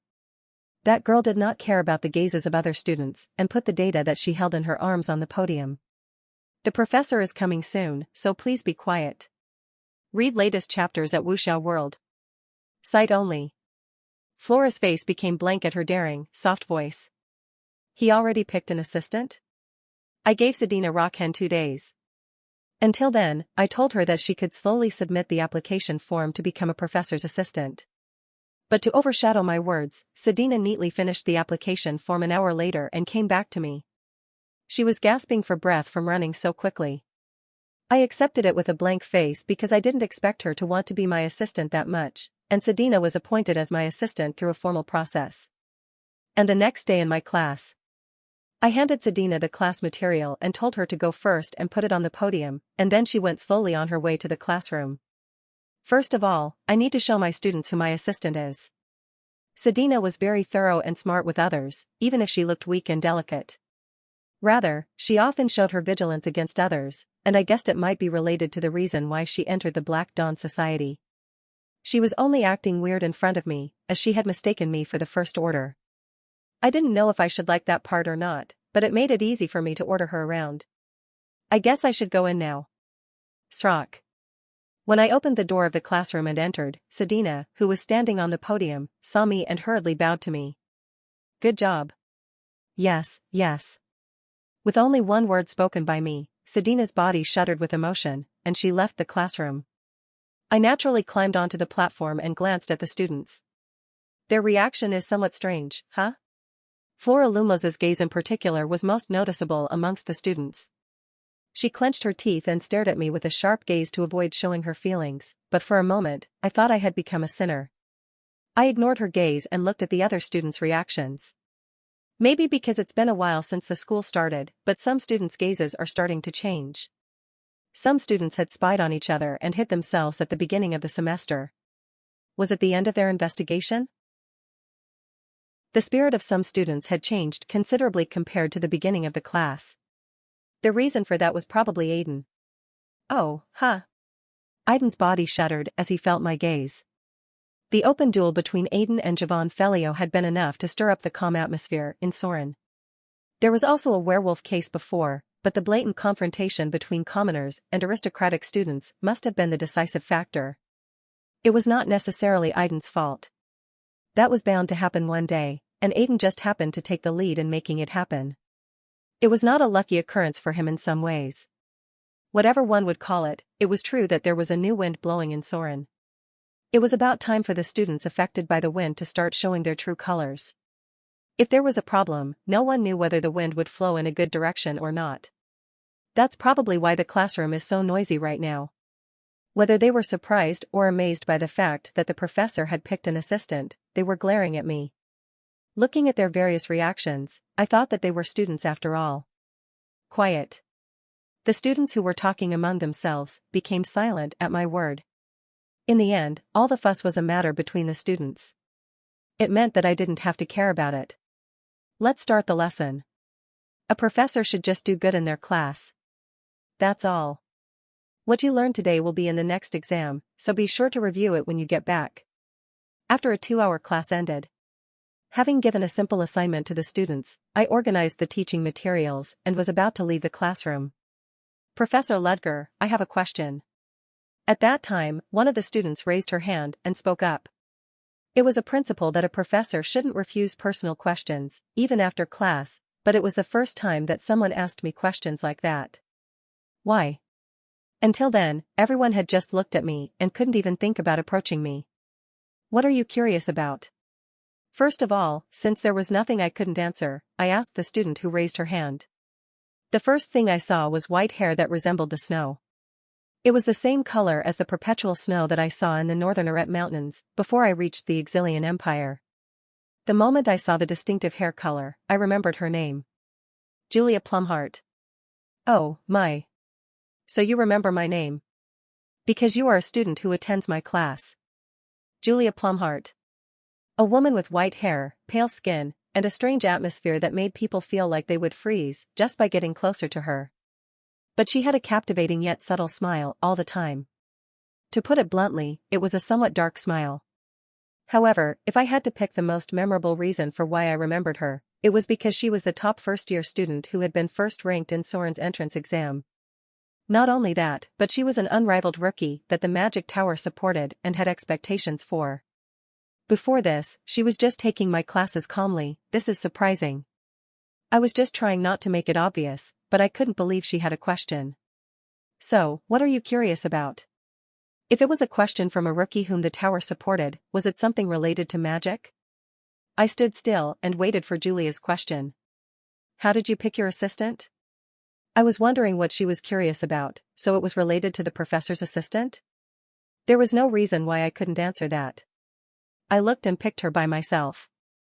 Do you have any qualifications, then? For example, they have to be skillful enough at magic for them to be suitable for becoming your assistant. All the students stared at me curiously after hearing her words. Julia's question seemed to be just out of pure curiosity, but it wasn't. Her intention was to pierce through Ludger. He had suddenly picked an assistant, but was he sure that she had the suitable ability? Her question was implicitly interrogating him. Or, well, do they have to be from a famous place where people can tell who they are just by hearing their name? When Ludger didn't answer her, Julia asked a more explicit question. That was the intention of the question, after all. Did he gain something from his assistant? Her subtle attack might be offensive to some people, but Ludger just stared at Julia with calm eyes. Soon, when everyone's attention was focused on him, his mouth opened. When I pick someone as my assistant, there is only one thing that I see in them. What's that? Personality. Julia was at a loss for words at his very confident answer. I don't see class, status, or honor when I see or pick someone, I only see their personality. I chose my current assistant because she has a suitable personality. Then you don't consider anything else at all when you pick your assistant? Yes. I welcome anyone as long as they have a suitable personality. We'll have a basic inquiry session. Ludger said so, and gave Julia a warning. However, you don't seem to be suitable for becoming my assistant. Julia's face, which had been smiling, changed as she had been criticized. What he said indirectly meant that she had a bad personality. Ludger looked around at the other students, without looking at Julia's reaction. Is there anyone else who wants to ask me a question? Ah, here. Ludger's eyes turned to where the sound came from. It was Aiden, Leo, and Tessie. It seemed that Leo was the one who spoke, but it was Aiden who looked confused. What are you curious about, Aiden? Come and read on our website Wuxiao World site. Thanks. Oh, pardon? Weren't you curious about something and wanted to ask me a question? Aiden hesitated to answer Ludger's question. It was obviously Leo who had raised his hand, but suddenly, the attention passed to him. Leo slapped Aiden on the shoulder next to him, saying, "Cheer up," with the movement of his mouth. But instead of blaming Leo, Aiden thought that it was a chance to ask Ludger a question. But the question that came out of his mouth was of a way different topic. Have you heard the rumor about a stone that listens to people's wishes?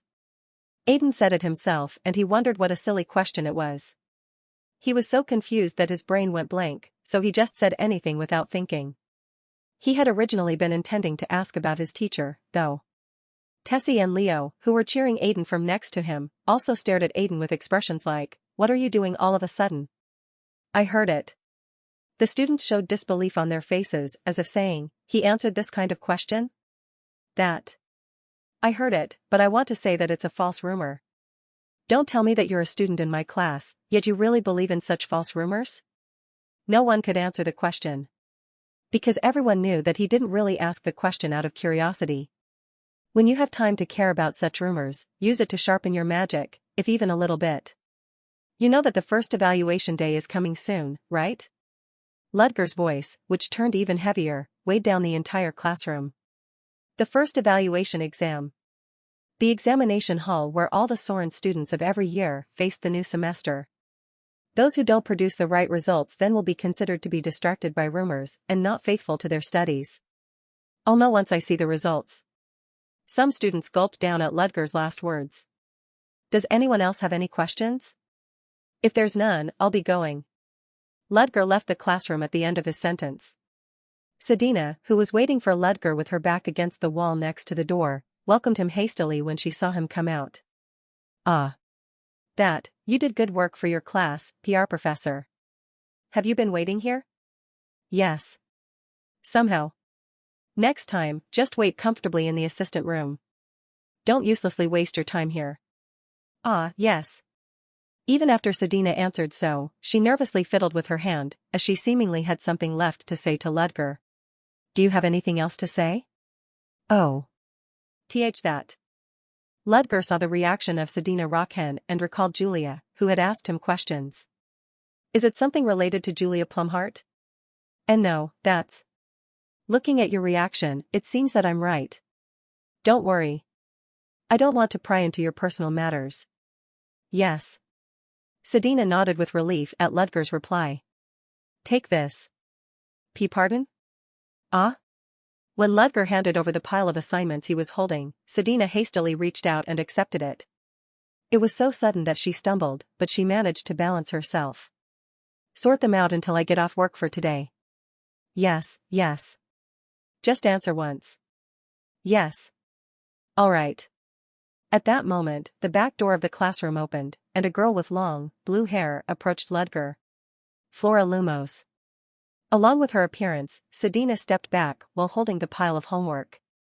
Flora Lumos, do you have any business with me? That. I heard that professor is picking assistants. As you can see, for now, I picked one person, but why are you asking me that question? That. Flora Lumos wanted to ask Ludger about why he hadn't told her when he was picking an assistant. Then, she belatedly realized what she was thinking. Oh, my God. He would ask me why I didn't offer myself to be his assistant. Wouldn't it look like I was jealous? Flora thought that it was not her usual behavior. Looking at Flora, who kept grumbling inwardly and clenching her fists, then opening them, Ludger spoke apathetically. Or, do you have any intentions of applying as my assistant? And no? Why would I? Flora unknowingly raised her voice and shouted.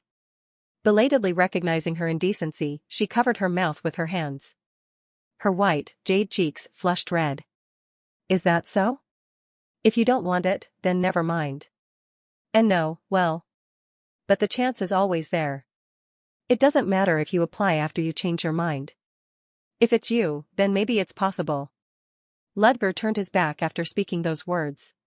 Flora, who was left alone, stared blankly at Ludger's back as he went further beyond the corridor. It was possible if it was me, he said. What on earth did he mean by that? Flora clenched her fist tightly and chewed her lips. It's annoying.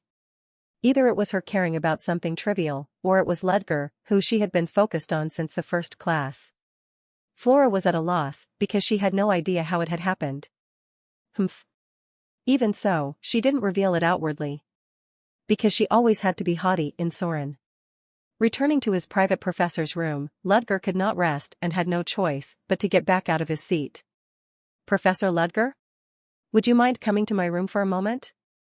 It was because the principal herself had called Ludger in person. Why the hell?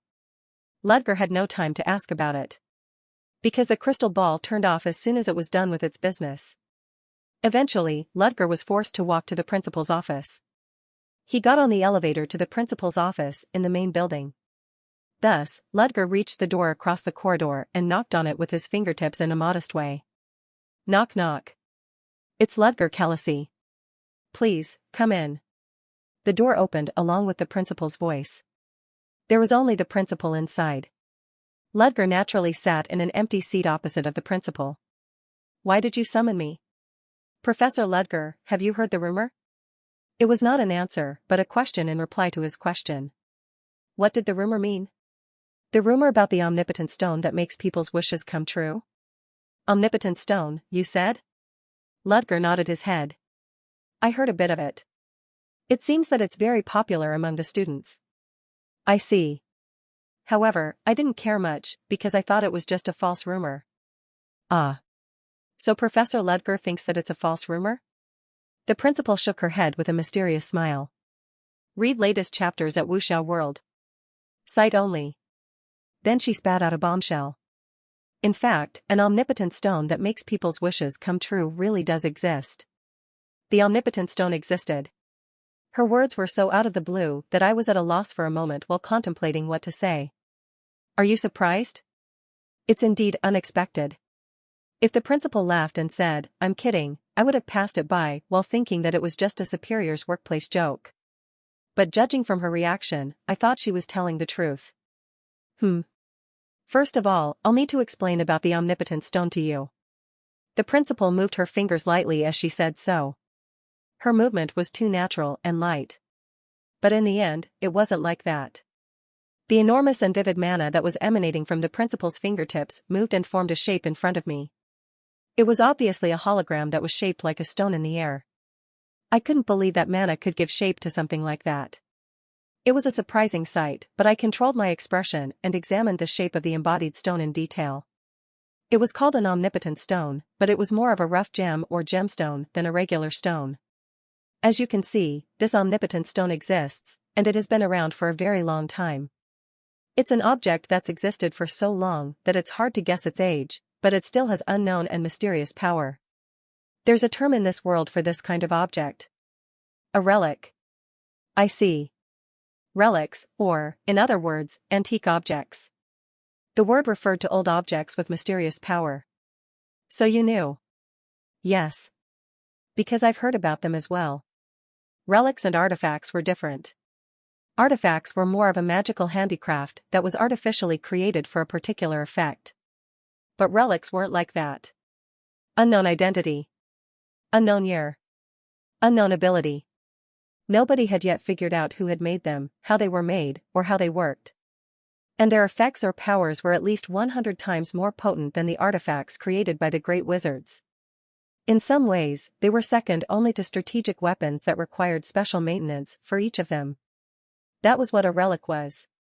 However, as they had great power, the number of relics was so extremely small that it was hard to find one in the entire continent. Such a relic existed in Soren? Since Professor Ludger must have heard something about it, it'll be easy for me to explain it. Yes. There was a relic called the Omnipotent Stone in Soren. It's been kept in Soren for a very long time, to be exact. Is that so? I nodded my head. Well, there was no reason for me to be surprised and say, impossible, when she was there. However, the problem was with why the principal had called me and told me the story. Wasn't it confidential no matter how you looked at it? I need your help, Professor Ludger. What is it? Currently, the rumor about the Omnipotent Stone is spreading amongst the students. It means that most people in Soren already know about it. I nodded my head. Because that was what Aiden had asked me after class. At the time, I thought it was just a fake rumor and had scolded him to study hard instead. Who would have thought that it was real? I became embarrassed for some reason. Is there a problem with that? This rumor wasn't supposed to spread in the first place. So, in the end, it was that. The fact that the rumors about the relic that were supposed to be kept a secret spread means that inside information was leaked out. So you mean someone didn't keep the secret properly? Yes. Well, there's one reason for that. The Omnipotent Stone is a relic with such an extremely powerful strength that the place it's stored in needs to be periodically touched up. To sum up what the principal said, it was like this. The Omnipotent Stone that listened to people's wishes. The relic itself was a stone that emitted a strong force. It was kept in a secret place that could not be seen by others, but whether it was a storage box or place, it couldn't do its role properly because of the strength that was emitted by the relic itself. Of course, periodical maintenance and repair is a must. Then, while fixing the storage place, the relic should be moved to another place for a while before being brought back, but the problem was that the information leaked during that preparation. That eventually became a rumor and spread among students. The principal seemed to take it quite seriously. Someone is intentionally leaking the information. I see. The reason why I called you is because of this. I need your help, Professor Ludger. Help, huh? I think I knew the help that the principal was talking about without listening to it. I'd rather not make it obvious and just accept it silently. If I argued with the principal there, such behavior itself could only be seen as antipathy toward her. To gain her trust, I needed to show that I trusted her first.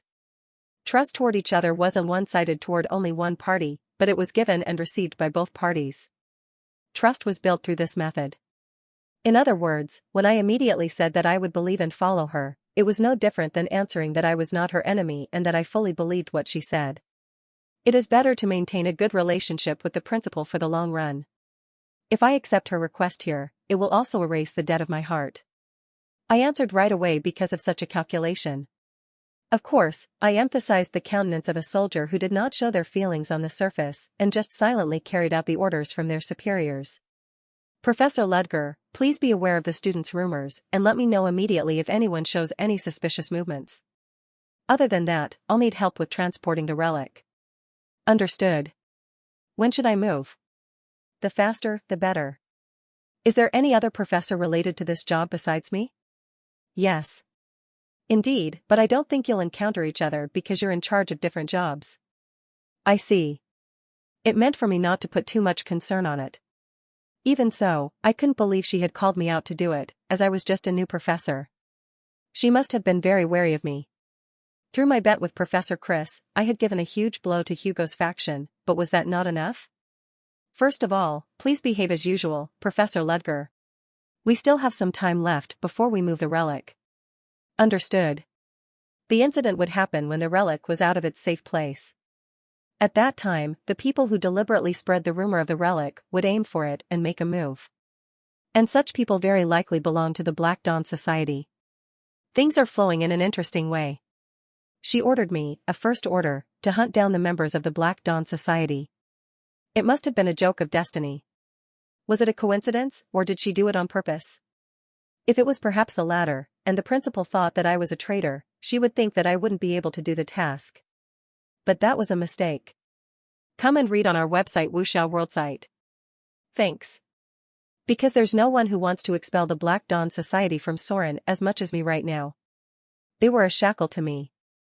I never knew when or where they were going to suddenly do something crazy. I'll take this opportunity to check how great the Black Dawn Society is. Whatever was going to happen, it still didn't change the fact that there was an additional problem that I had to solve. It was a good thing that I had gotten an assistant in advance. Even though it was contradictory, because my assistant was a pawn of the Black Dawn Society. I'll contact you privately later. Yes. Understood. After getting up from my seat, I bowed to the principal and left the principal's office. After Ludger left the principal's office, the principal, Elisa Willow, stopped organizing her papers at the sound of knocking on the door and raised her chin. Please come in. When she gave the permission, the door opened quietly. Soon, Wilford entered the principal's office with a silver tray in one hand. On the tray were cookies and warm tea that was freshly brewed. Please enjoy. Ah. Thank you. Don't mention it. This is my job. Elisa stretched to loosen up her stiff body and immediately picked up a cookie and put it in her mouth. Huh. As expected, your cooking always tastes good whenever I eat it. You look very exhausted. Well, it's indeed true. The principal usually didn't show her feelings, but Wilford was an exception. He was a loyalist who had been assisting her for a very long time. So did Professor Ludger Kelsey accept your offer? Yes. He nodded obediently to my surprise. Elisa was still amazed when thinking of it. Still, she had thought that he'd be surprised and ask her questions. As soon as he had heard her request, he had read the situation right away and accepted her request naturally. I'd say that he seemed like a soldier who absolutely obeys his superior's orders. At first, she had been suspicious of Ludger Kelsey, because she knew that suspicious individuals had infiltrated Soren. Their existence was so cleverly hidden that it was hard to tell whether they were employees, students, or professors. That was why Elisa had put the new professors on the list of suspects, especially Ludger, whose past track record was relatively ambiguous. However, she had no choice but to change her mind when looking at the attitude that he showed afterwards.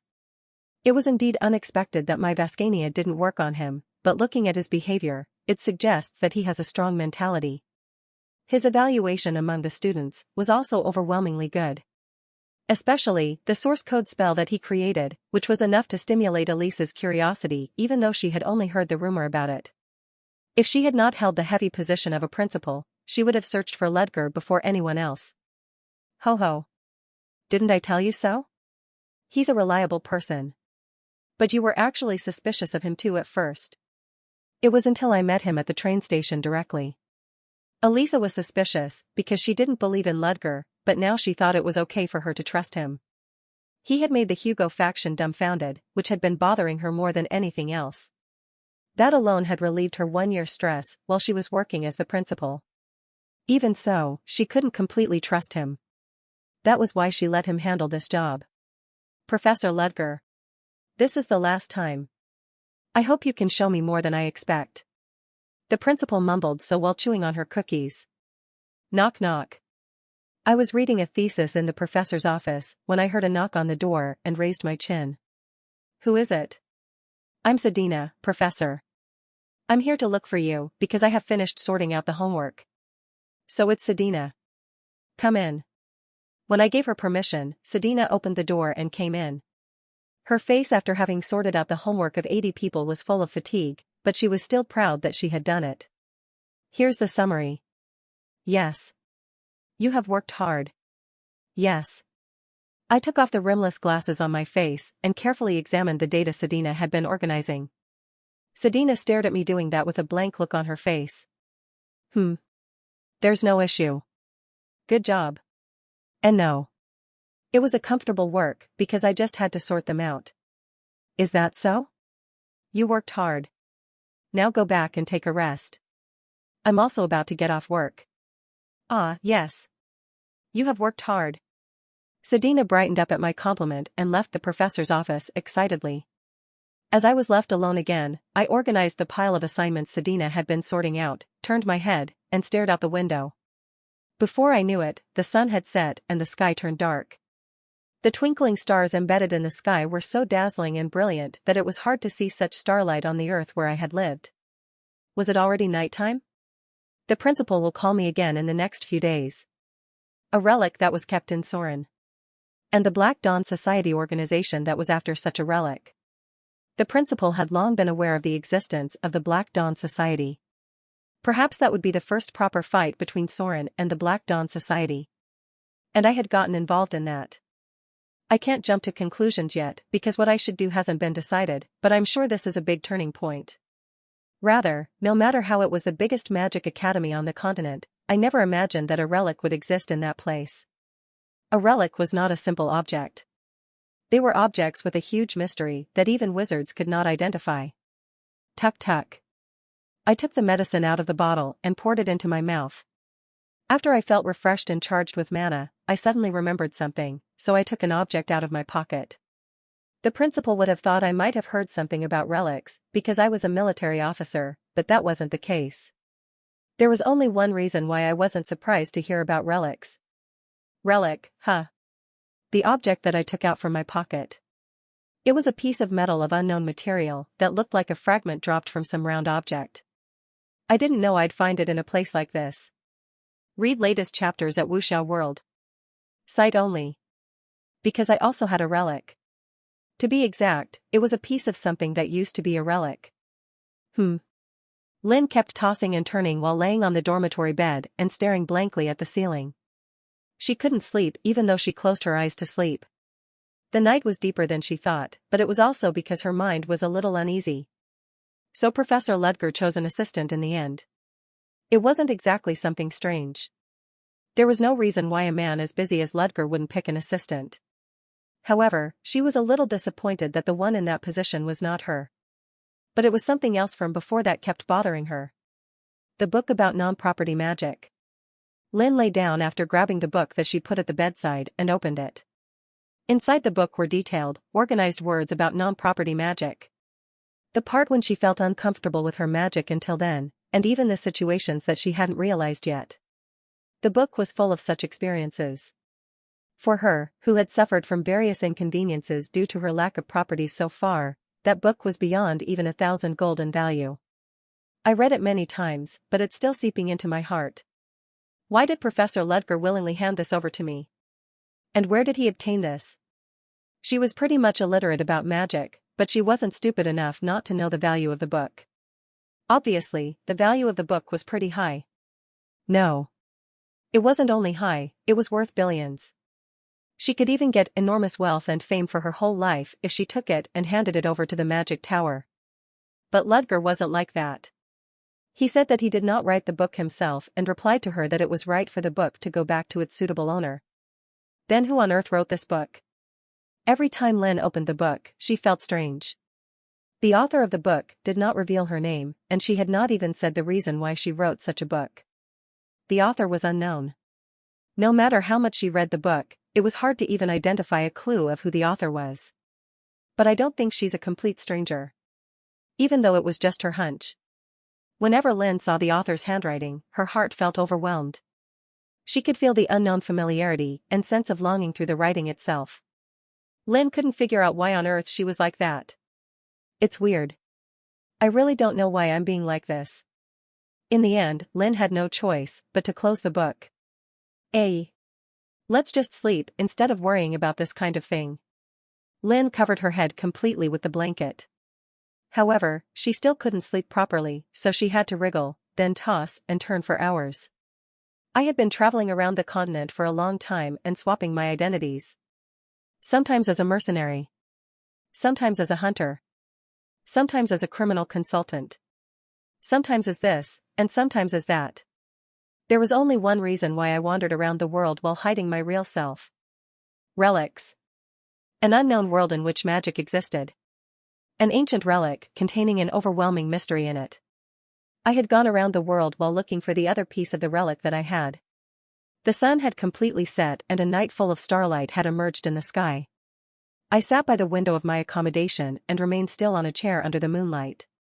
I came here after receiving information that there was a relic in this empire, but I didn't know there was one more in Soren. It felt like I had spotted an unintended gain. Of course, I didn't think that the relic I was looking for and the omnipotent stone in Soren were the same relic. The relic piece I had could be called a similar relic if looking at its categories, but its effects and performance were completely different. However, there must have been a good reason for why there was a rumor that it was called a stone that granted wishes.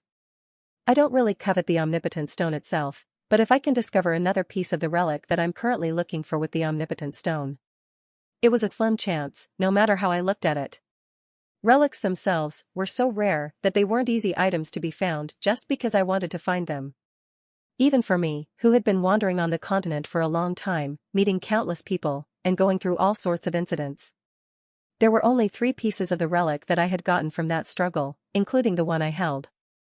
Guessing from the size and shape of the pieces, there are 4 left to find. A total of 7 pieces must be collected to complete one relic. If I did that, I would obviously. I stared silently at the first piece in my hand. I had first obtained it due to an overlapping coincidence. The miracle that the last remnant of power in that relic fragment showed me. If only I could reproduce it again. Beep beep beep. After thinking that far, I slowly got up from my seat.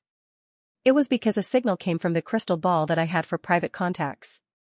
I put mana into my fingertips and spilled it slightly onto the crystal ball. Soon, the crystal ball shone softly and a voice was heard.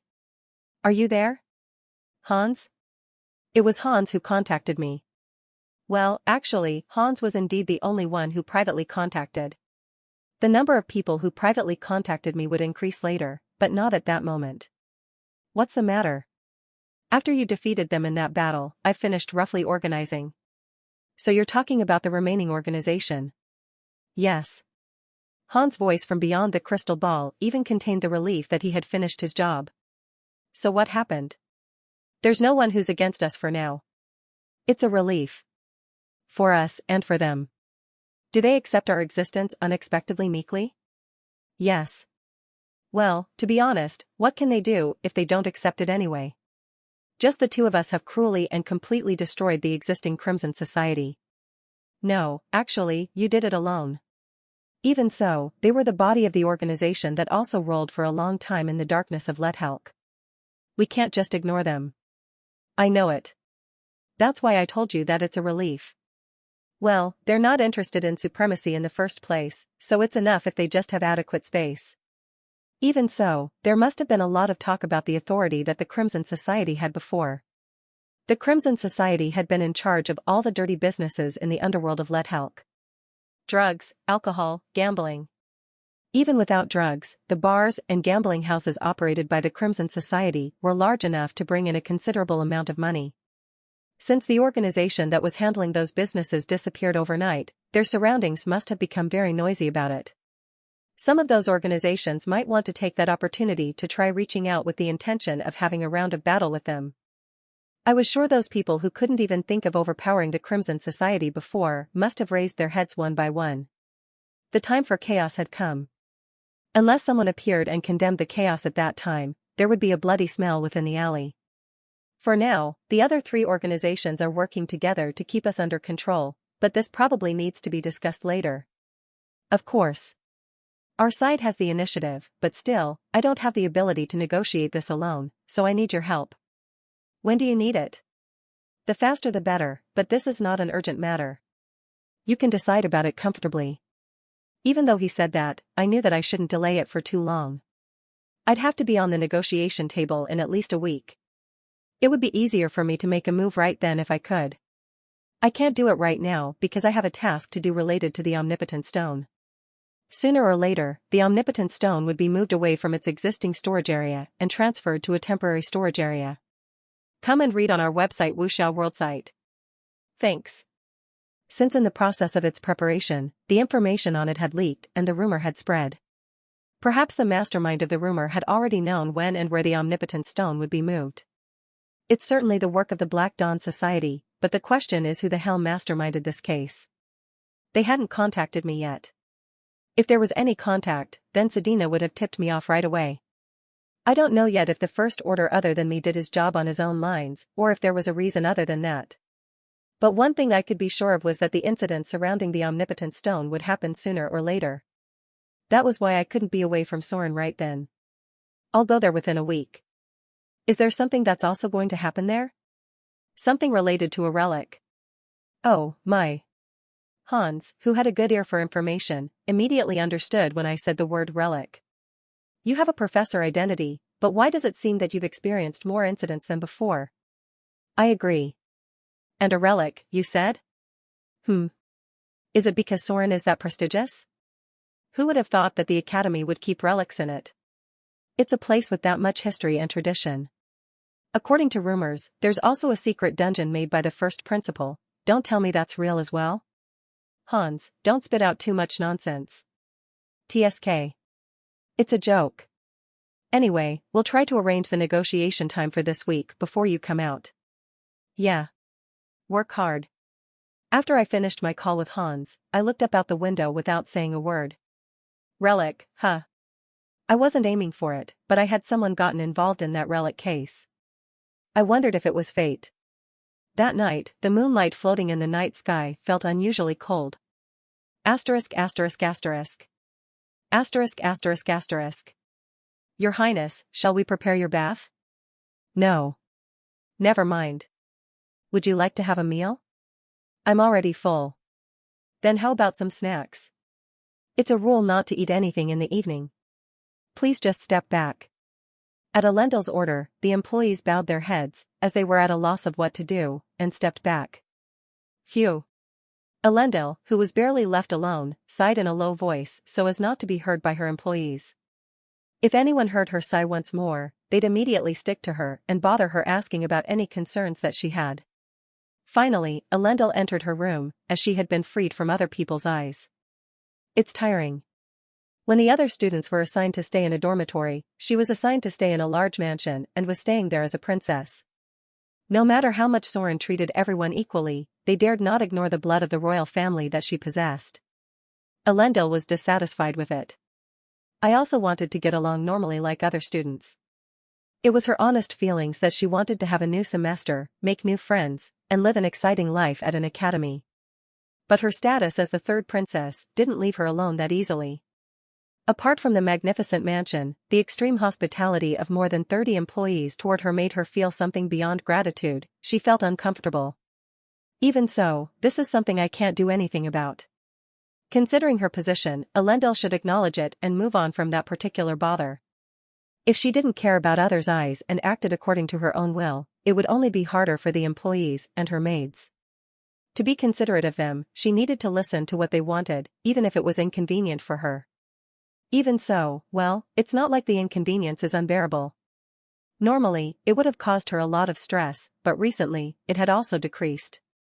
It was because Elendil also had a person she could call her friend.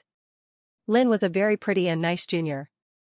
The fact that she was a commoner bothered Elendil, but it was because Elendil was worried about Lynn's treatment toward her. She had no intention of looking down at Lynn because that girl was a commoner at all. Still, maybe it was because she behaved in front of Lynn without constraint. Elendil felt good because she seemed to fulfill the life she wanted little by little. I hope I can make more friends like this one by one. At least the academy was where Elendil could get away from her aggressive older sister's touch. Just as she thought so, someone knocked on her door. Elendil, who had been fully relaxed, immediately straightened up and asked in a solemn voice. What's the matter? Your Highness, you got a call from the outside. A call? Elendil was slightly concerned and sighed on hearing the word, call. Because it was impossible to contact the princess directly unless the person had a fairly high status. And usually, in that case, the identity of the person who contacted her was always obvious. Don't tell me, it's not my sister, right? The first princess. Although they were successors to the same throne, the first princess and Elendil were not particularly on bad terms. In fact, since it had been determined that the first princess would be the successor to the throne, competition between siblings could not be found no matter how hard one looked for it. All the more, because Elendil didn't really want that position in the first place. However, her older sister, the first princess, showed a strange amount of affection for Elendil. Sometimes, she even went too far. I'm not my sister's doll. The reason why Elendil entered Sorin was also actually to escape from her sister's interference. In some ways, it was also natural for her to worry about whether her sister was trying to interfere in her life, even within Sorin. Fortunately, however, it was not the first princess who contacted her. It's the Lord Protector, Miss Tarina Lionhell. Tarina, the Knight Captain? She was rather a completely unexpected person. Tarina Lionhell. Elendil had never thought that Tarina would contact her, considering that she was the strongest knight in the Exilian Empire. Bring it in. The employee immediately brought in the communication crystal ball that they had prepared. They then bowed their head and stepped back. After confirming that there were no people, Elendil activated the crystal ball. I heard that you're looking for me, Captain Tarina. I apologize for calling you late at night. Your Highness, Elendil the Princess. This is because there is an extremely urgent matter. No. It's okay. Rather, I became curious as to why the Knight Captain suddenly contacted me. So what's the matter? I heard that a werewolf appeared in Sorin recently. Have you heard about it too, Your Highness? She knew about it. Because she faced the werewolf right under her own nose. If Ludger hadn't shown up to help her then, she might have been severely hurt. However, if she told Tarina about it, Tarina was bound to say something about the princess's safety, so Elendil replied to her while hiding that fact for now. Yes. I heard about it, and I heard that it was also solved soon after. There is also a werewolf here in Lethelk. Pardon? Dame Tarina, then are you currently in Lethelk? Yes. I'm currently investigating an incident related to that. An incident, huh?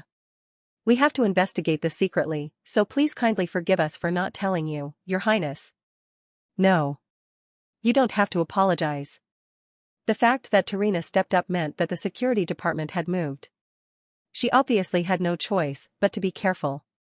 While I was investigating the case, I confirmed that this werewolf case is not a common one. Read latest chapters at Wuxia World. Sight only. Tarina Lionhell's powerful voice echoed throughout the room beyond the crystal ball. Your Highness. Do you maybe perhaps who solved the werewolf case in Sorin?